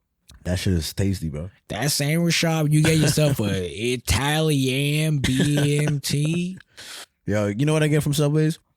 I get an Italian herbs and cheese BLT with some cucumbers and spinach, and I put sweet onion sauce and chipotle Southwest sauce and a little bit of mayo. Some good That's shit right disgusting. there. That is so gross. That's some shit I just never should have shared. You know what I mean? Nah, that's a Keep good that sandwich. to yourself. Keep that to you and the guy who makes your sandwich. One And time- let's leave it at that. One time I was real drunk in Sunnyside and I actually got to make me that sandwich. He was like, "You want sauce?" I was like, "Do I?" I was like, "Yo, put mad sauce." I was like, "Yo, obliterate that shit with sauce." And he was like, "Dead ass?" I'm like, "I'm dead ass." So he's like putting mad sauce on it. He's like that. I'm like, "Keep going, bro. Keep putting sauce, bro." Oh no. I go open my sandwich later. I almost drowned, bro. I'm like, "Yo, this is way too much sauce." What was I thinking, bro? And I just couldn't eat it. It was disgusting. I don't know what I was thinking, bro. Yeah, too much sauce. I got lost. You got lost in the I sauce. got lost in the sauce, bro. It happens. It was fucking It happens. crazy, bro. But fuck, man. There was this whole lawsuit with Fox that fucking got settled not so long ago, but they almost got sued for their whole like net worth of a business. Oh, Like, really? yeah. They got sued for like billions of dollars, and if it would have for defamation, and if it would have turned out against them, they would have just lost all of Fox. But it ended up going to like a settlement for like $600 million, which is like nothing. Oh man. But it would have led to a bunch of stuff, man. And man, bro, everything's going crazy. Chat GPT, bro. You heard about the new scam with kidnappings that's happening with AI? Yes, I have. Brian sent me one of Yeah. those clips. It's crazy, actually. right? Yeah. Brian's a good guy. He's just letting us know about the world and shit like that. Well, describe to the people. I'll also describe that I saw in a video on YouTube of Kanye singing Blink-182's "I Miss You" No way. with AI. Oh, yeah. Have you heard about the whole Drake and the Weeknd thing? No, I haven't. This is kind of unshaky, but apparently a song came out with Drake and the Weeknd that was completely formulated by AI. Oh, And that was so good that it had to get taken down. But a lot of people are thinking that Drake's like, team or whatever, like did it themselves. I'm not really sure. But man, AI is creating a lot of music, bro. oh yeah. They use bro, it's crazy. And that goes back to, remember when I mentioned with the whole what if AI makes the best album in the world, bro? Yeah. It's gonna be crazy, bro, because it really might happen. It really might fucking happen. Some wild shit. Blank, what you think, dog? What you thinking, bro? Yeah, you, bro. Checking your oh, look at the little But yeah, bro. Fucking that's life. It's been a while. It's been a while. It's still it's single demand for an hour and 8 minutes left. Oh man, you want to take a shot of Brugal? Sure. For my Dominicans out there. all right, we'll pause this. Hold on. I didn't expect that. All right. So after shooting this shit for quite a bit, we are here, and a very special moment we're about to encounter. Yeah, I brought this up to you, and I was very curious to see what you had to say about this. Because we're at the A.M.C. section, as I A.M.C. mentioned earlier. Yes, sir, Albums, man. movies, and comics. All that. This week, it's pretty coincidental that our first episode back is the album section. Yep. But we are looking at a pretty good album this week. A classic, if you may. A classic. And I'm hosting this week. Yeah. So you might think to yourself, oh, what? Javi's going to bring in some emo pop punk shit or whatever. A little bit of, it's been a while. It's been a while. But no, so a song came on my playlist the other day, and I listened to it, and I was like, holy shit, this album. I remember this album. Yes, sir.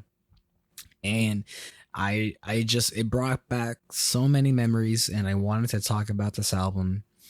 And so we are going to be talking about a very special album. We're talking about Food by MF Doom. The legend himself, the late MF Doom.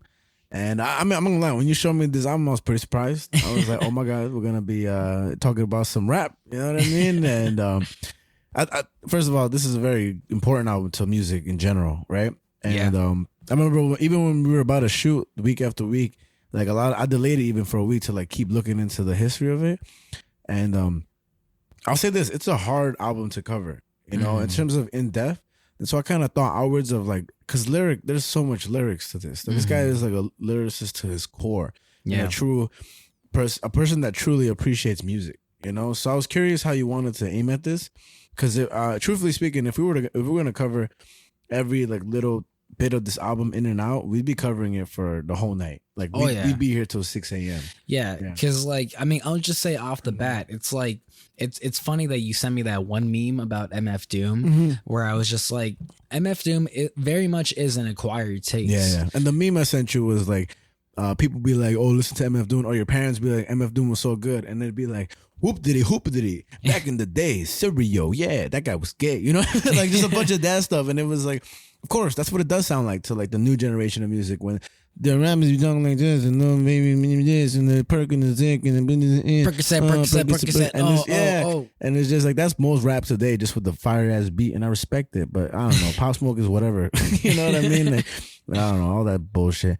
But I mean, this guy's a real rapper, and you don't have to like rap to appreciate him. But if you know his mindset, his psyche, all that stuff, and we barely do, scathing the surface is what I would say we do.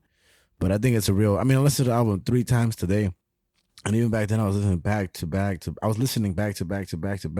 just to grasp it. And I feel like the sound is what got me the most in terms of being able to cover it here. Because the lyrics are, in any MF Doom work, is going to be the most important thing about the whole thing. Yeah. I mean, something that's very good about MF Doom and his music is that he's not necessarily like other rappers where he raps about his life. Yeah. He raps about everything. Other topics, like literally anything and everything. He just a rapper. It's like almost like coordinated freestyling, but you can imagine that this really came off the dome. You know what I'm trying to say, as he wrote down. And he always vows to put out good music. That's what I found out from like, you know, researching him.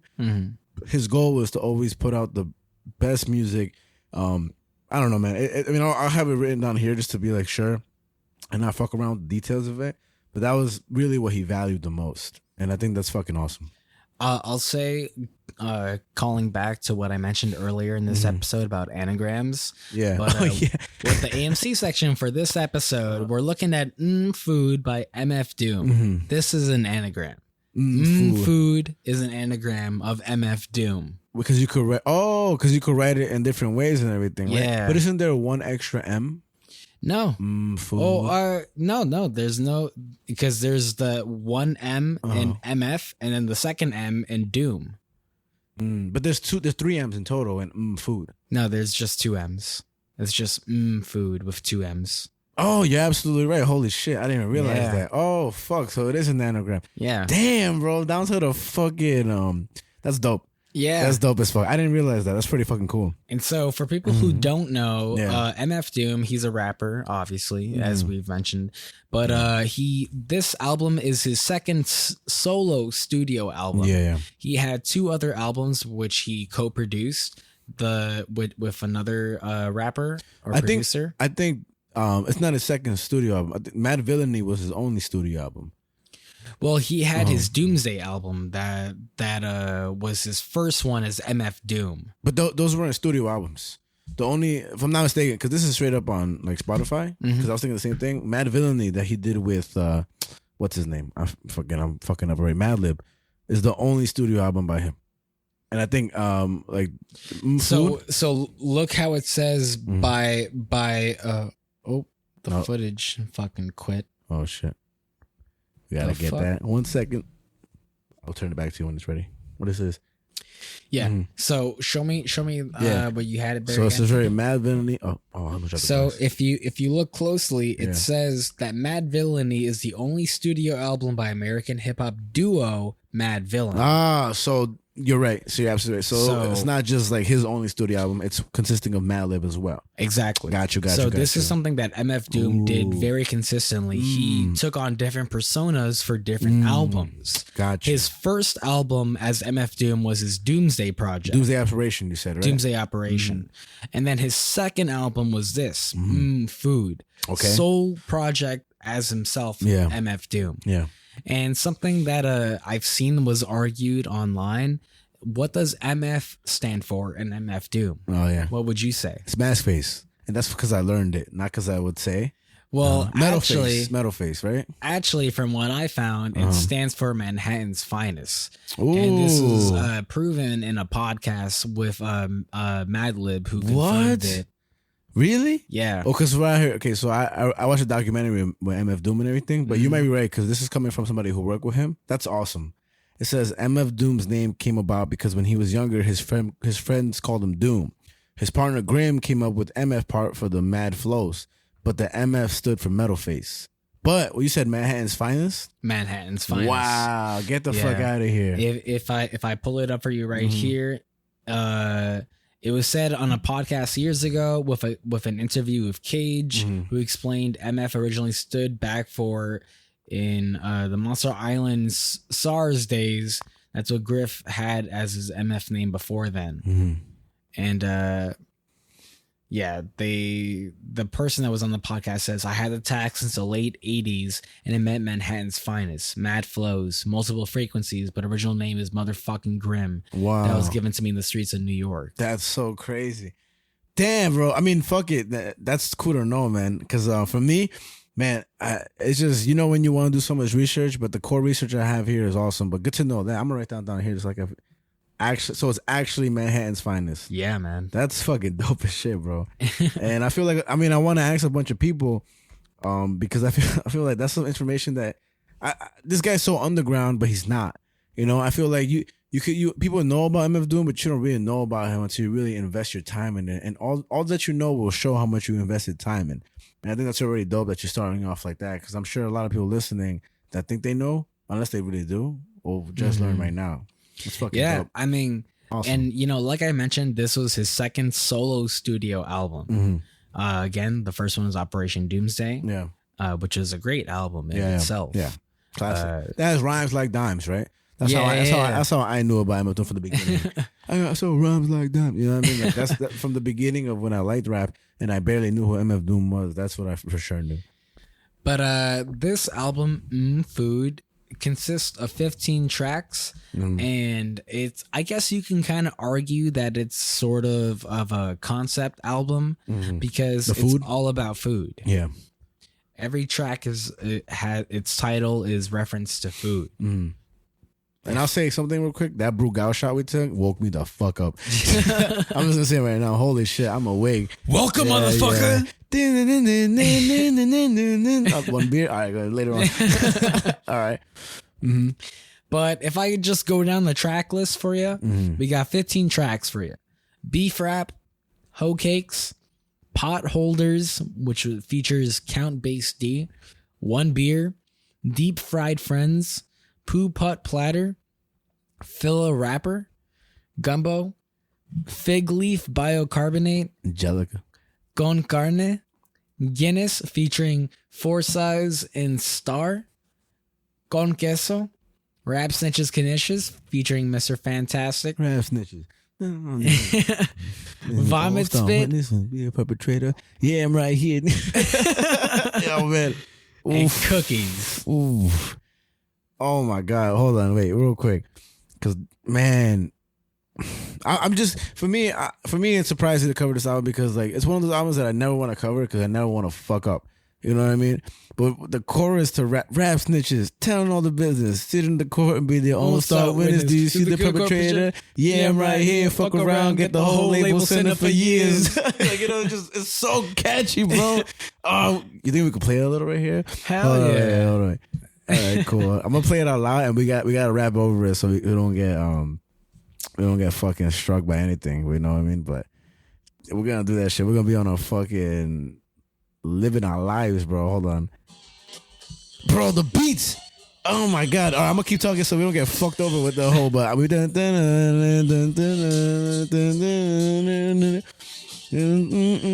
me come into the chorus right here. Let's get it right here. All right, so I'm gonna keep talking so we don't fuck around. But if you're hearing this shit right now, I know you loving this shit. I got you right here. Pause that shit. What I say? Be your own strong witness. Oh no, I want them to hear it as we sing it. You want them to hear it? Yeah. Only that part real quick. Okay, All okay. Right. I got you right here. Hold on. Right here. Rap snitches, tell them all their business. Sit in the court and be the old star witness. Do you see the perpetrator? Yeah, I'm right here. Fuck around, get the whole label set for years. Rap snitches, tell them all their business. Sit in the court and be the old star witness. Do you see the perpetrator? Yeah, I'm right here. Fuck around, get the whole label set for years. Never that. It was so fucking catchy. And I don't care who you are, what generation you live in. It could be 30 years from now. We could be dead. But you look up this song, if it's still on YouTube, look it up. Rap Snitch Conditions featuring Mr. Fantastic. And Mr. Fantastic's voice is great for rap. I think is really I'm not gonna skip over. We'll come back right to the beginning. But I think Mr. Fantastic's voice on the mic is so good because it's so clear. And a lot of people's spiel with rap is that they say it's too fast, too misunderstandable, but you're missing out on some of the best lyricism in general. And I know you don't might know much about this, but YSL is a whole group in rap that Young Thug is a part of, you know? Uh-huh. And they're they're in trial right now for a whole bunch of like things that they're in trouble in, to put it in simple terms and everything. But it's like a lot of rappers tell themselves, we're in the generation today where a lot of rappers are going to jail because their own lyrics are being used against them in court. Right. You know? And so this coming back to now is just so fucking interesting how relatable it is, you know? And to me, I think, to be honest, I had to start a long time ago. I wrote in my notes, but I never brought it up. I think podcast is gonna be a new rap. I think my word on this, stamp it. Cinco de Mayo. Hold on. Cinco de Mayo what? Cinco de Mayo. Oh shit, I put the volume down. Oh shit. I put let's do it again. Cinco de Mayo. We're gonna go to jail. Not us, but the other podcasters are gonna tell on themselves in the podcast. I think in the future a lot of podcasters are gonna go in trouble in court of law because of the stories they tell on the podcast, and it's gonna happen futurely. That's why a lot of people say allegedly. That's why allegedly. Yeah, everything we ever said alleged. But everything that Frankie said was allegedly. But I know when I used to watch in the old early, and there's been more podcasts for sure, but in the early podcasts of Joe Rogan and stuff, a lot of the things that they admit to that may or may not have been illegal, they always ended off with like allegedly. You know what I mean? And I guess, now people are more clever than that. But hear my word on this. Imagine the rappers were like, yeah, I shot a guy with my little Uzi, allegedly. Yeah, I killed 2 people in the court, allegedly. Yeah, I sold drugs to little kids, allegedly. The court gonna be like, I don't think this motherfucker did it. He did say allegedly. I think he's innocent, bro. I think he's. I think this motherfucker might be innocent. OJ said, I didn't kill that lady. Allegedly. Bill Cosby. Harvey. Cut him off. Larry No. Shout out to episode. Anyway. No, let's get back to Rap Snitch. No, I'm stop. All right. Oh my God, bro. It's such good music and it's not even funny, man. I'm gonna keep my mouth shut because I'm getting excited. Bro. Shut the fuck out, bro. Yo, Frankie, look at me. Chill. Yo, that shot of Brugal, bro. Brugal's a Dominican beer, a liquor. Yeah. That motherfucker's crazy with that shit, bro. I will say this, and I'm sorry, I'm just getting too hyper. Brugal has some some steroids or some shit because I'm hype. But one time I was on the rooftop with my boy, and we had a bottle of Brugal, and the little bottles, everything in that bottle, they have something in it. If I'm not mistaken, there's a bunch of like little things that make the taste come up and everything. But I remember I was sitting on a rooftop in Greenpoint with my homie. I think Emio, if I'm not mistaken. Shout out to Emio, the homie. We're just drinking a bottle of Brugal. That shit nasty. But it was cool times, bro. It was cool times. Back to MF doing food. All right. But yeah, I mean, something that MF Doom does very frequently throughout his music is that he includes samples. Yes, sir. I'm happy you looked into that. And something which you mentioned is that something that people think that MF stands for is metal face, standing for the face, the That's mask metal? that he Yeah. wears.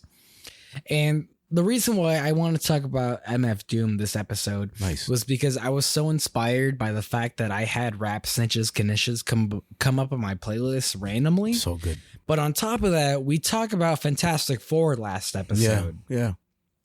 And so with those two things mixed together, I was like, Doom, Fantastic Four. Nice.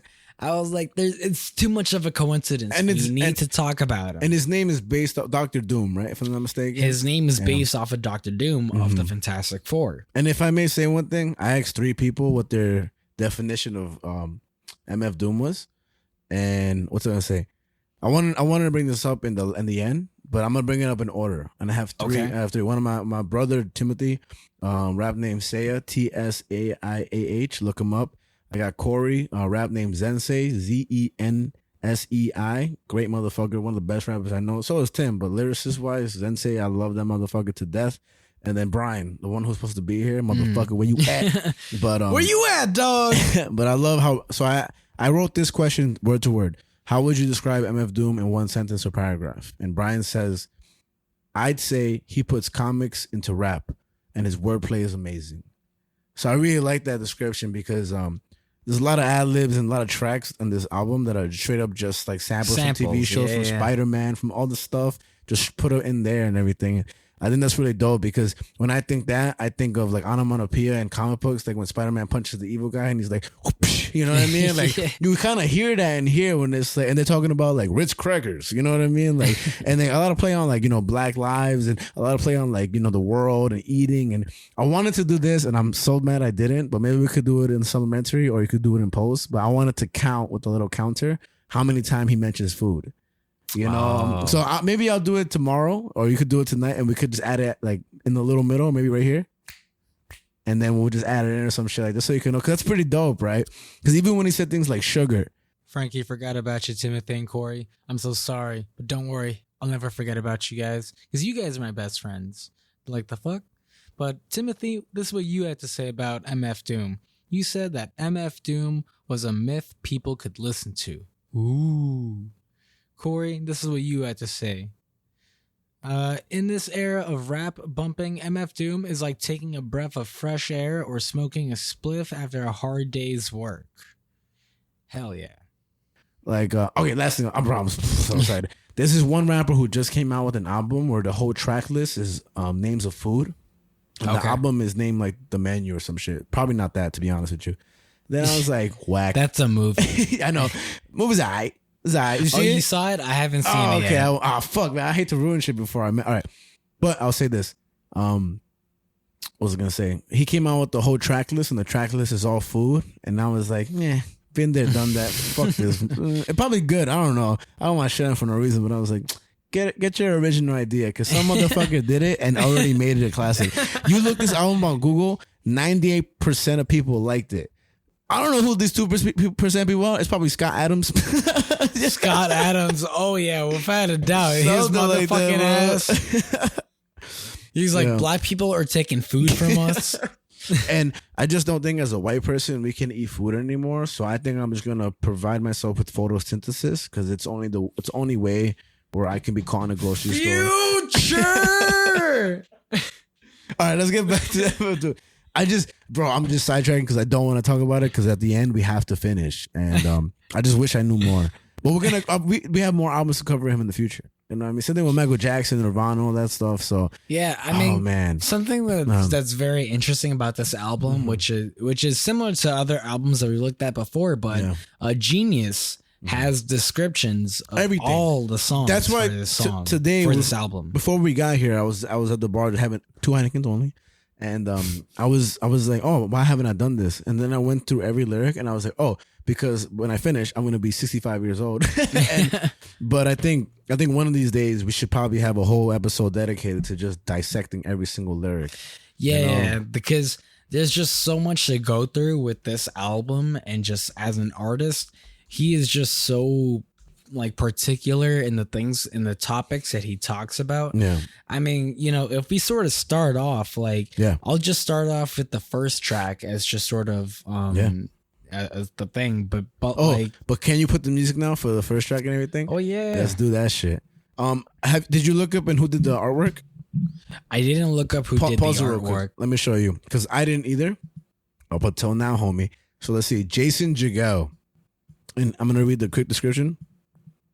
The cover art was painted by Jason Jagel and designed by Jeff Jenk. The paintings contain scenes of Doom eating breakfast, mixing chemicals in a forest, and people tied to trees. Many of the samples used by Doom on the album are taken from vintage episodes of the TV series Fantastic Four, Spider-Man, and Superman. Mm-hmm. Dope. Yeah. To me, I always saw it as him eating. I'm seeing it right now, him eating cereal. But I always correlated it with him eating cereal and watching cartoons, even though that may not be it. But like, that's what you get from it, from me at the very least. Yeah, you know? and shout out to I don't remember your name, but shout out to you who came out to me at the showcase and you were wearing an MF Doom shirt, and I told you we're gonna cover MF Doom on our next episode. Awesome. And I saw this shirt and I was like, that's insane. You're wearing an MF Doom shirt? What the fuck? We both got to get MF Doom vinyls for food. This is a shop by my house called For the Record that just opened up. We should visit out. It's a cafe too. Okay. But it's dope, and I see a bunch of people buying the but it's right here. Actually, people check it out. It's on 107 Manhattan Avenue, Brooklyn, New York. Mad close For to the LA. Record. For the Record. And honestly, like a lot of these hipster shops that open in Greenpoint, no hate. I just don't really care for all of them. But this is the one that's like the owner seems like he's genuinely into music and like coffee. The coffee part is cool. I mean, I do care. But the reason I care is because he seems embedded in both, and it seems so genuine. And he's selling records, and I've seen a lot of people leaving with MF Doom records. Nice. And it's like, man, I don't care where you are, bro. The record itself, like the actual, like, you know, vinyl, is green. It's all green. And man, so we both gotta get one each, bro. I'll buy one for you. You buy one for me, bro. I'm about to order one right now, motherfucker. What the fuck? All right. But yeah, I just that's what the cover art reminded me of. Can you tell I'm excited? I mean, this is a great album. It's so good. All right. I mean, I'll play Beef Rap for us. But it's just this starts off with a pretty long sample of just like, yo, it's time to eat. It's time to eat, boy. And by the way, MF Doom, born in London, July 13th, 1971, real name Daniel Dumille, moved with his family to Long Island, New York at a young age. His mom, Trinidadian, and his father, Zimbabwean. And his family moved to Long Island, New York when he was a child. He remained a British citizen. MF Doom was never an American citizen. Okay. Always a British citizen. He grew up in Freeport, New York, and first started DJing during the summer after third grade. Oh, wow. He lived in London since 2009 and was a follower of the Nuwaubian nation. Nice. He had 5 siblings, and he was the oldest. I just wanted to show us some stuff, you know what I mean? Because I really got into the documentary verse, and it seems like you got into the music verse side of it. So I'm just mixing up my words now, but I think it's but right now we're listening to Beef Rap as we talk about it, and it's a bunch of samples. Yeah, I mean, and you know, just this track in itself, Beef Rap, you know, being the first track, is just kind of him talking about the fact that like a lot of rappers have rap or beef with each other. Yeah. Even Biggie has a song called "What's Beef." Yeah, and then Kendrick has a song "Control" where he came, quote unquote, came at a bunch of other rappers like Mac Miller, J. Cole, but he had Jay Electronic on it. Man, you gotta listen to that. Have you ever heard that before? I have. Oh my god, it's so fucking good. Yeah. And, but then he's like, "What's beef?" Beef is like basically, and people thought he was coming out these people. Oh my god, people thought that Kendrick was coming on all these other rappers, but he's like, "What is competition?" And competition is what you're trying to make it. He's like, "I love all you motherfuckers, but I'm trying to obliterate everyone because I'm trying to be the best." You know, and Kendrick is talking about the correct beef, where you're trying to be better than your competitor, but not trying to dominate them for like, you know, petty reason, right? You know, and yeah, I mean that's why Biggie and Tupac both died for like this, and that goes back to the verse where he says, I forget one song, but jealousy is the biggest killer in black folk. You know, yeah, it's crazy stuff, bro. It's crazy stuff. Oh my god, bro. I mean, this song is so good. Just like it's such a great way to open the album, where it's just like it speaks to the fact that MF Doom talked about topics that weren't about him, but talked about like rap in itself. Everything. And he wasn't afraid to talk about these things. And this is kind of hard for some people to listen to. Yeah. I mean, like, it's especially nowadays. I think it's too complicated for people to listen to. You know what I mean? And not in the sense of you can't understand what he's saying. I just think, again, attention span, attention to detail, and true lyricism. People are afraid of hearing what is too comparable to a book today. You know, like rappers. I mean, like a lot of rappers want to say things so simply. You know, but mask off, fucking mask on. You know what I mean? That's today's rap. That's future. You know what I mean? Fuck that bullshit. You know what I mean? Like right here he says, whether it is an animal, vegetable, or mineral, it's a miracle how he gets so lyrical and proceed to move the crowd like an old Negro spiritual. For a meal, do a commercial for Mellow Yellow.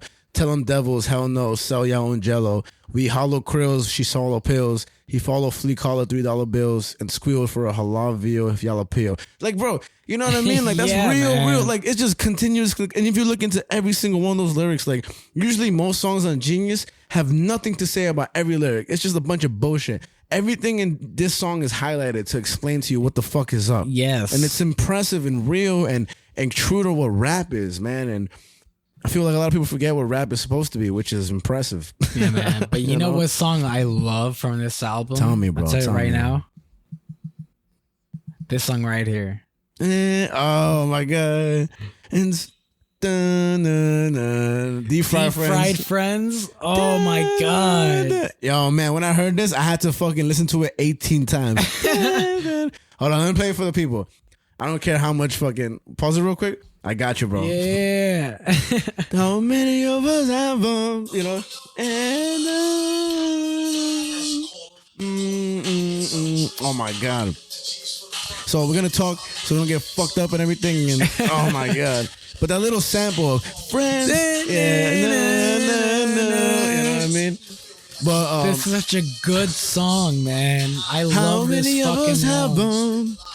One thing I want to say is I'm sure you like this lyric a lot too, and I right here, hold on. Oh my god. And what I think when it comes to this song is really what the message that it shows, and it's friends. You know what I mean? Like how real the ones that are around you and everything. And think, you know, give me some fucking knuckles for friends. You know what I mean? Because we're here just doing our own thing, man, and I feel like he sends a message here that's so crucial. And I want to find this so I get the lyrics right. But you know, it's like it's saying, like choose your friends wisely. But I want to find it. Let's see. Well, he does say mom, dad, comrades, peeps, brothers, sisters, duns, dunnies. There we go. Some come around when they need some money. Others make us laugh like the Sunday funnies. Fam, be around whenever you paid or bummy. And then this is the right after that. It's you could either ignore this advice or take it from me. This is my favorite lyric. Be too nice and people take you for a dummy. So nowadays he ain't so friendly. Actually, they wouldn't even made a worthy enemy. Read the signs, no feeding the baboons, seeing as how they got your back bleeding from the stab wounds. Y'all know the dance, they smile on your face, y'all know the glance. And I like, I don't know if it's this song where he says, he's like, I don't pick up phone calls, like I just want to see you in real life. It is this song. Yeah, you know what I mean? And he's like, it's so hard because I just, you know what I contemplated, bro? What? I contemplated for covering this that we just play the album and just walk away. So like people can listen to it. Here we go. It says seeing as how they got your back bleeding from the stab wounds. Like how many friends will stab you in the back? You know what I mean? And friends is a term some people use loosely. I'm real choosy on what I choose to let crew see. You telling me I try to act broke? Jealousy the number one killer among black folk. You know what I mean? It's this song is so fucking good. Do you know what the sample is for this one? I don't know the sample. I got for you this right one. now. Yo, fucking, I feel like Genius just does our job for us. But I'll tell you, the beat comes from Myrrh off MF Doom's Special Herbs Volume 1 and 2. Okay. Myrrh spelled Myrhh. And he samples Friends by Woldini and Friends and Strangers by Ronnie Laws. Okay. So that's what the samples. How many of us have them? Friends, done. ones you can depend on. I got you. Right here. We're gonna let the people fucking hear this shit. Hold on. Oh my god, bro. We should just get fucking sued. MF Doom gonna sue us? He did? No. I knew you were gonna say that. Whatever, bro. Nah, this song is so good. And you know what I like about the song, man? It makes you groove. Like, you could play the song anywhere, man. You could play the song driving anywhere you want. You could, I mean, this one that you could let a joint, listen to this shit, and go. I love the sample, sis. Hold on. I know where my friends are.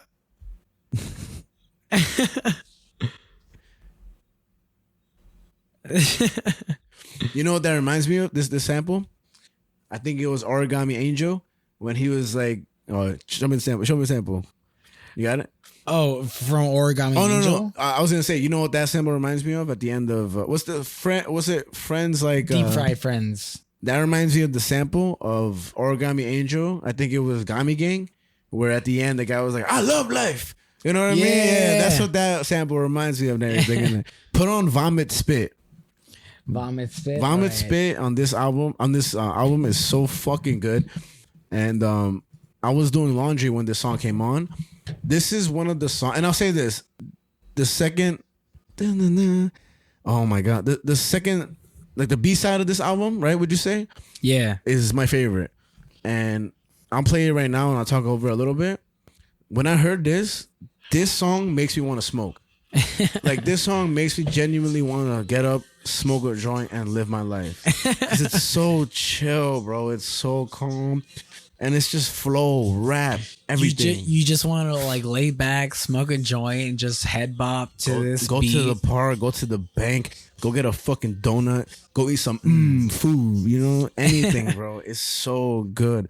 But when you listen to this, you have no worries. And genuinely, when I was doing laundry and I heard this song, I was like, I need to get high right now, bro. I have to. And I've been smoking a lot lately again, bro, and I'm loving it. Everything's better when you're high, bro. It's just the best, bro. Like, the world is so much better when you're high. There's no stress at all, bro. Hold on one second. But yeah, man. Fuck, bro. This is a great song. But let me dive into a little of the MF Doom, so we're not just jamming out today. Pause real quick. I got you. Let me give some background for those still listening, because right now I think we just appreciated this motherfucker for the past 5 minutes. Let me give you some background, right? I'm pretty sure you have it too. Yeah. But so let's see. A.M.C. Search, member of rap group, got MF Doom into rapping.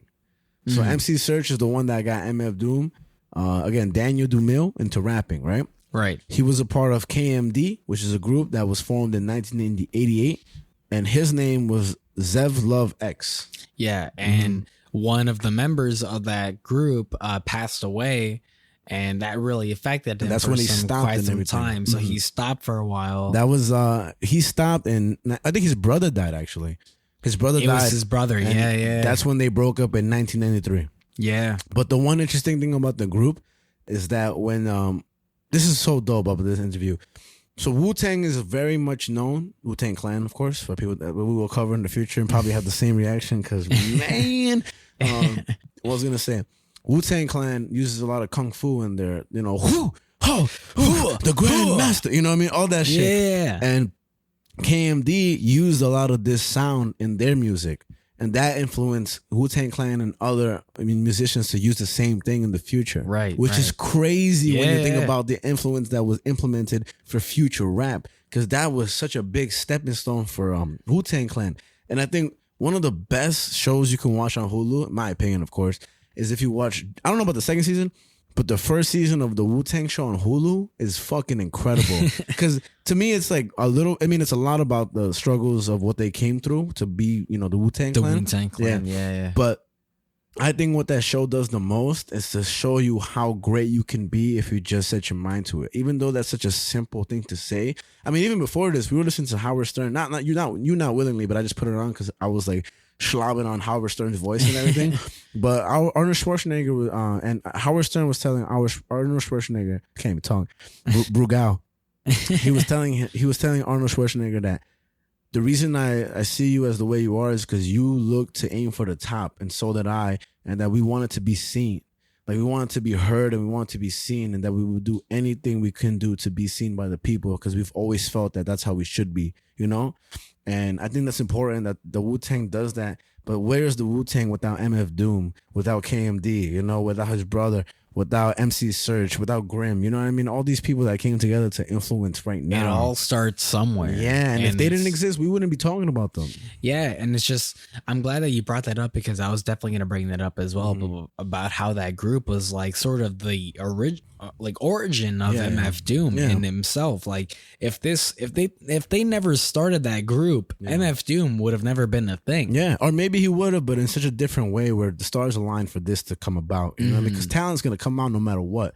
But this is a big stepping stone. I mean, we can't say for sure, but what we can say for sure is what we're saying right now, which is like, because I agree with you. But you know what I mean? Like some talent can't be suppressed. No, without a doubt. Like they're like a talent like MF Doom himself. It probably would have come at some point. Yeah, but it's just like the fact that we got to get a glimpse of it so early on in his life. That's when he was maskless and everything. That was like that was actually him. And I think of the Beatles when they were denied by what's it called?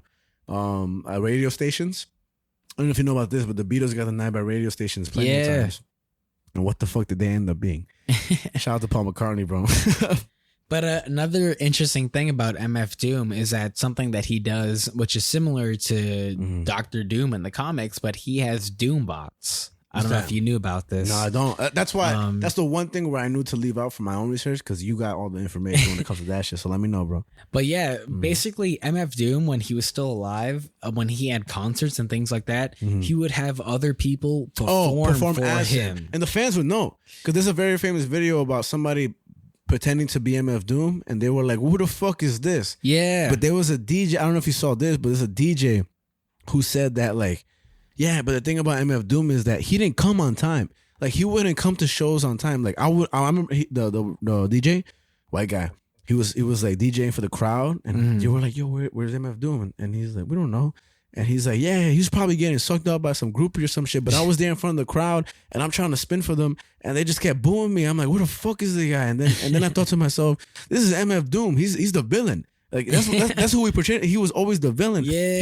He don't care what time he gotta go on. He gotta go on whenever he wants to. Yeah. And that's the cool thing about him. So when he finally did go on, like the crowd realized. And I think that's one of the stories Brian told us, that somebody went on as him, and they were like, they started booing the guy. They were like, "This is not MF Doom," and then MF Doom came on. Yeah, and they were like, "This is the real motherfucker." I've seen a lot of videos about that as well, and crazy, it's like bro. he sends people out at his Doom bots because like quote unquote Doom bots, which is what they're referred to as in the comics. That's so crazy, bro. And because he's a huge comic fan, even before this album, when he did Operation Doomsday, he had his one song. I forget the name of it off the top of my head, but the one song which he did with Mad Villainy, and there's a music video to it, which is basically all in the form of a comic book. I didn't know that. That's like awesome. The music video just looks like a comic book. That's so dope, man. That's so dope. So he's very much like involved in the world of comics and superheroes and things like that, which is why I was so inspired to look at his work for this episode after looking at Fantastic Four Full Circle. And we get samples in this album. Yeah. Like let me pull up the names real quick. Like we get samples in this album sort of as an interlude in the album, like Poo Putt Platter and Filet Rapper and Gumbo, where it just sort of talks about the origins of who Dr. Doom is in the comics. But in this album, for people who don't know the comics, they take this as like, oh, this is the origin of MF Doom. He like discombobulated his face in a horrible experiment, and now he's off to like take over the world. His villainy. And it's so incredible how he builds this narrative in his music and in his persona, where he sort of copies the comics of like having Doombots and have people perform for him on stage, but it's not him. Yeah, it's just the essence of him at the very least. Yeah. In Whole Cakes, he has a sample from Spider-Man Canon of Doom, Season 1, Episode 7 on the 1982 animated TV series. So like, for me, man, that just goes to show this motherfucker really loved his comic books, like you were saying. Like he really loved his superheroes, and man, that's one thing I'll say from like people like you and Brian and again, there was this sector. I mean, for me, when I was a kid, aside from like the comic books we read now, I've always liked comic books for the funnies. Like I've always my dream was always to have one of my my comics be in a newspaper to be funny. You know, so you know when you read the funnies, you're like, oh, not the New Yorker bullshit, which is smart. I'm so smart, but like some basic ass local. Oh, I had a newspaper. I pick up so much local newspapers for the show, and I left them at home. Every time I see a look at Peter Pan Bakery this morning, at the bank yesterday, I always grab a newspaper for the show. Okay, always. And shout out to Anthony who put me onto that because he always says the local news is the best. Today I just couldn't do it. If it did, the show would have been 5 hours long. But so before that, like my favorite thing, like I always made comics when I was younger. But again, funny little comic books about adventure. One of my first comics ever was pencil and paper. That's when I was a kid. You know what I mean? And then the older I got, like you and Brian mostly have showed me like, and Brian first, I met him. Like I don't know if I met Brian first, right? Yeah. We were all in the same school, but Brian would always talk about these comics like little by little, like Wu-Tang and stuff like that. And then knowing you and talking about it more, everywhere I go, everybody talks about comic books. Literally 3 days ago on Monday, I was at Saps here in LIC. Me and Brian were just eating and talking, eating some sushi and some soup. Nice. And we just started talking about Green Arrow on CBS or some shit like that and whatever. And then we're just talking about superheroes. And then the guy in front of us, the bartender, was like, yo, man, y'all seen Green Arrow? That shit was pretty all right. But and then we just started having a conversation. But so many times, comic books come into play to conversations with people I would never expect they would, you know? Right. And it's such an incredible thing and it's such a connecting thing because once you really talk about it like you know, it's real crucial. Unless you talk to the real people that are real educated comic books, then I feel intimidated. But do you know what happened on Dark Crisis Infinite Earth? No, but you know what I think about? I think about like having read again. I think for some reason the whole time. I mean, there's a big reason because MF Doom, but I've been thinking about like All-Star Superman this whole time right now. Like that's such a good comic book, bro. And I just finished reading V for Vendetta, and right now I'm reading The Last Ronin. You know what I'm saying? I'm reading Attack on Titan right now, and like there's so much little things. Like for me right now, I'm reading Attack on Titan, and that's like my safe zone. Like I be at work and I have mad time on my phone. Right. And when I'm reading Attack on Titan, I'm just like, and I know it's a manga, not really a comic, but kind of the same shit. You know what I mean? Just the form.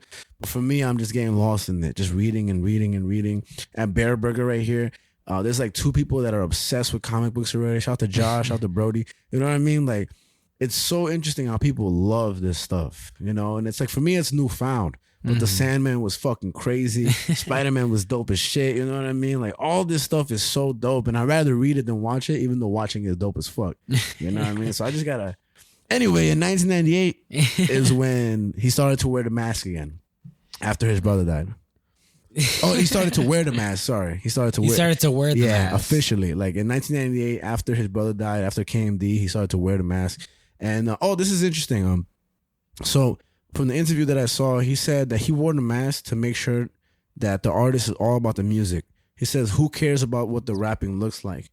And I thought it was interesting. There was a lady who's called Hershini Young, and I think she's a big person in liberal arts in Austin, Texas. But technically, she's a professor of I fucked up. She's a professor of African and African diaspora studies. She has a PhD.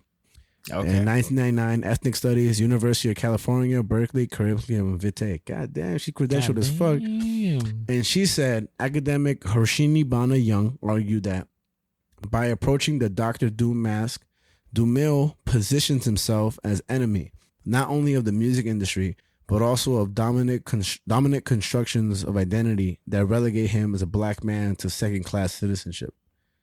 That's pretty amazing. I'm gonna read that again so you could like grasp it because I know we're a little crunk right now.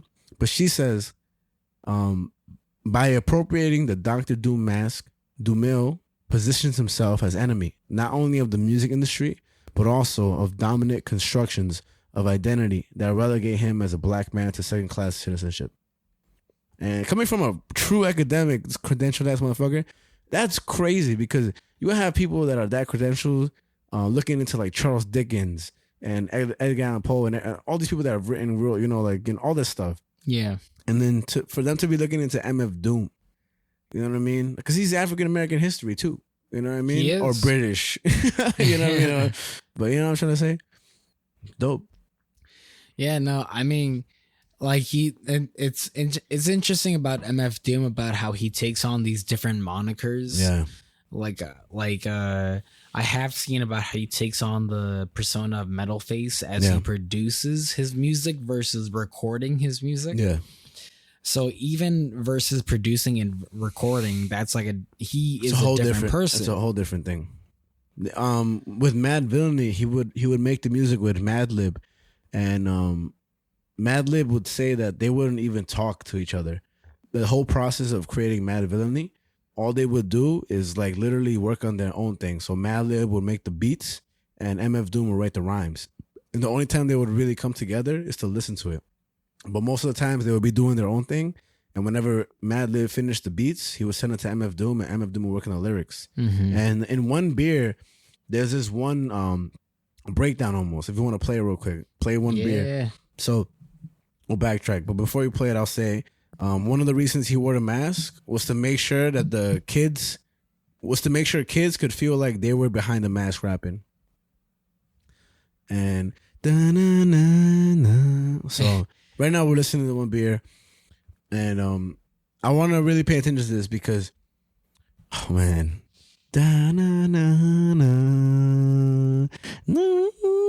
I actually, in a lot of my research, in doing it that I did into MF Doom, I found one video that said that One Beer is one of the most accessible MF Doom songs out there. Yeah, yeah, for sure. Because you can't find this shit on Spotify. No, not Spotify. You can find Spotify, but I try to upload a story on the gram for us on our Instagram, and you can't put it on MF the music. Oh, really? Mm-hmm. Oh, wow. Just to see. But it's so classic, man. And wait. Been soft. First hour at the open bar and the trooping off. I just want to find the breakdown, but I'm just listening to it, man. I love it because everybody knows One Beer by MF Doom. And if you don't, go pay attention to it and hear it. And many people have sampled this. Oh, man. Let me read the sample and everything, bro. So about the fourth song from MF Doom, Food, which is an anagram of his stage name. You're absolutely right. It says right here. Yeah. You're a smart motherfucker, bro. It samples Cortex's Hewitt October 1971, as well as Doom's interpolation of Cole Porter's, quote, I Get a Kick Out of You. According to Stone's Throw Records, the track was originally set to be part of the Mad Villain album under one of MF Doom's aliases, Mad Villain, as the original titled One Beer Drunk version. However, though, it was never included in the original Mad Villainy album. It was formally released as a part of Food. And this breakdown we hear right here is interesting to me because Madlib produced it. And I'm not sure if you're familiar with Freddie Gibbs. Nah. But in Freddie Gibbs, I think it's Fake Names or Crime Pays, where basically they follow the same format. And that's also produced by Madlib. Oh. So if you actually want to look it up real quick, so we can hear it, even if we don't put it, so we can just listen to it. Look up Freddie Gibbs Fake Names. I'll play it right here. Actually, I got you. Fake Names. Yeah, but I got you right here. Look, I'll put it right here. Beat you to it. All right, but it might be Crime Pays. So right now, let's just stop the recording. Just listen, but put it up a little. This is a good song, bro. I'm gonna show you both songs. So Madlib also produced this, and now if you go back to One Beer and you look at the separation of breakdown, it's some real different shit right there, which is the same thing as this. You get one beat that sounds like something and changes completely to this. Mm-hmm. Like it's crazy, man. So like Madlib, I don't know if there was a true homage. I'll look it up maybe, but it's very interesting to me, man. Let's see. Hold on. Fire shit, bro. Fire shit, man. Whatever he said. So no printer. No printer. That ass facts. So we just listened to One Beer, and what I was saying to Javi is that in One Beer there's this breakdown that we all recognize that and Fake Names by Freddie Gibbs, a great rapper. Both of those songs were produced by actually this song was produced by Madlib. I'm not sure if this one was also produced by Madlib. Oh, it was. So One Beer was also produced by Madlib, and they both have similar breakdowns where One Beer starts off da na na na na na na na, and then it goes da na na na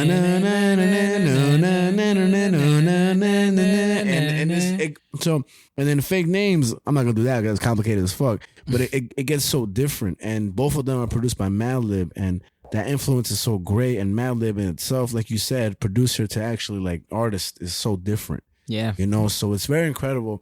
And that I always recognize. I don't know how true it is, but for me, that doesn't that sound pretty similar and everything, like the whole correlation. Oh yeah, without a doubt. So I just thought that was very amazing, man. And yeah, and also in the early 2000s, Dumil, I'll keep referencing that because that's what they put him as, but that's how I saw him in the. But he also had pseudonyms such as King Ghidorah. That's actually what I was gonna bring up next. Nice. And what was the other pseudonym? The other pseudonym, I believe. You got this. Oh my god! Alliteration, what was the bro. other pseudonym? Alliteration. Oh my god! Victor What Von. was it? Victor Vaughn. Was it Victor Von Doom? Victor Vaughn. Maybe Doom, but it was definitely Victor Vaughn. Okay. Yeah, so he had pseudonyms that he released albums under in the early 2000s under King Ghidorah and Victor Vaughn. And he said that he considered himself a writer using anytime references for any time, like a verse from 1992 used in 2000. He felt that hip hop was 100% everything beside the music, such as what you look like, the sound of your name, what you're wearing, brand of clothing, intoxicants you put in your body, everything beside the music. He said, the mask is a testament to everybody and how you spit. The beats is raw. And working as fast as I can without ruining the quality. His process working with Madlib, they'd hardly speak but always get work done. And this was for Mad Villain. Mm-hmm. So just interesting method of work and just, you know, yeah, bro. Yeah, I mean, King Ghidorah was like sort of the next sort of moniker that he took on after MF Doom, which is an album that he released in 2003 called Take Me to Your Leader, underneath that moniker of King Ghidorah. And that's something that he tried to do after MF Doom. And I just think it's so interesting that it's like, I just always find it so interesting when artists try to take on different like sort of monikers or personas or personalities. I know Mac Miller did that. He did that. He had Larry Fisherman and he had like two other names. But Mac Miller did that as well. And I think that was pretty dope. That's why I enjoyed his music and everything, man. I mean, Eminem also did it with like Marshall Slim Mathers, Shady, Shady. Marshall Bunch of Matthews, people. all that. Yeah, and there's a bunch of rappers, but again, who's the original? But Eminem in the future when we cover that motherfucker. Take 7 kids with Columbine and crazy shit, bro. But yeah, MF Doom is a super interesting person, and something that we haven't talked about is his death. Oh yeah, which happened or at least that we know of in 2020. Yeah, he died in 2020, and we just don't really know as to necessarily what killed him. And it was just something that his wife just put on social media one day and said, "Hey, you know what? He dead." Yeah, and from what I heard from somebody that they said that he had passed away way long before it was announced. That's what when it was announced, everybody was like, "Oh shit!" But I forgot who told me, but they said that, but they were like, "He been dead." You know what I mean? But I mean that just goes to show what kind of like person he was. You know what I mean? Yeah, I mean he was very much not the person to talk about his personal life. Yeah. He wore a mask for a reason. He didn't really want people to know about him. And I think that's just super interesting as a celebrity or as an artist. And it's just how you try to present yourself as someone that you're not trying to present yourself as. You're just presenting yourself as a persona, really. I feel like a lot of people, I just remember what I wanted to ask you before this was it was Ezra Miller and Kang. Okay. Jonathan Majors. We'll get back to that next episode. But I just remembered Ezra Miller. But I'm curious, man. I wonder how many people would. I mean, I'm sure a lot of people do, like ghostwriters for rappers and stuff, or people who don't want the fame and everything. But I think there's also this contradictory where he didn't want the fame, but he did. You know what I mean? Like, you know, he wanted, but maybe he wanted his music out there more than anything. Right. And it didn't matter how he looked like, because some people didn't know how he looked like and everything. But what I thought was dope, and I don't know if you saw, but it's when Tyler the Creator and Earl Sweatshirt meet MF Doom. Yeah, that's awesome, right? Yeah, that's a real awesome. Good. I thought I was gonna show you, but I think that's a real fucking beautiful little thing. Because Tyler the Creator, a lot of people have back and forth feelings about him, but he's one of the biggest stars in the world. Oh yeah. But I love his music, man. I think Tyler Creator is like a different version of MF Doom in his own way. His older stuff, not really his new stuff, which is not the shit on it, but it's just different. But his older stuff is like a mixture of MF Doom and Eminem, in my opinion. Like it has so much grittiness and raw, but then it has this real rap feel. You know what I mean? This little like underground like sound. Yeah. With a lot of daring lyrics and good lyricism, like skillful, writing skill, And it was very beautiful to see like a young Earl Sweatshirt too. That guy is complicated as fuck to listen to. Like his newer stuff. Yeah. But his older stuff is, pretty catchy, pretty trendy. But he's real deep with it, man. That guy, a couple rap songs and a few rap, whatever it's called. But one thing that MF Doom said is that he felt producers got away with selling cheesy beats because they were, quote, pre-sold, and they already knew the sales. It was predetermined, which to Doom was like jerking the public around. He felt the standard was low for hip hop. He wanted to give people their money worth and bring back good musical standards. And I don't know if you know this, but do you know I'm pretty sure, you know where the mask originated from? From Fantastic Four, Dr. Doom. Okay, so I'll tell you this. So the mask he wore was Darth Maul, which was red and black. It was sprayed silver, cut out square eyes, and wore in his first video, right? Then they found the helmet from the movie Gladiator. The faceplate was taken off and was then shaped. The yellow from the construction helmet was put onto the mask so he could wear it and swivel it up and down. Okay. Isn't that crazy? And another thing, before the shows, like we were saying earlier, he would show up at bars before the show starts with no one paying him any mind. So he would be there at the show, sitting at the bar. Nobody would care who he was. Yeah. And once the show starts and the mask went on, everybody go crazy. That's crazy, right? I'll read the last 3 notes I have, and then we'll get back to the tracks.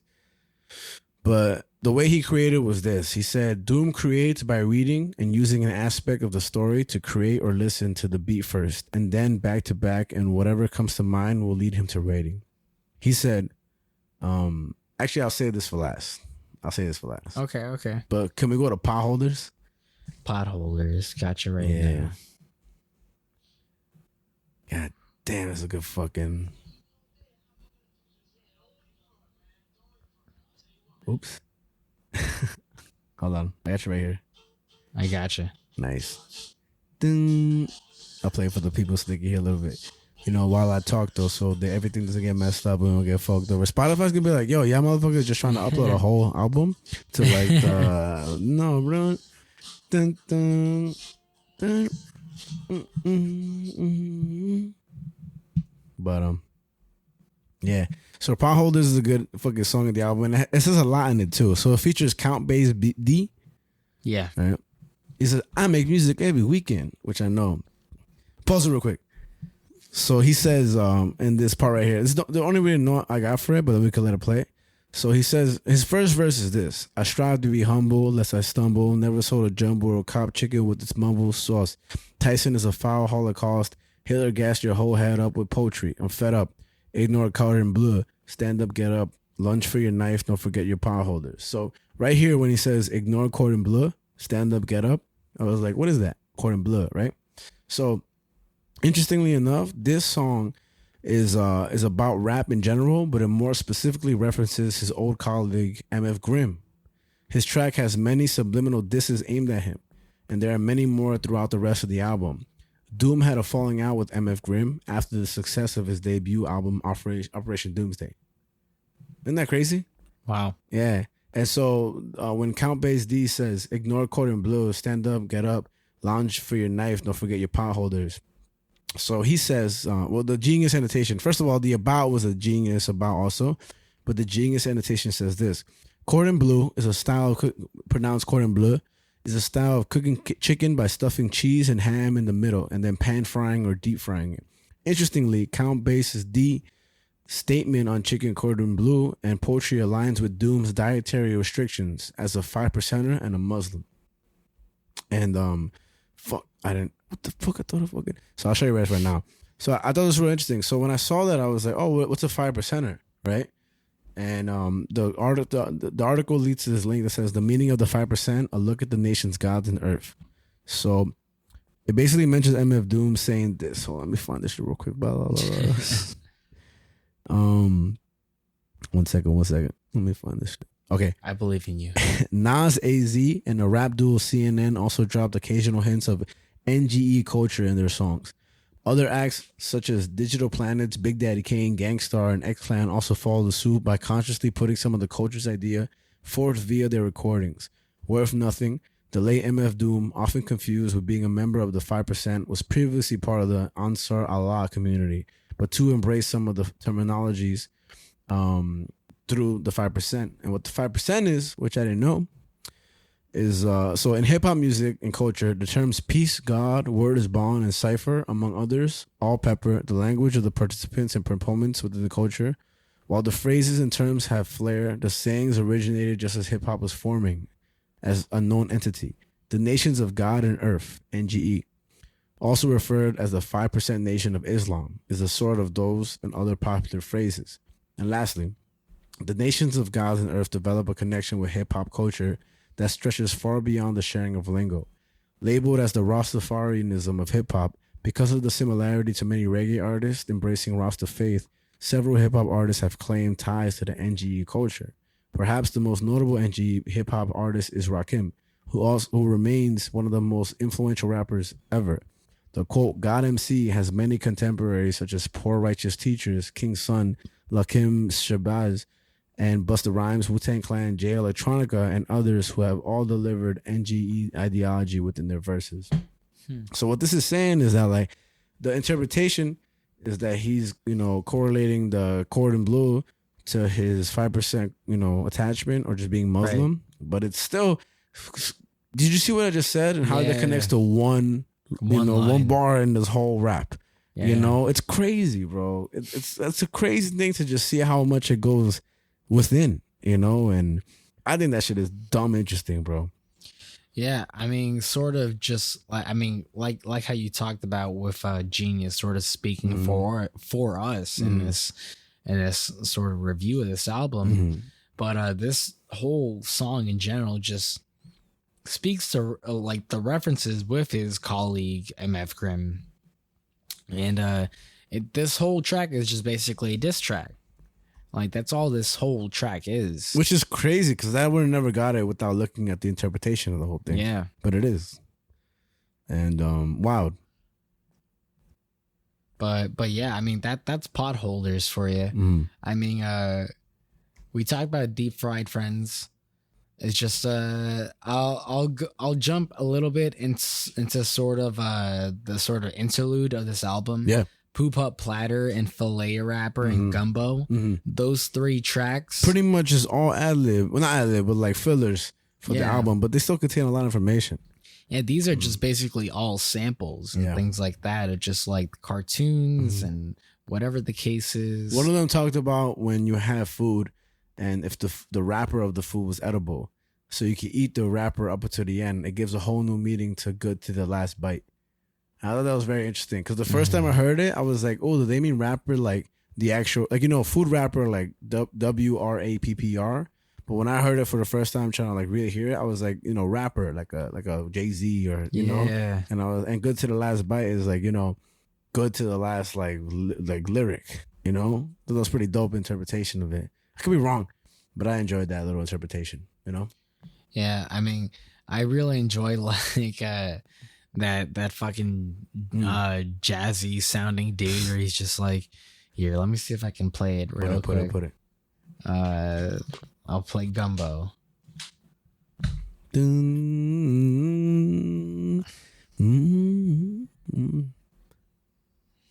we can read it if you want. Oh, this is what it is.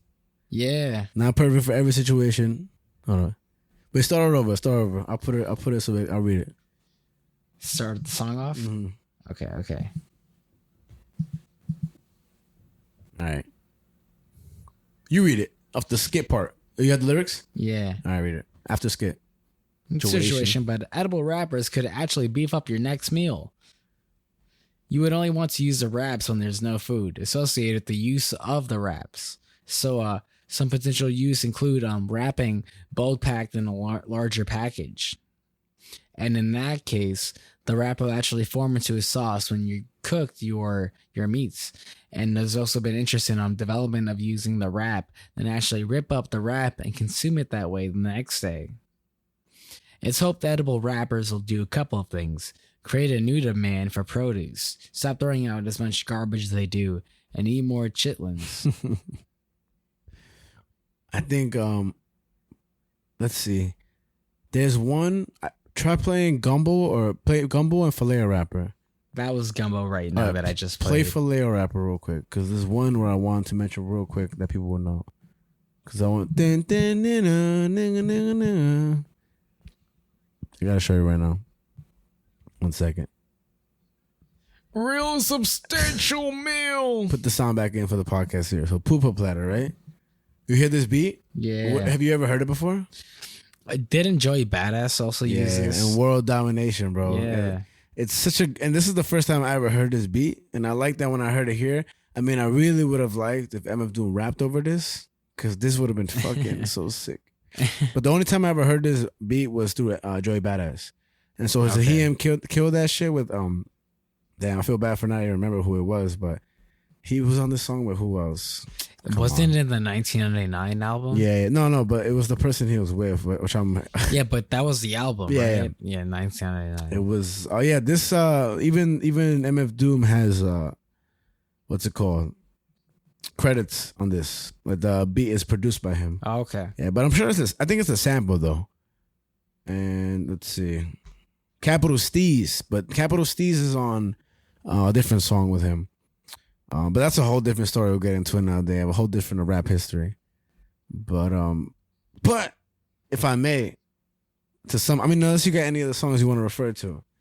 I mean, I just got to put on, I just got to do it. But, What? Mr. Fantastic. I want to learn this song guitar so bad. Rap Snitches. It's so fucking good, bro. On the guitar you can play, you think so? That should be dope. Just all day. Rap snitches, tell them all their business. Still in the court and be the all-star winners. Do you see the perpetrator? Yeah, I'm right here. Fuck around, get the whole label sentence for years. Rap snitches, tell them all their business. Sit in the court and be the all-star winners. Do you see the perpetrator? Yeah, I'm right here. Fuck around, get the whole label sentence for years. Oh my God, man. Yo, centrifugal? Last to give my life with two. Oh my God. But I'll say this to end off the whole thing. I got you. I'll tell you right now before you even get to it. What's up? But did you know that the identity of Mr. Fantastic is still a mystery? Get the fuck out of here. No I thought one it was knows. Richard Reeds. Nah, no one knows who Mr. Fantastic is. It's not Richard Reeds. That's not his name. Well, I mean, in the comics, yeah. But it's just like the guy who actually features in this song as Mr. Fantastic. No one knows who he is. Get the fuck out of here. No one knows who he is. Be the all-star winners. Do you see the perpetrator? Yeah, I'm right here. Fuck around. Get the whole label sent for years. No way. Seriously? Yeah, man. That's crazy, bro. No one knows who Mr. Fantastic is to this day. That's crazy.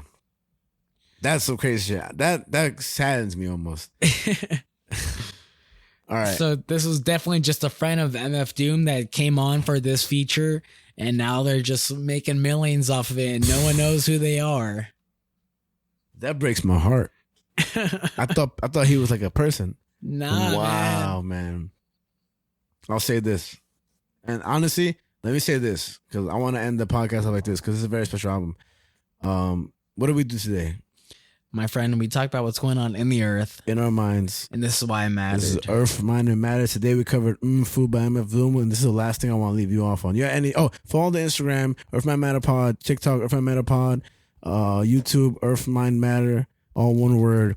I want to leave off with this. So, in response to the last words to any future fans and current fans, MF Doom said this. He said, quote, "Whatever you have a love for doing, whatever you feel like your gift is, pursue it and use it for good. And also peace in the Middle East and all that. Peace around the world. Black people bugging, yo. It's up to the future generations. It's up to the seeds. So the seeds use your better judgment." And the last thing I want to put is this. And we're gonna end the show like this. Deal? Gotcha. I want to put this. We're gonna let the whole thing play. We might get a copyright strike, but that's cool with you. But we'll figure it out. We'll figure it out.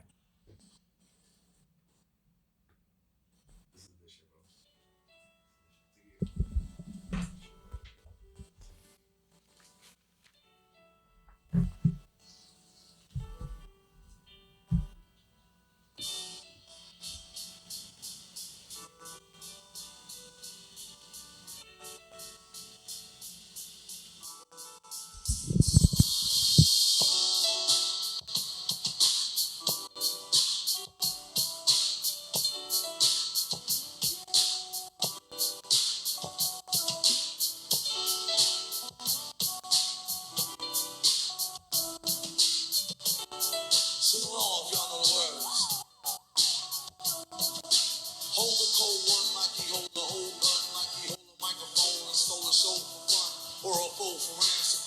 Blows his handsome O's in tandem, random tantrum, ransom of the grand old Opry, as a dumb honey. Mask comes shoddy, somebody stop me. Hardy comes sloppy on a retarded hard copy. At the rocket parties, he departed in a jalopy. Watch the drop top popping known as the grimy, limey, slimy, trimey, blimey. Simply smashing in a fashion that's timely. Mad villain dashing in a beat rhyme crime spree. We rock the house like rock and roll. Got one soul in a sock with a hole. Set the stage with a goal. To get the game locked in a cage, get shocked with a pole. Open door like throwing Rover a biscuit. A lot of hoes think he's overly chauvinistic. Let go of stick if that's the case. Rats with a waste. It's more cats to chase. Dogs, we got it like new towers. Woke up, broke, spit shit, few hours. Sheesh, gonna lease it to the green pub. How you damn stand? Please make me a tub. Well, since you ask kindly, where he been behind the mask? You can't find me. You're blind in the wine zone. Leave your mind blown when he shine with the 9. He's a rhinestone.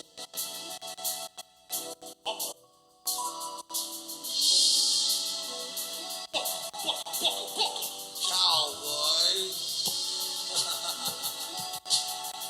When he shine with the 9, he's a rhinestone.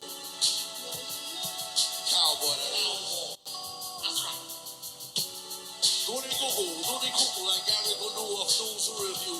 But who knew the mask had a loose screw?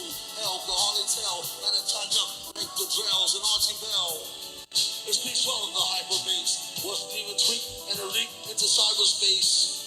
Couldn't wait for the snipes to place. At least a track listing, bold print, typeface. Stop for a year. Come back with thumbtacks, pop for the beer. With hip hop sharecroppers. Used to wear flip flops, now red gear coppers. We in it for the quiche. You might as well don't ask for no free shit. Capiche? Capiche. Oh my aching hands from raking in grains. I'm breaking in mic stands. Visibility. It smiles on your chick while he put us up in your shoes, run the kicks. You heard it on your radio, tape it. Play it in your stereo, your crew will go ape shit. For raw lyrics, he smells them like a hunch. This ain't intuition, that's how those like the punch. Curses, he's truly the worstest with enough rhymes to spread throughout the boundless universes. Let the beat blast, he told him with a mask. He said, you bet your sweet ass. It's made of fine chrome alloy, find him on the grind, he's a rhinestone.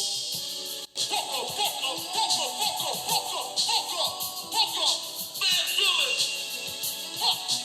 Find him on the grind, he's a rhinestone. What is it, bring a house? Y'all know, he's a rhinestone. Yeah. Find him on the grind, he's a rhinestone. Cowboy.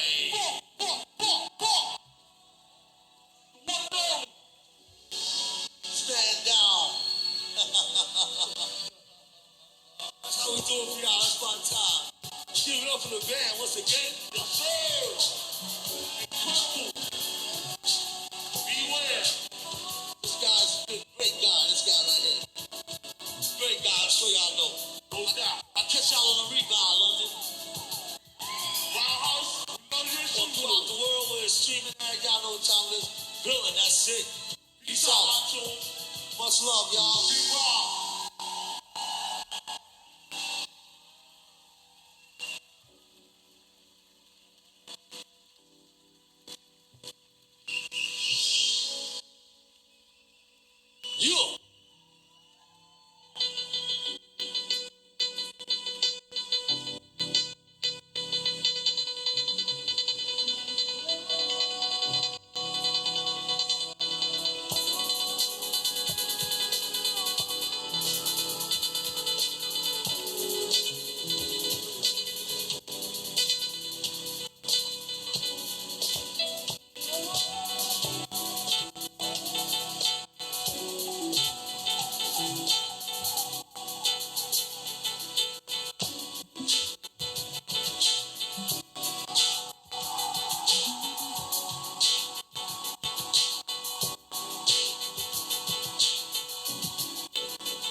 shit was crazy. Peace.